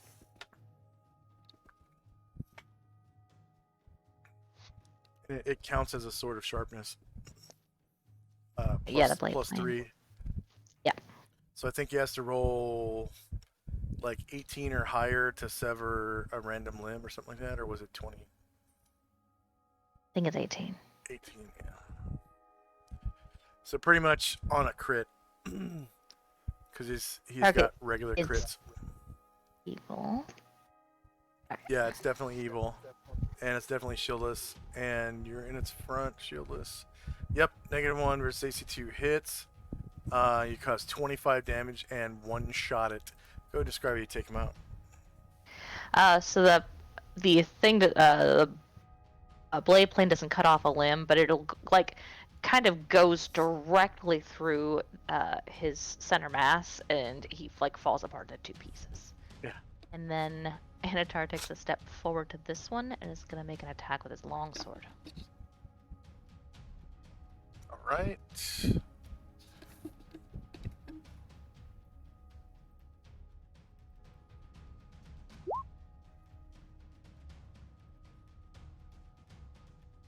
Yep. Shieldless, -5 versus AC2 hits. You cause 20 damage.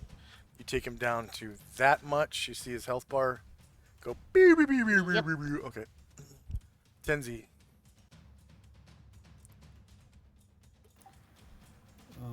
He's gonna wait. There's nothing in his range, and he'll at the end, if there's nothing here, he'll jog. Okay. And Armanite gets a turn. He's gonna shoot at, I guess, Karenglor, who has Stone Skin, right? Yes. All right, so I'm just gonna roll a d20, and if it's a 1, it will not take a charge. If it is not a 1, it will take a charge. Okay, it takes a charge off of his Stone Skin. Whoops.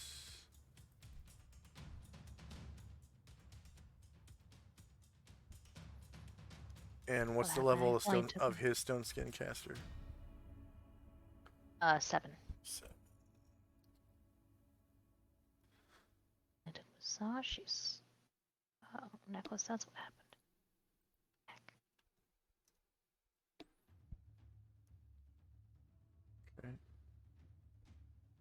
Ryer. Ryer is gonna jog a little closer. Asher. Sure. Let's see.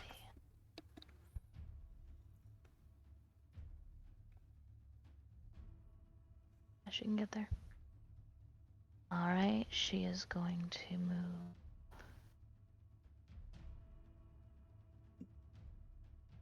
I think Sashi rolled initiative for swords, right?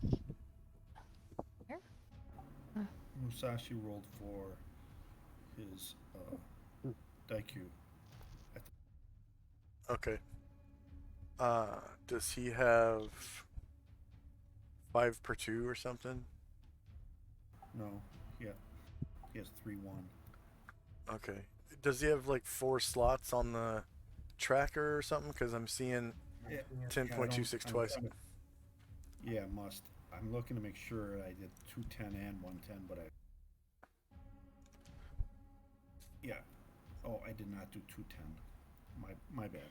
Okay. So does this Tanari here appear to see Asher, or may she attempt? Actually, you said they might be undead, so she might not be able to backstab anyway. You get your backstab actually, so go ahead. Yeah.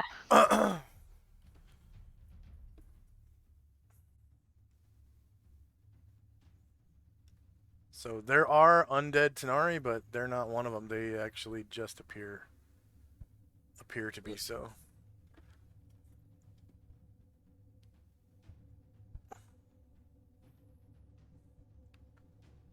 -7 versus AC2 hits, and you totally do 64 damage to this Armonite. Go ahead and describe how you annihilate the shit out of this Armonite.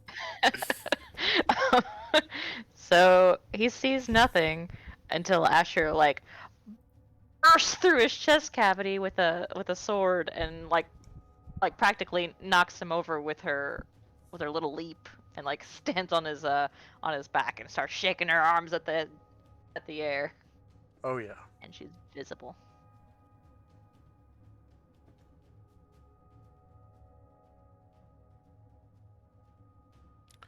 Shandrak.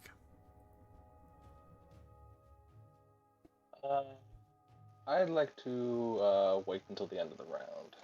All right. Musashi again. He will shoot at this one here.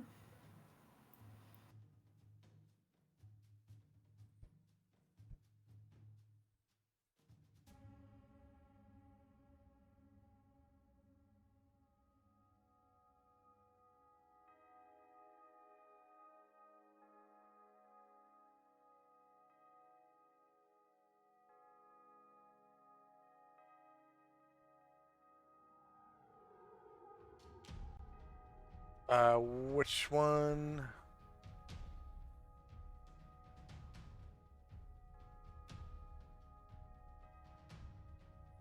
Okay.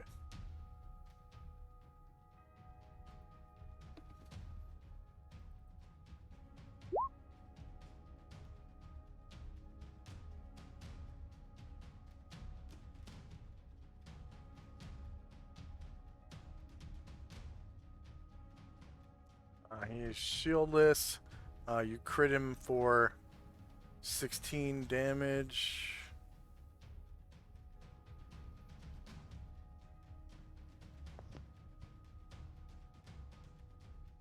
Go ahead and describe how you skewer him. He tries to account for the wind, so he aims like way to one side, and the arrow just kind of goes with the wind and right into its chest.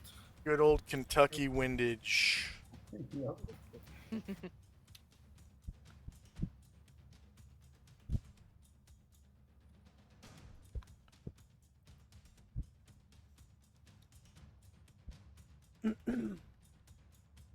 Excuse me. Varen.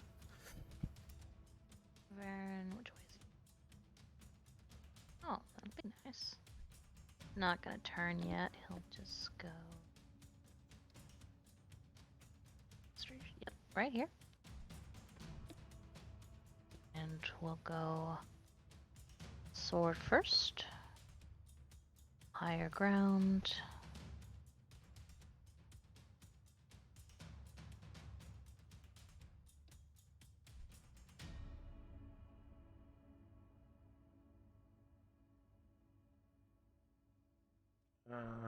Shieldless hits, causing 20 damage to this uninjured guy who is now mostly injured. And then we'll go shield. Sorry, go ahead. You're up. Yeah, shield.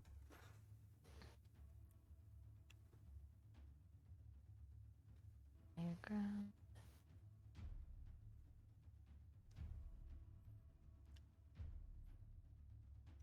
-9 versus AC2 hits, 7 damage will kill him. Go and describe.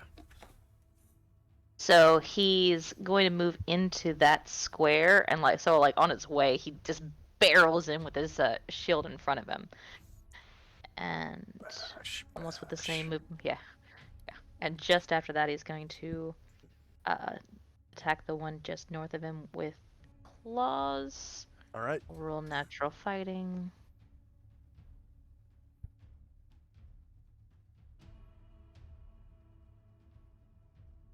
Success. 0 successes. So we'll just go claws once.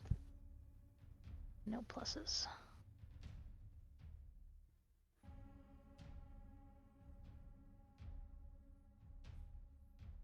-7 versus 2 hits, causing 5 damage.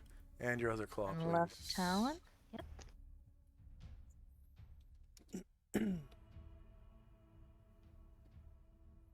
1 versus 2 hits. And another 3 damage. Benmar.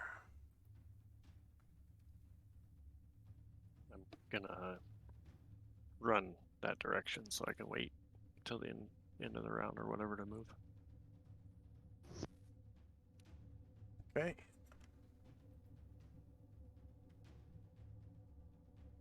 This Armonite is going to roll for morale. He succeeds.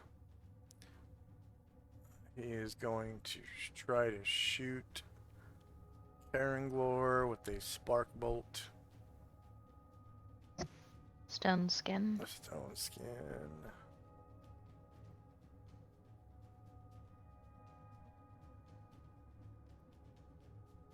Not a 1.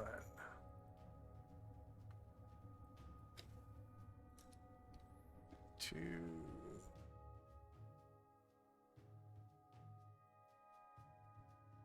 This other Armonite.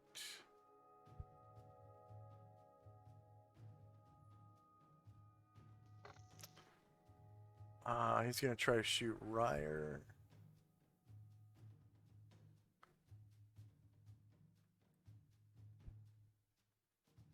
Spark bolt, medium range.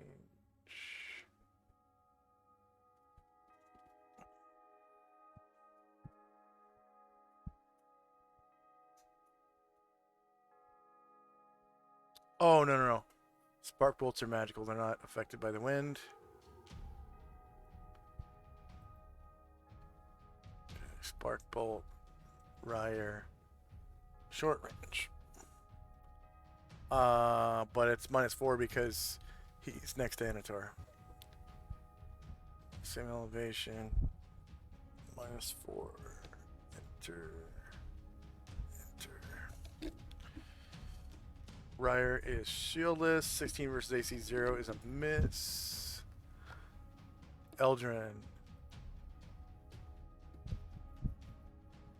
Let's see. He's gonna take a half movement.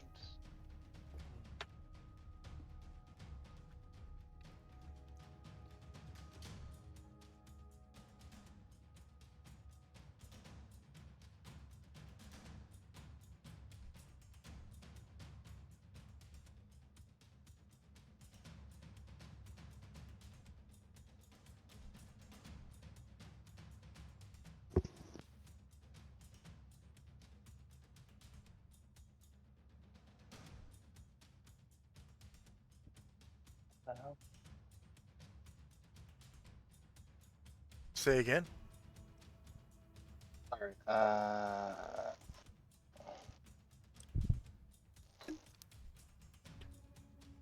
So he's gonna go forward.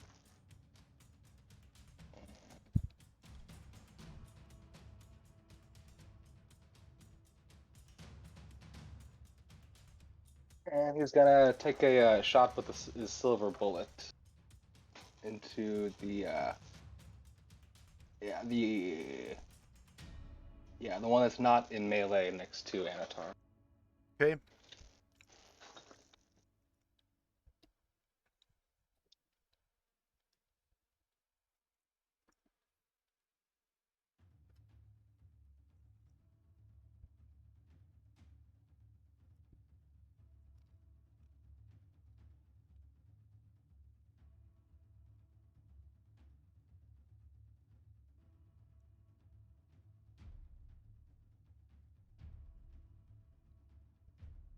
You crit him for 13 damage. 15 damage.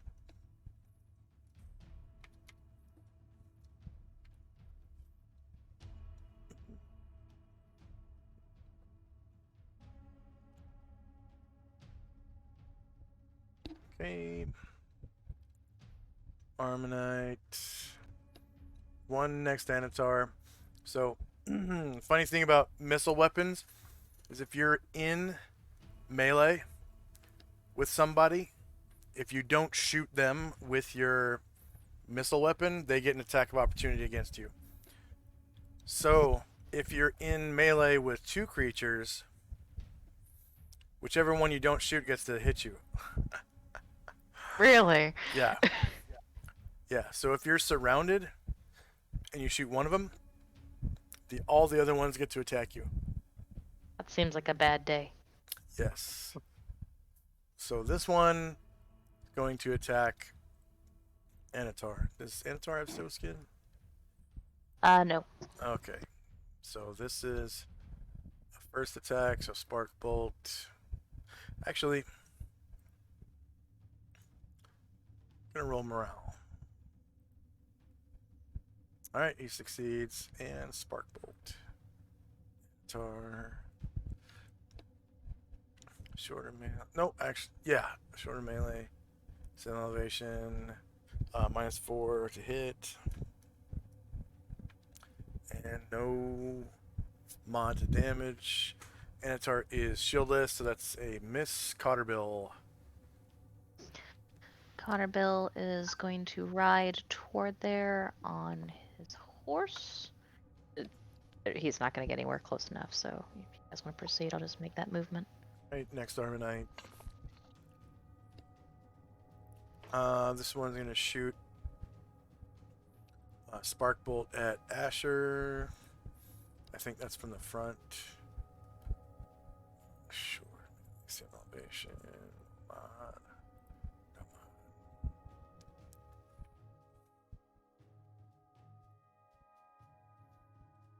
Asher has a shield, right? So that's actually And a crit. Stone Skin. Oh, Stone Skin. Okay. I forgot about that. So that's one of her charges. Ashriel. He's gonna wait till the end of the round. Alright, next Armanite.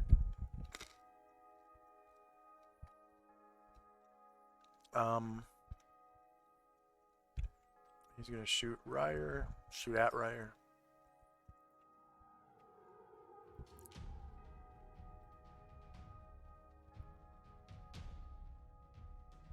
Definitely short range. Same elevation. No mod. And that is Ryer's shieldless flank. Oh, that's a crit. Ouch. Ryer takes 19 damage. Is he down? No, he's not even down. Nope. Wow. Ryer has Stone Yeah. Skin, right? Oh, does No, he? Ryer doesn't. Oh, okay. I was thinking of the other one. He takes a lot of damage, but he's not down. Yeah, he's hurt though.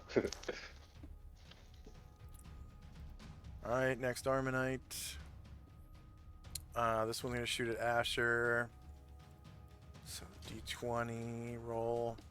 Asher loses the Stone Skin charge. Okay, next Armanite.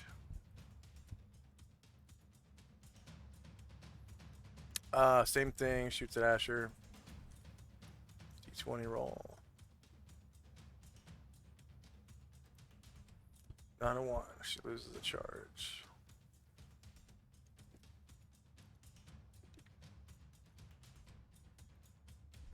Karen Glor. Alright, Karen Glor's make another swing at the one in front of him.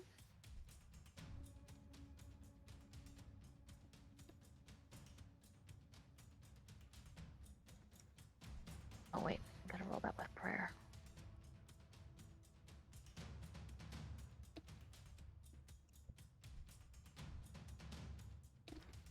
This one.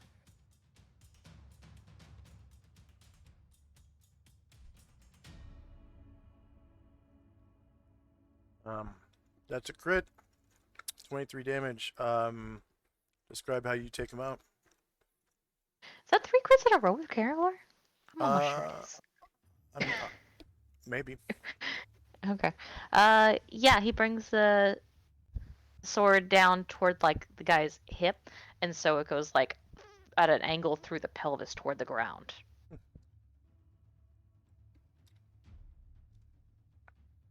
Anatar. He's gonna go. Gonna go This is normal. Oh no, wait. This is his second attack, so he just gets one. Yeah, he'll go with sort of sharpness.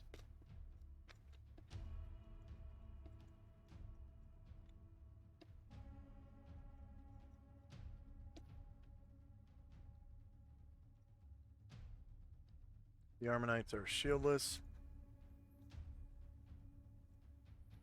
-9 hits, 26 damage. Go ahead and describe how you take You them know, out. so he goes like where all of the where all the gore is from the wounds that he's put on him, and he just like a dart just sticks his sword through that same area and twists it. Huh. And also he hasn't used his gaze yet. I wonder if he could move up to this next one and use his gaze. Yeah. You can use it without moving too. Go ahead and roll. Me, actually, let me put him here and turn him this way so he doesn't get guns.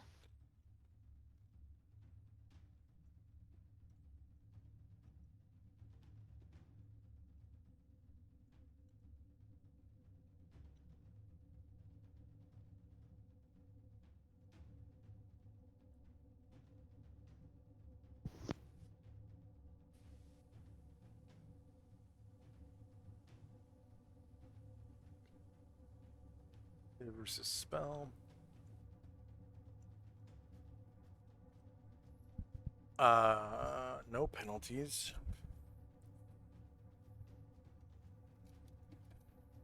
Fifth level warrior. Wow, he actually succeeds. So he's blinded for 9 rounds. Jeez. Monkey. Monkey 9.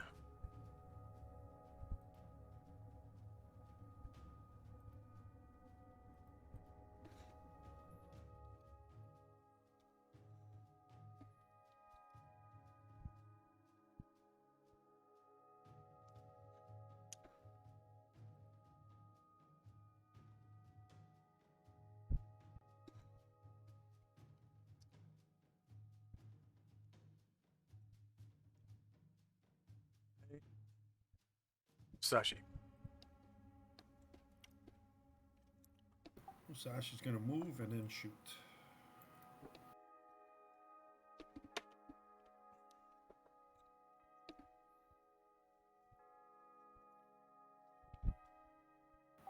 And he will shoot at.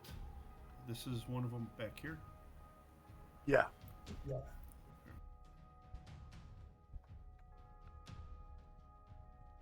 be long range. Oh, yeah. Try to account for the wind. Kentucky Windage. Those samurai, man, they're good at Kentucky Windage.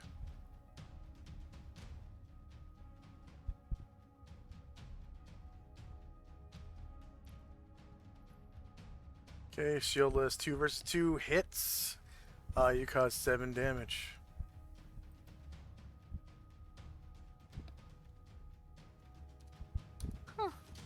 I'm from Kentucky, and I'd never heard Kentucky Windage. I just looked it up. Huh. Interesting. Varen. Yeah, it's a shooter's term. Alright, so Varen is going to make another sword attack.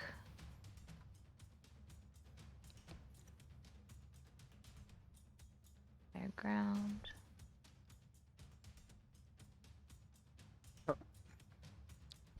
You ever heard of Kentucky Colonels? Yes. Did I ever tell you I was a Kentucky Colonel?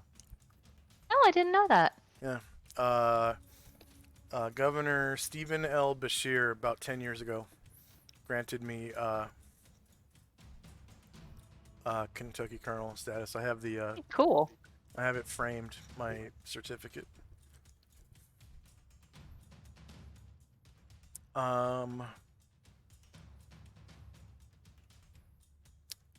He is shieldless, so -3 versus 2 hits, 19 damage, kills him. Go ahead and describe. All right, so the brings it like toward the back of his neck, and he takes his head off. It's short and sweet.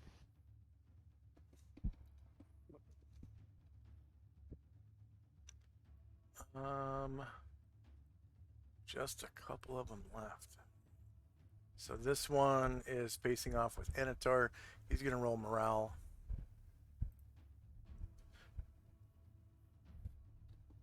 Wow, he keeps fighting. Okay. So this is gonna be a barbed arrow. So no matter what, it's medium range. At least. So medium because the wind. Same elevation, and it's -4 because of -8, right? Minus Oh, is that 8. not the blinded? Is that not the blinded one? Oh, you know what? Yeah. Okay. So yeah. Composite short bow. Anatar. Medium range. Same elevation. -8 for blindness and protection from evil. It's a total of -10 to hit. So if he hits, that's like a miracle. Anatar is shieldless, so 13 versus -3. That's a miss. All right. This Armonite way up to the north. Gonna roll morale. Wow, keeps on fighting. He's gonna shoot. It's got to be somebody close, within 10 squares. He's gonna shoot at Ryer.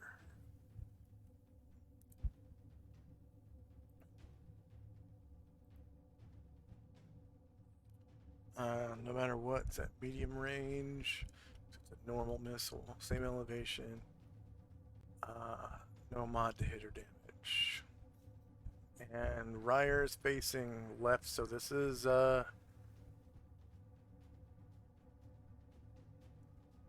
his rear. Wait, yeah, it's his rear. 11 versus AC 0 is a miss. It's a big old fat miss. Ashriel. Right by his butt. Huh? I said, it flew right by his butt. Yeah.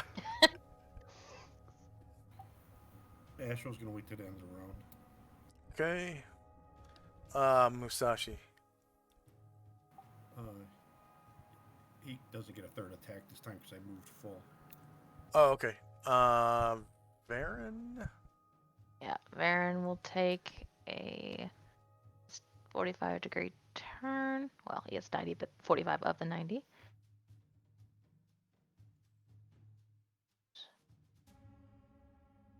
It's 9 moving all together. All right, he will attack. Well, hold on.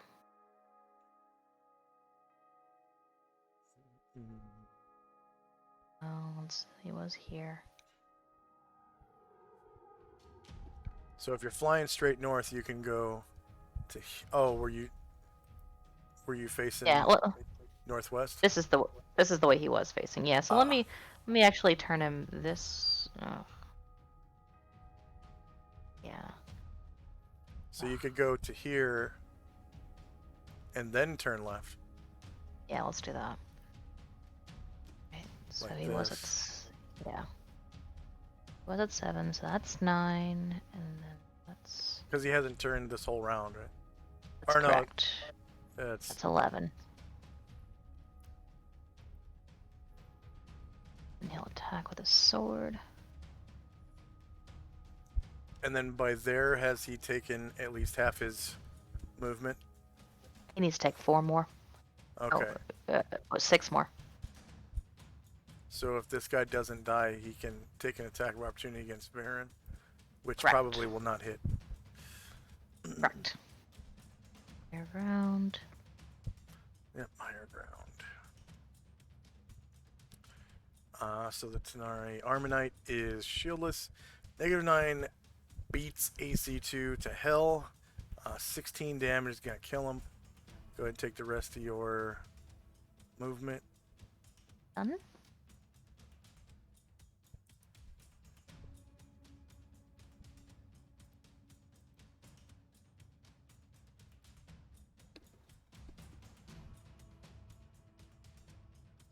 And that's the end of the round. There's only 2 left. I'm gonna roll extra morale checks right now. Okay, that one passed.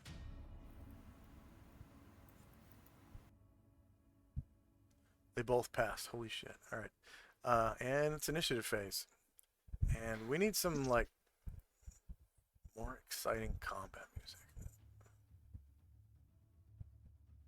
I forget, is a wing over an action? I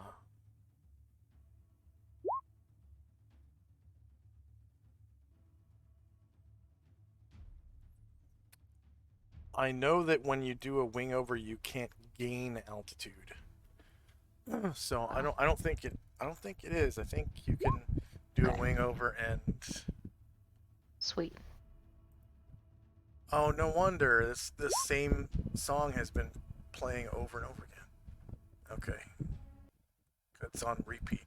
That one song.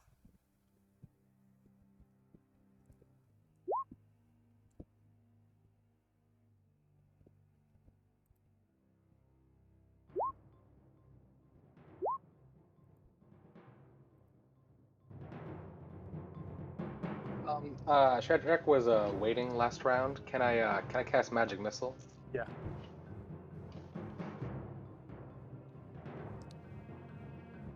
And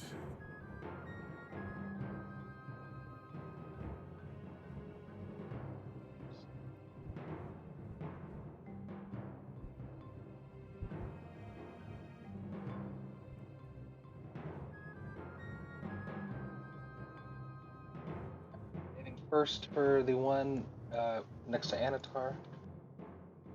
okay. It survives the first one. Survives the second one. Dies on the third.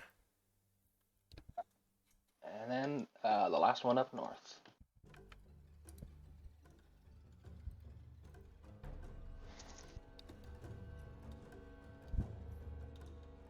Uh.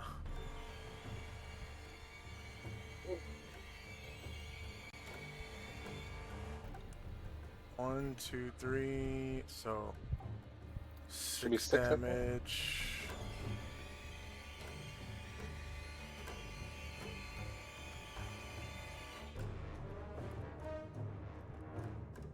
Okay, and now you can roll initiative, and hopefully everyone else has been rolling initiative. Yeah, Tenzi will need a second attack this time, and then I'll have to go after this round, so we'll get this guy. Okay.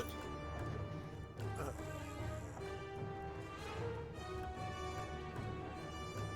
All right, Tenzi has another slot. Okay,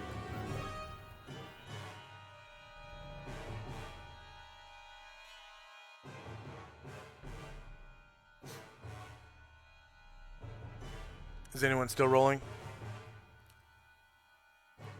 Yeah. How far away are they now?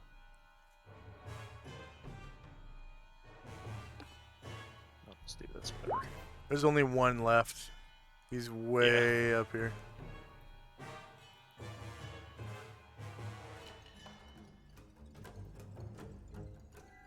I assume, like, because it's dark, I can't see him, right?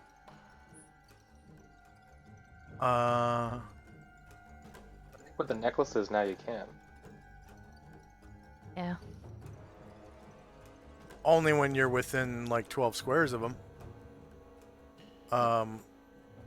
Speaking of which, what the hell happened to the darkness? I just thought my necklaces were doing a really good job. people moved in, it moves their circle. What they can see is what it looks like to me.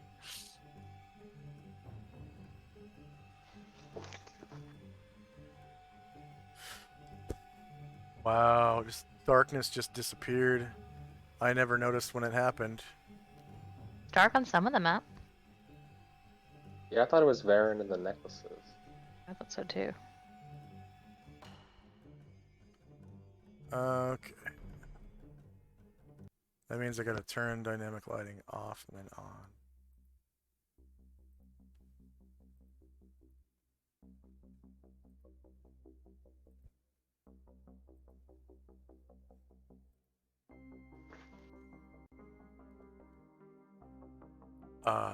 What the fuckles is going on?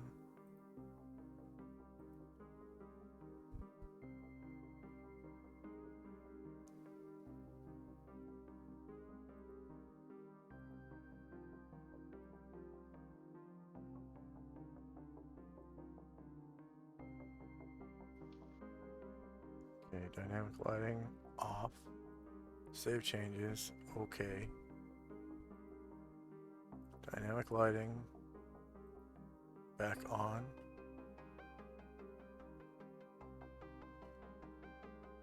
Daylight mode off. Save changes.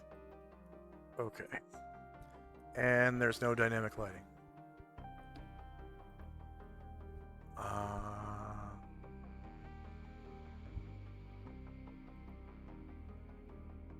See what happens when I change maps. No dynamic lighting on this map. Oh! Okay, yeah, you're right. Just the field of light is so huge. I didn't... There we go.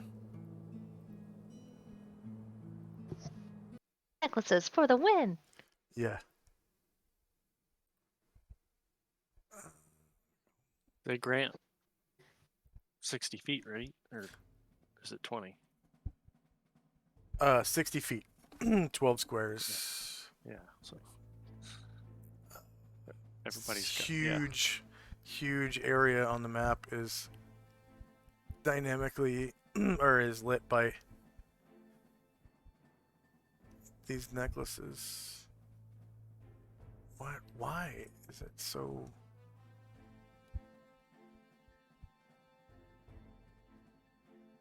It's like this huge area. It's long. Maybe the necklaces are programmed weird. Maybe the breath weapon is giving off light or something. Yeah, breath weapon. That's what it was! Yep. Yeah. Okay. All right. And did everyone roll initiative?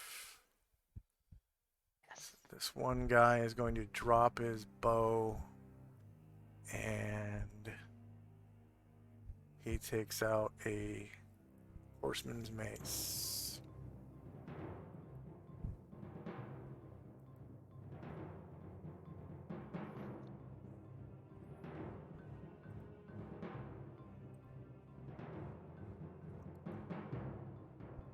Alright, Monkey 9 blindness.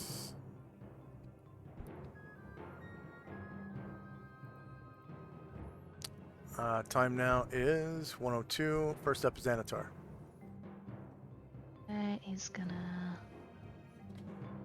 up there.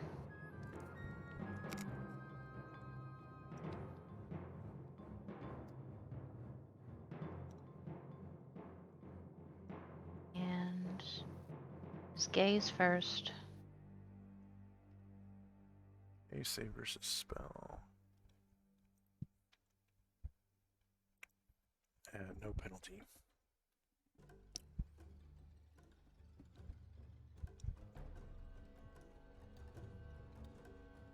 Okay, he passes.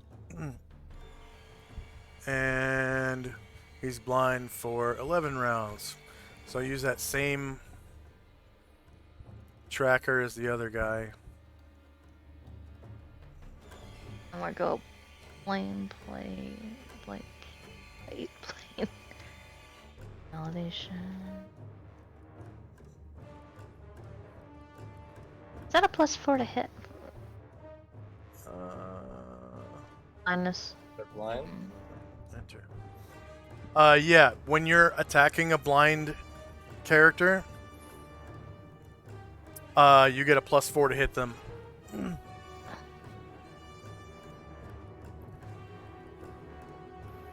He is shieldless. You beat his AC, cause 25 damage, and you slay him. That's combat. Yay! Woo-wee. All right. Armanites are worth 2,000 XP each. There were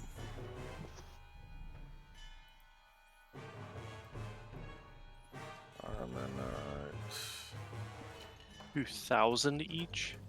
2,000 each. I'd overload this tonight. I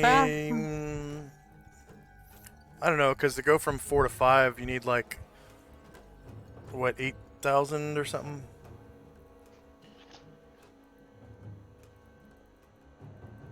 It's 6,000 at 4 for me. Should get you a good chunk of the way there.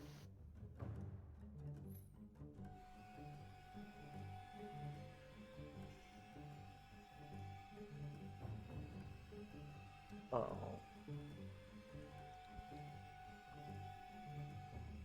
13. So 6. Yeah, 13.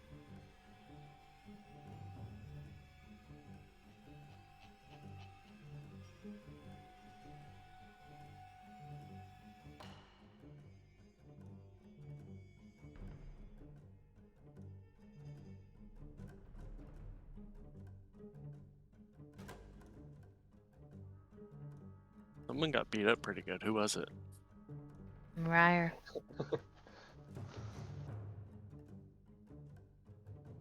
Looked Or like Bard.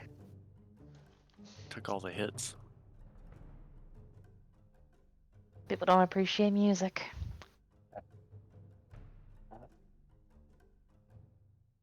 Okay, that was 12 Armanites. They're worth 2,000 experience each. So 12. Good lord. What was their hit dice? 5 hit dice. Damn, man. I'm actually kind of glad I didn't go anywhere. One of those dudes would have killed me. So the cool, the cool thing about extraplanar creatures is they might have like low hit dice, but they have a whole bunch of special abilities that makes them worth way more experience than they should be. Because the more abilities they have, the more hit dice they're intangibly worth. And so these guys, if they were actually just worth 5 hit dice, they'd be like 420 points or something like that, or 250. But because they have innate spell-like abilities, special attacks, yada yada yada, immunities, they are probably 2,000 is like 11 hit dice or 12 hit dice or something. So that means they have like basically 7 special abilities on top of their 5 hit dice. So they're worth more. Didn't even get to use them. Yeah. Well, they did use them. They used spark bolts a lot. I tried to do like a ranged strategy because of stone skin. So number of player characters is 4. We had NPCs who were in XP was 8, right? And then 7 of them were warriors and bards. Number of creatures defeated in the encounter was all 12. Hit dice per creature was 5. Warriors and bards in the party was 7. There you go. Nice little chunk. 3,000 XP. That I don't think that overloaded you, did it? No, probably not. Okay. And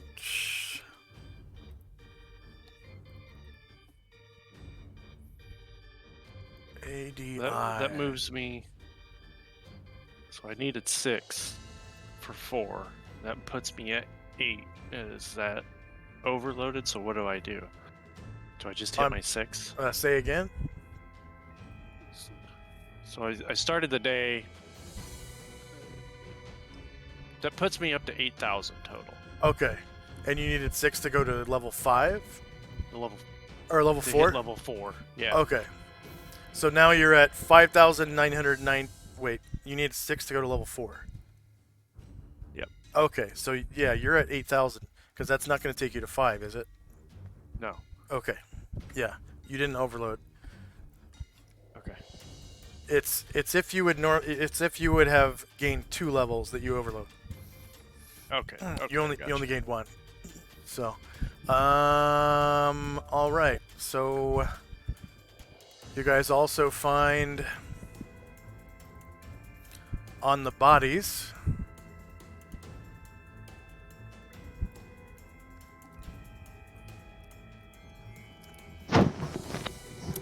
um 36 garnets, which are worth 500 GP each.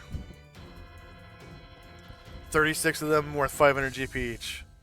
So that's about 18,000 GP worth of stones. And you also find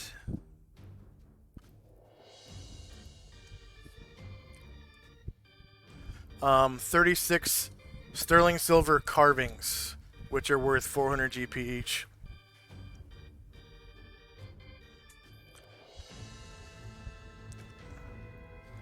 They're all depicting alien environments, so probably the Abyss. And they're probably something like maybe sterling silver carved belt buckles or something. Those are worth how much GP each? 400 each, and there's 36 of those. And how much do they weigh? 1 pound each, so 36 pounds total. Which one were the 400s? There was the garnets, and what was the other one? Carvings, silver Wow. carvings. Oh, carving. So they're probably belt buckles that depict the Abyss. And 34 garnets. 36 Sorry, garnets. 36 garnets. 500 GP each. So all that divides equally among 4 characters. 9 each. So if you want, we can divide the garnets, and we can put the carvings on the one of the pack mules and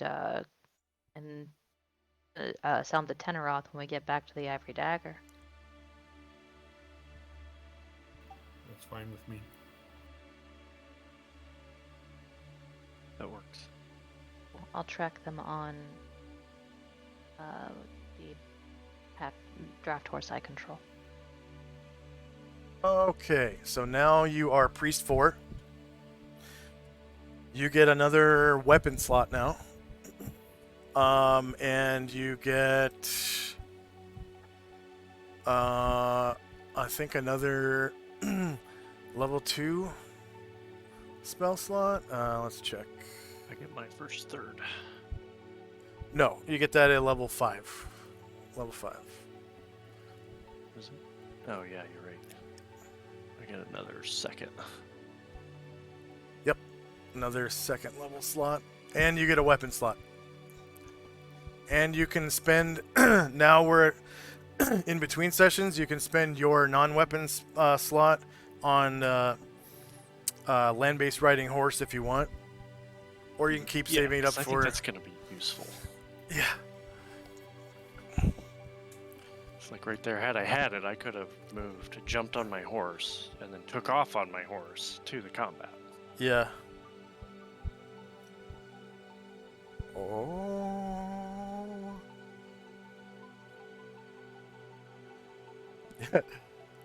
Specialist McPlatypus says, "Damn, getting that gold." That's what Asher's in it for. Partially.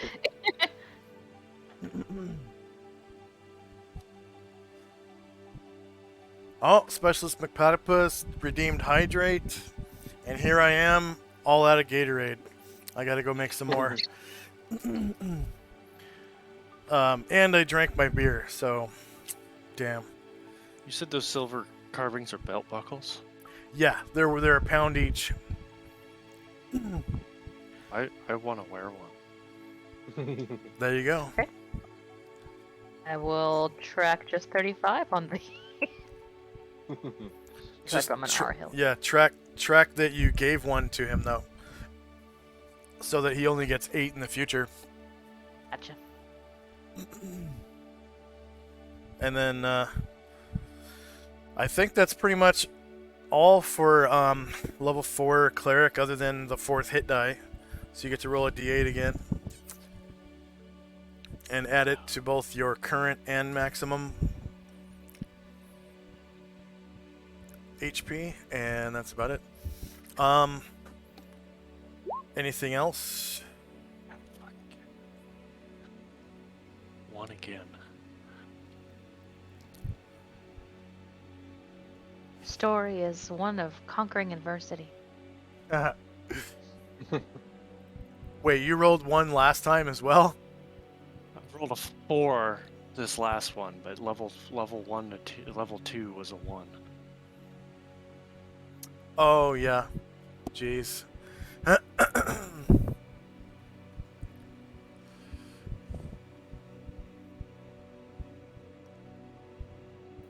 right, see you guys next week then. All right, have a good Yeah. one. Yeah, see ya, guys. And please, please, please stick with us for the raid.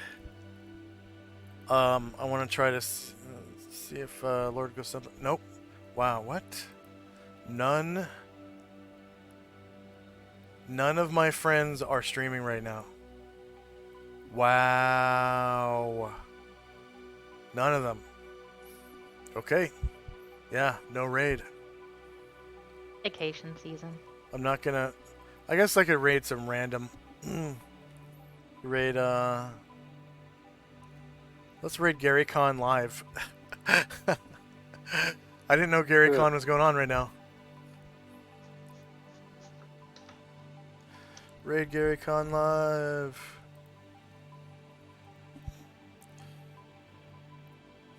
/ raid Gary Con live.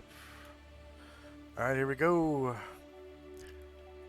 7, 6, 5, 4, 3, 2, 1. Raid now.